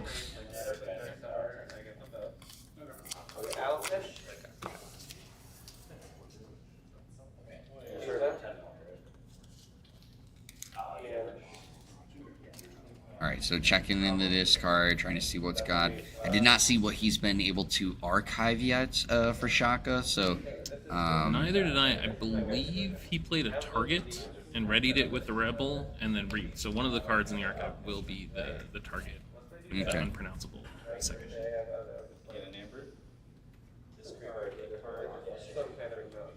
Trust me, again, I went with Doctor, whatever his last name, however you want to pronounce it. I just call him Doctor in the Mars pod, so I just leave it at that. Can one of the stretch goals on the next game found be a Mars pronunciation guide? You know what? I can't confirm that we'll try that, but I'll see what I can do. All right, so hit a deep probe for Geistoid creatures. Those discarded. Target? There's that target that got archived.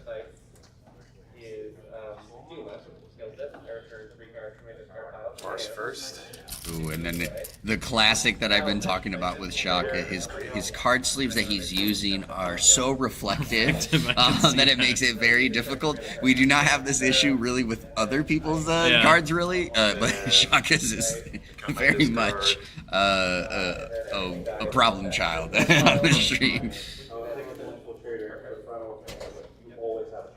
Yes, exactly. That's cool. And the final frame comes back. I have my second final frame. So I see a pretty bursty Mars here. Because he's playing that Rebel, ready, reaping it, archiving something, and itself. He just did it twice in a row. Creature. I'm not haunted, so creature captures one.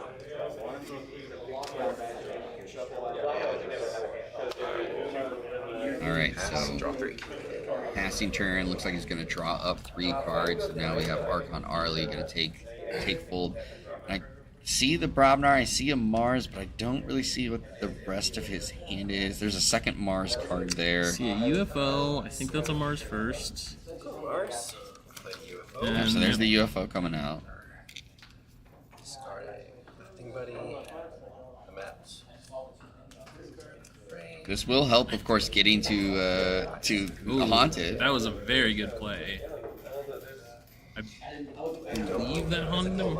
4 to do that. Can you show me how I did? 11.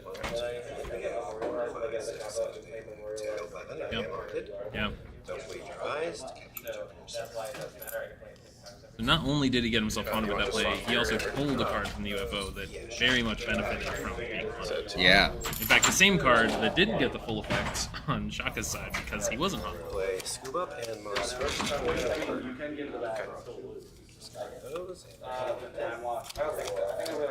Now, did I miss something? I think he just played Scoop Up and Mars first, but he should have archived one of his own creatures. I don't believe he's discarding it. I could be wrong.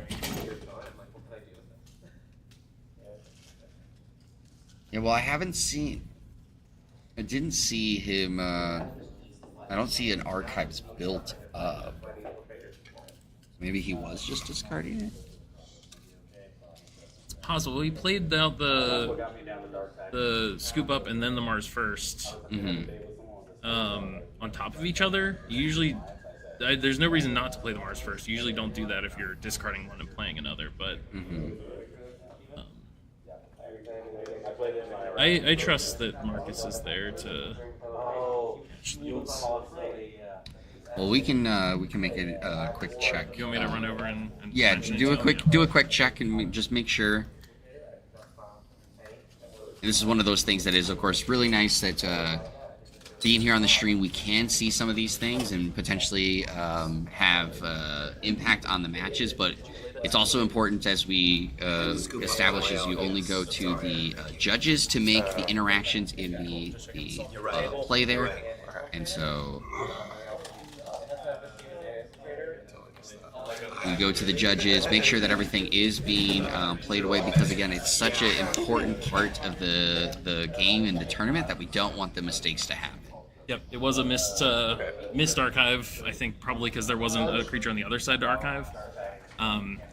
Marcus was not at the table. I just went up and I asked them real quick, did you scoop something up or did you discard it? He said, I did scoop up. I should have gotten something of my own. Fixed it right on the spot. Both agreed, so there we go. No judge was necessary. Okay, perfect. And I'm going to play Holiday Festival. All right, so Shaka going Geistoid this turn. Oh, wow, that is probably more capture than he wanted. That's a good flip. Yeah. Would have been happy to have some of those cards actually instead of discarding them, but is what it is. Leaving your opponent with 0 amber isn't the worst. Now, does he have something in his hand that could help get some of those into his hand? I don't. Obviously, Shaka has this off screen, but a couple cards that can recur things. Have a Well of Memory. We should put him back in the hand. Do it in here somewhere to have him for later, which you've seen a bunch of because it's an amazing card. Yep.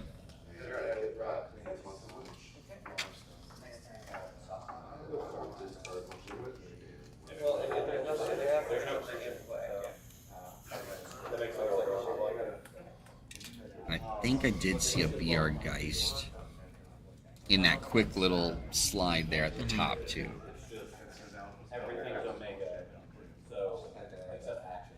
I do think that probably haunted. I think there were at least 4 cards in that discard. Let me check your discard more time. Yep. Probably double checking. There's nothing on you want to archive on the other side. I will discard Well of Memory, and then I'll play VR Geist. And there is the Well of Memory getting discarded.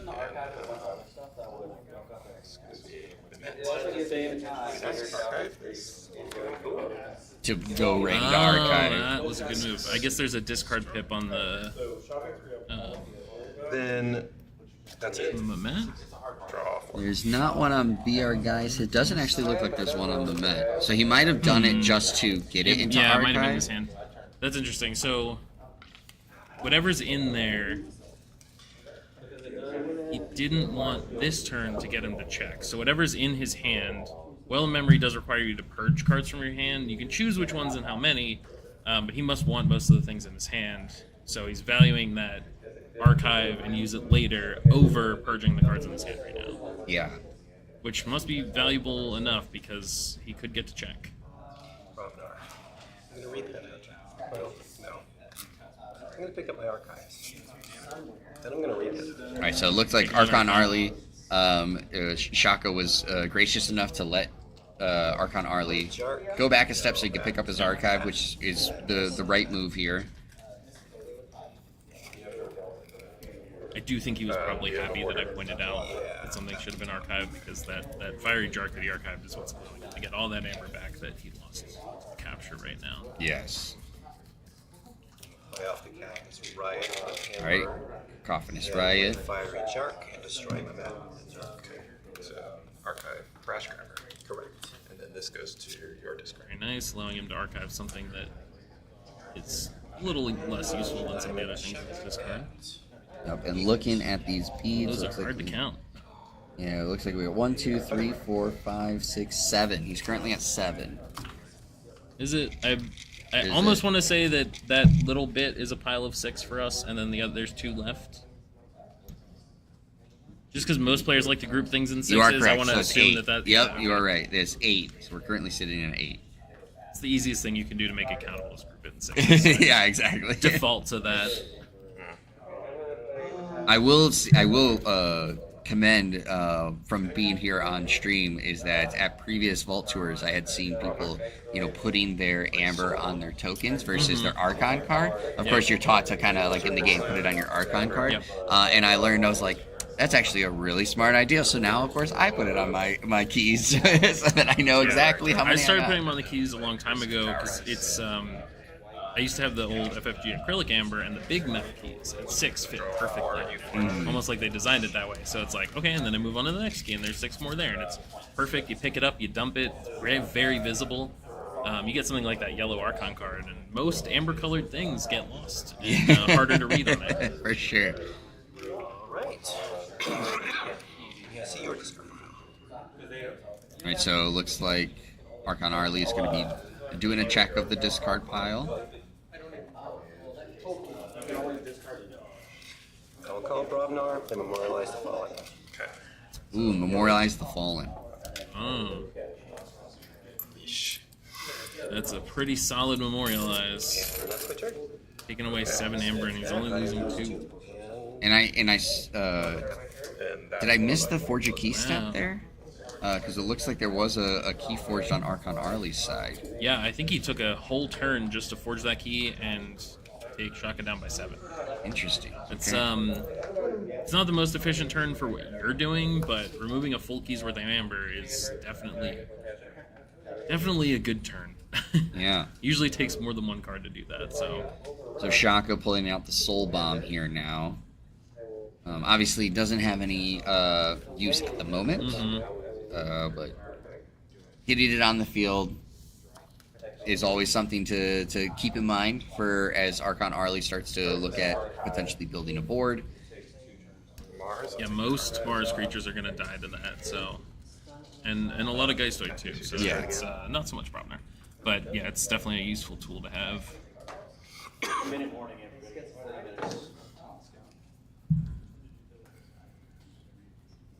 30 minutes left to go.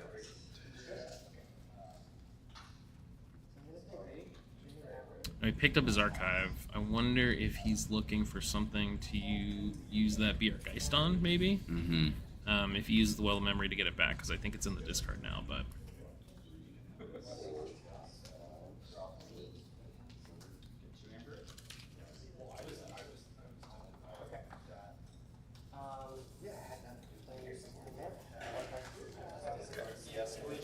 A lot of searching to figure out what he wants to do.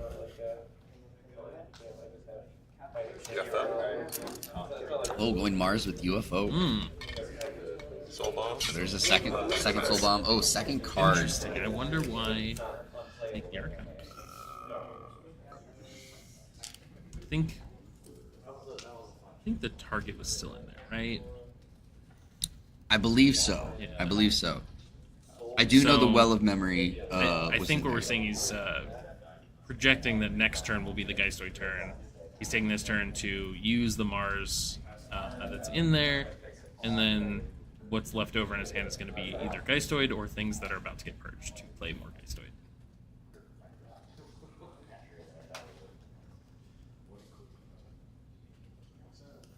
G-Pro.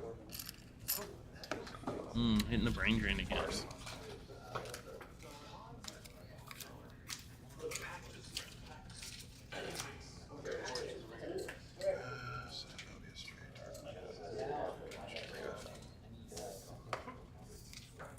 So he called Mars.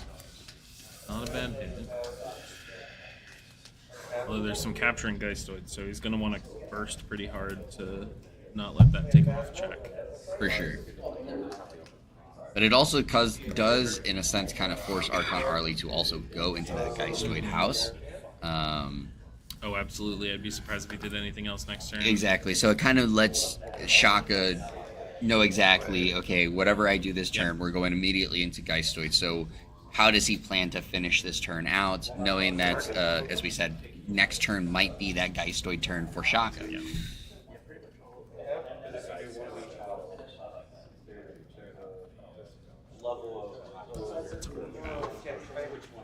Might take the Hell of Eve Festival.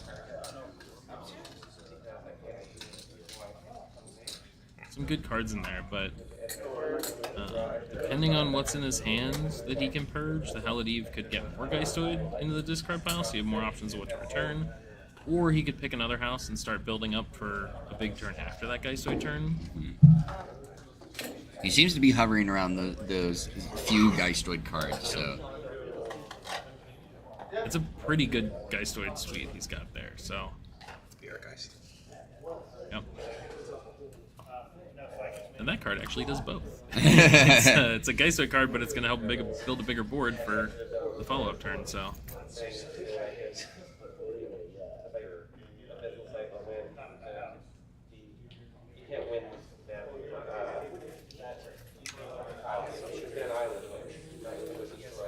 Alright, so we're about to hit 25 minutes. This game's progressing a lot slower than the last one. It is very slow, and this is a different look than what Shaka has had in the previous ones. As I said, previously a lot of his games went really quick. Now, still of course got to a further state, but he was much further along at this point in the game.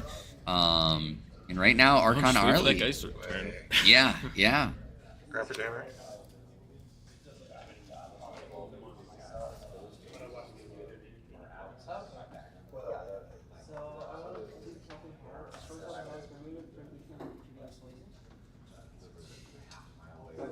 This is where it becomes, as we mentioned, it's very key to play everything not necessarily slow, but in a controlled pace, because you want to not make mistakes. As we saw the Archon Arlie one earlier, right, is that mistake could have actually messed up future turns if the archive didn't go through. So sometimes doing those slow, methodical moves allows you to prevent a crucial mistake that could hit you. And I feel like that's what we're kind of seeing with Shaka right now, is he's really just trying to look at his cards to be like, okay, what is the most efficient move that I'm doing, and making sure that he plays them in the right order. Especially if he's fighting from a position where he's behind the pace that his deck's normally at. Now remember, he did lose 7 Amber, so yes, we are seeing him a key and a half behind where he normally is, but at some point he's going to have to start rushing for some keys here. Is that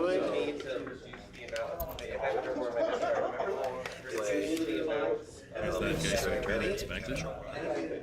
Yep, so first Albia Stray, and is play Thought Catcher, capture one. Haunted is the capture. And play Dark Lamp, who doesn't capture one. No, I missed the capture pick on that thought catcher. That's be good. Oh yes, you are right.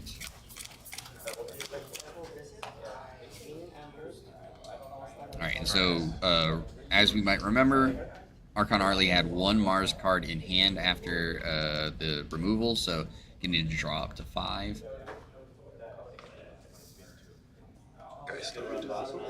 And now, is this going to be the Geistoid turn? He just picked up Archives. We remember the BR Geist is in there. Yep. So I would assume that is a at clear this point, signal he's got a lot of of Geistoid in the hand, so I can't imagine what else he would possibly do. There can't be enough Mars left, so he didn't draw anything. That big archive he pulled. So yep.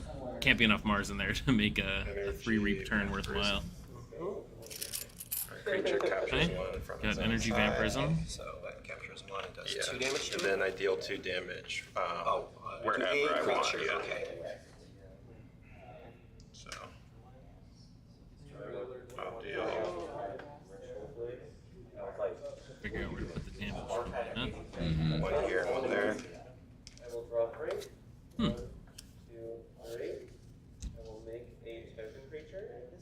I don't know what to think about that. Yeah, that's a interesting choice there as well. I wonder what Shaka has in mind for distributing it that way. So here comes the Soul Bomb, which is going to remove. Okay, so that will take out the Thought Catcher, and it'll leave 1 damage left to kill on Albia. So he's only drawing 1 off the Thought Catcher. Because if you kill the Albia, that would draw 2. And I think he's trying to minimize that while still damaging the board as much as possible.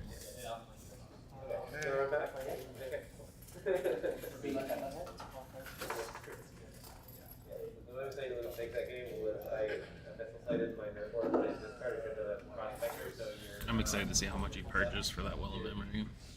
I'll play.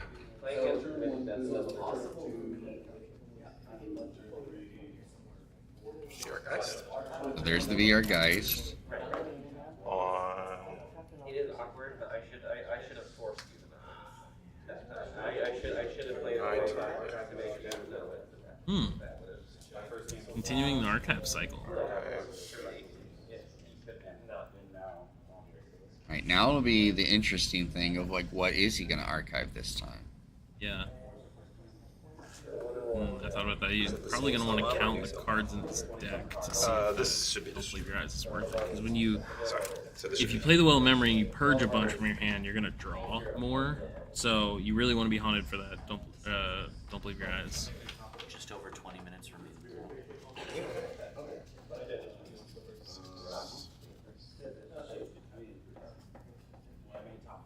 Just over 20 minutes remaining. Some hover over the curse too. That's can also be a very strong card. Yeah. Make your opponent lose 2 amber a turn essentially. Yeah, he's really hovering around that. Archive Curse of Cowardice. Oh, it goes with the curse. You know what? I probably would have picked that also. he's got to have a Brobnar turn coming up with what's left in that deck. And that curse with one creature that has your Amber on it is pretty strong. Because as the board is right now, if he doesn't fight with anything, he loses 2. If he does fight with something, he doesn't lose anything, but does give his opponent an Amber. Mm-hmm.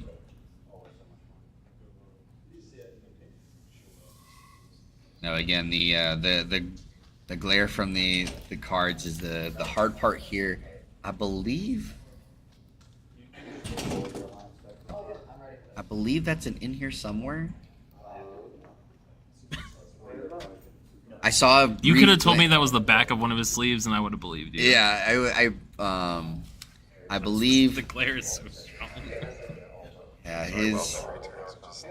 As I've said, Shaka's, unfortunately, we have not been able to get the glare fixed for his cards, but mostly other ones, it's been perfectly fine. Did you try and put him on the other side? Did that work at all? He's always chosen this side. Tell him stuff. Pull back. Okay, purge 3. Geist, Energy Vampirism. The Energy Vampirism is going to kill that Albia. Very cool. Then I'm going to play Energy Vampirism. It was the Well of Memory. Okay, that's what it is. That's why it's still on the board. I don't have it. Yeah, so deal 1 damage instead. Then I'll be a straight liner play ready. Read. Then I play the Geist. And I'll look through yours.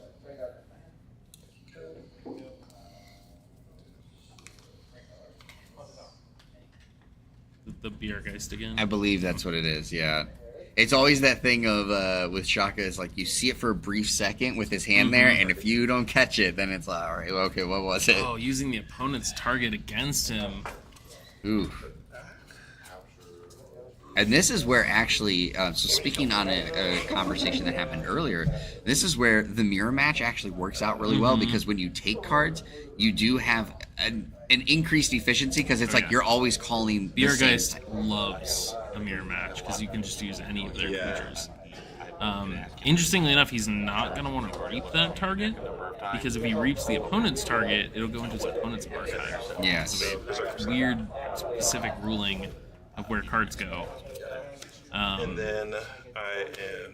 So I wonder if he's just going to leave it there? Or fight with it maybe later?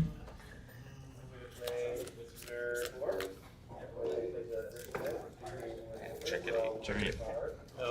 30 minutes in, he's about to get his first key.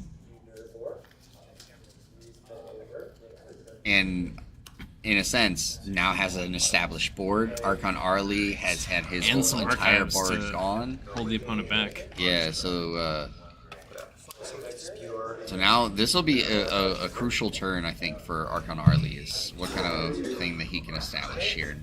See 3 Mars come out right away.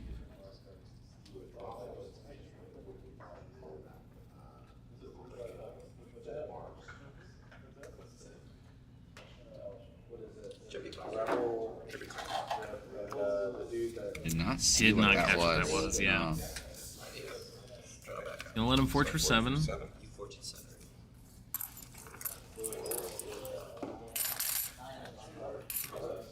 Alright, first KeyForge.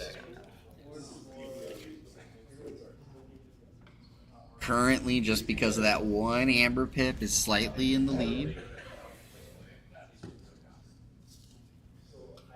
But at this point in the game, 30 minutes pretty much passed. First key on each side. It really feels like we're gonna go all the way down to the wire on this one. Yep.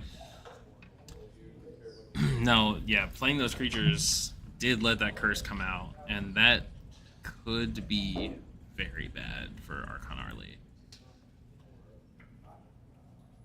Because now he essentially has to kill his own board just to get rid of that curse.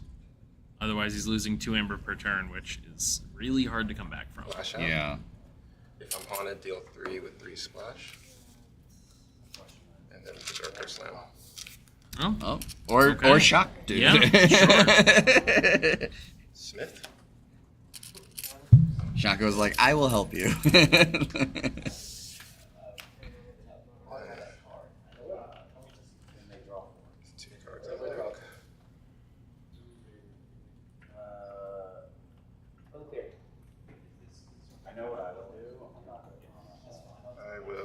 All right, so I feel like we've seen a lot of the cards so far. So with the last 14 minutes, it feels like we're again at this stage of almost like bend not break. Yeah. From what you've seen so far, what do you feel needs to be kind of the focus Archon Arlie looks at out of the efficiency he has with his pods? And what do you think Shaka needs to continue doing with how these most recent rounds have started to unfold? I think he has to rush Amber and clear board, which are both really hard to do. I do think that curse should have gone away when the board was cleared, when that Mars board was cleared. That's pretty big. Yes, that might be something that we should go mention to the judge.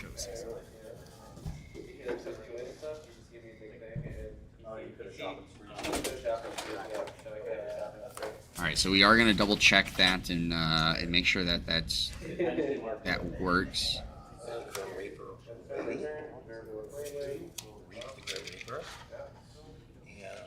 I want to purge the Grabber Jammer. Actually, this is actually not in play because at the beginning of this turn you had no creatures in play. Right. So it looks like they're currently looking at things. At the end of the turn. Yeah, I'm sorry. Yes. The turn that it happened was we did see, of course, the two creatures got removed. Grabber Jammer. And then on top of it was the Berserker Slam, which removed the third. And so it looks like it's still staying in play, so it must be a decision point that... I learned something today. All right, perfect. So I was under the impression the way Curse of Cowardice reads is if at the end of your turn, if you did not fight with the creature, if you lose 2 Amber. And then there's a second sentence that says if there are no friendly creatures in play, destroy Curse of Cowardice. I was in the impression that meant at any time if there are no creatures in play. It turns out that entire thing checks at the end of the turn, so you have to end your turn with no creatures in play. So I learned that today. Well, there we go. Yeah. Now we know, and of course that's part of the fun in a sense of being here streaming is because we can learn a lot of new things, and of course help out our newer players that are checking out KeyForge for the first time.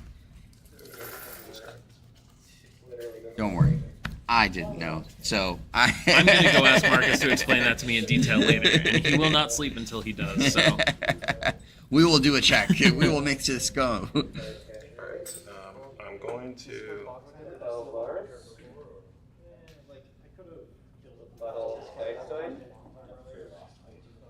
All right, so turn, of course, has been passed over to Shaka. Shaka's sitting with 4 Amber at the moment. Action to destroy this. I will discard Thought Catcher. Leave without his string. Winds of Death. Oh, the first Winds of Death this game. The discard of the Thought Catcher makes a lot more sense. Yes. When you realize it's about to get archived. Snippy. Touchstone, Orphan Bar Partner. Extract Nameless Order. Wait for it. There's a big efficiency where Archon Arlie didn't have anything in discard, so... This is your target. Now it's up to him. I probably would try not to play any creatures this turn and get rid of that curse. That -2 Amber per turn is really going to put a dent in your plans. Yeah. Especially while your opponent is now starting to ramp up more and more Amber every turn. Yeah, and that would not be a bad decision. It does, of course, mean that you need to set yourself up for a future, a good future turn. But having that on the field as you are trying to generate Amber is going to just make it that much harder because, of course, you want to put creatures on the field to get to that generating amber, but if you're only reaping, right, to generate amber, now you've lost 2 of it because you didn't fight. Yeah. Of course, it can also be hard to have a turn that is efficient in gaining amber and moving along your plan without playing any creatures. Correct. So, probably want to wait. Might want to wait until you have a turn with some pips in it, but see what comes up. Well, goes with the junk restoration there, so gets at least 1 pip.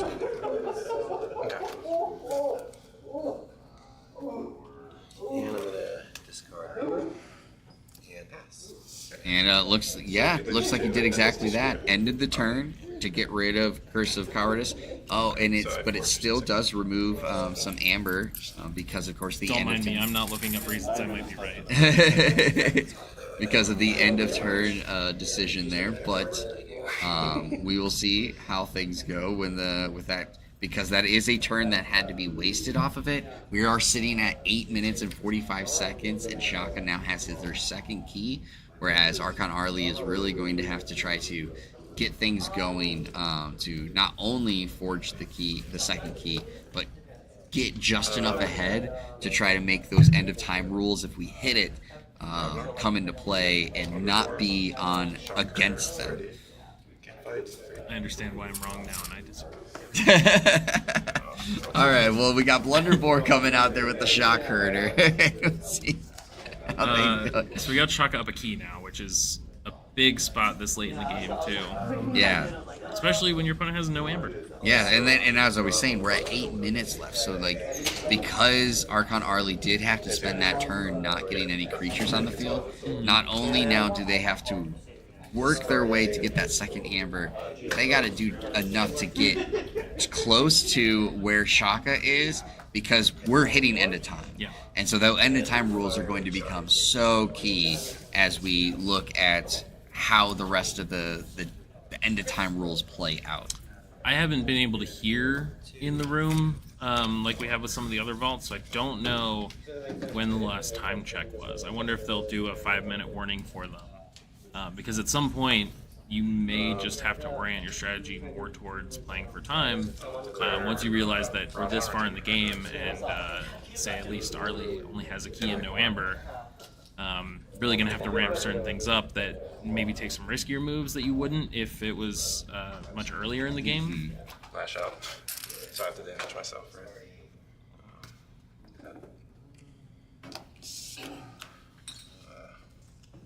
Smith?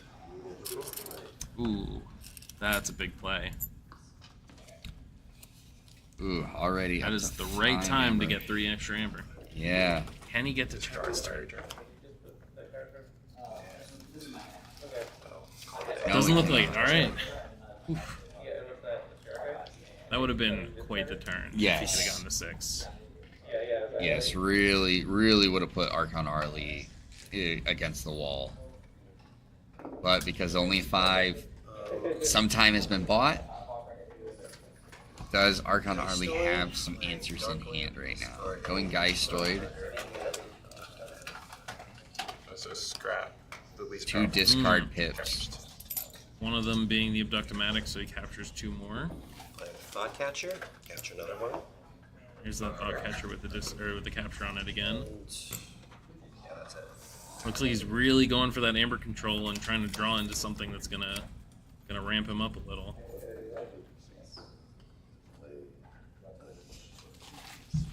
This is a tough spot to come back from. Yeah. It is hard to kind of watch someone sort of lose that 1 key lead. I will discard Snippy, destroy this, draw one. But we are late in the game. We're in the top 8 now, so you gotta expect your opponent to be good, have tools at their disposal. You capture onto your own side. And then kill him, and then it's a 4. Well-timed energy vampirism. And all that amber comes right back and now on check for their 3rd key. I'll play Replicative Growth. Becomes even more important of Stone. what do you got? What do you got to try to extend it out? I So Archon Arley's going to be looking at the Check hand. with 8. Yeah, he did draw 4 cards last turn, so there is a and chance did there's get something in there. and did get some extra cards from killing the Thog Catcher. Mm-hmm. Yep. So should have some sizable cards in hand, but it comes down to always is, did you draw what you need? And at this point, it's a little more than that. And did you draw what you need? And are you going to draw what you need next turn to continue it? Now we do see that memorialize, and that's 4. Did some off check at least. Yeah. Touchstone for 2, I guess. And that's it. And that was all the move that they had right now. Mm-hmm. So right back to Shaka. We got 4 minutes left. I almost feel like they picked up the pace a little. They must have given them a warning. They seem to be moving the cards a little quicker right now. Yes, I agree. I think there's a. I don't think anyone wants their game to go to time. We're all happy to play for 45 minutes, but no one wants to see the game end on a technicality, you know? Yeah, agreed.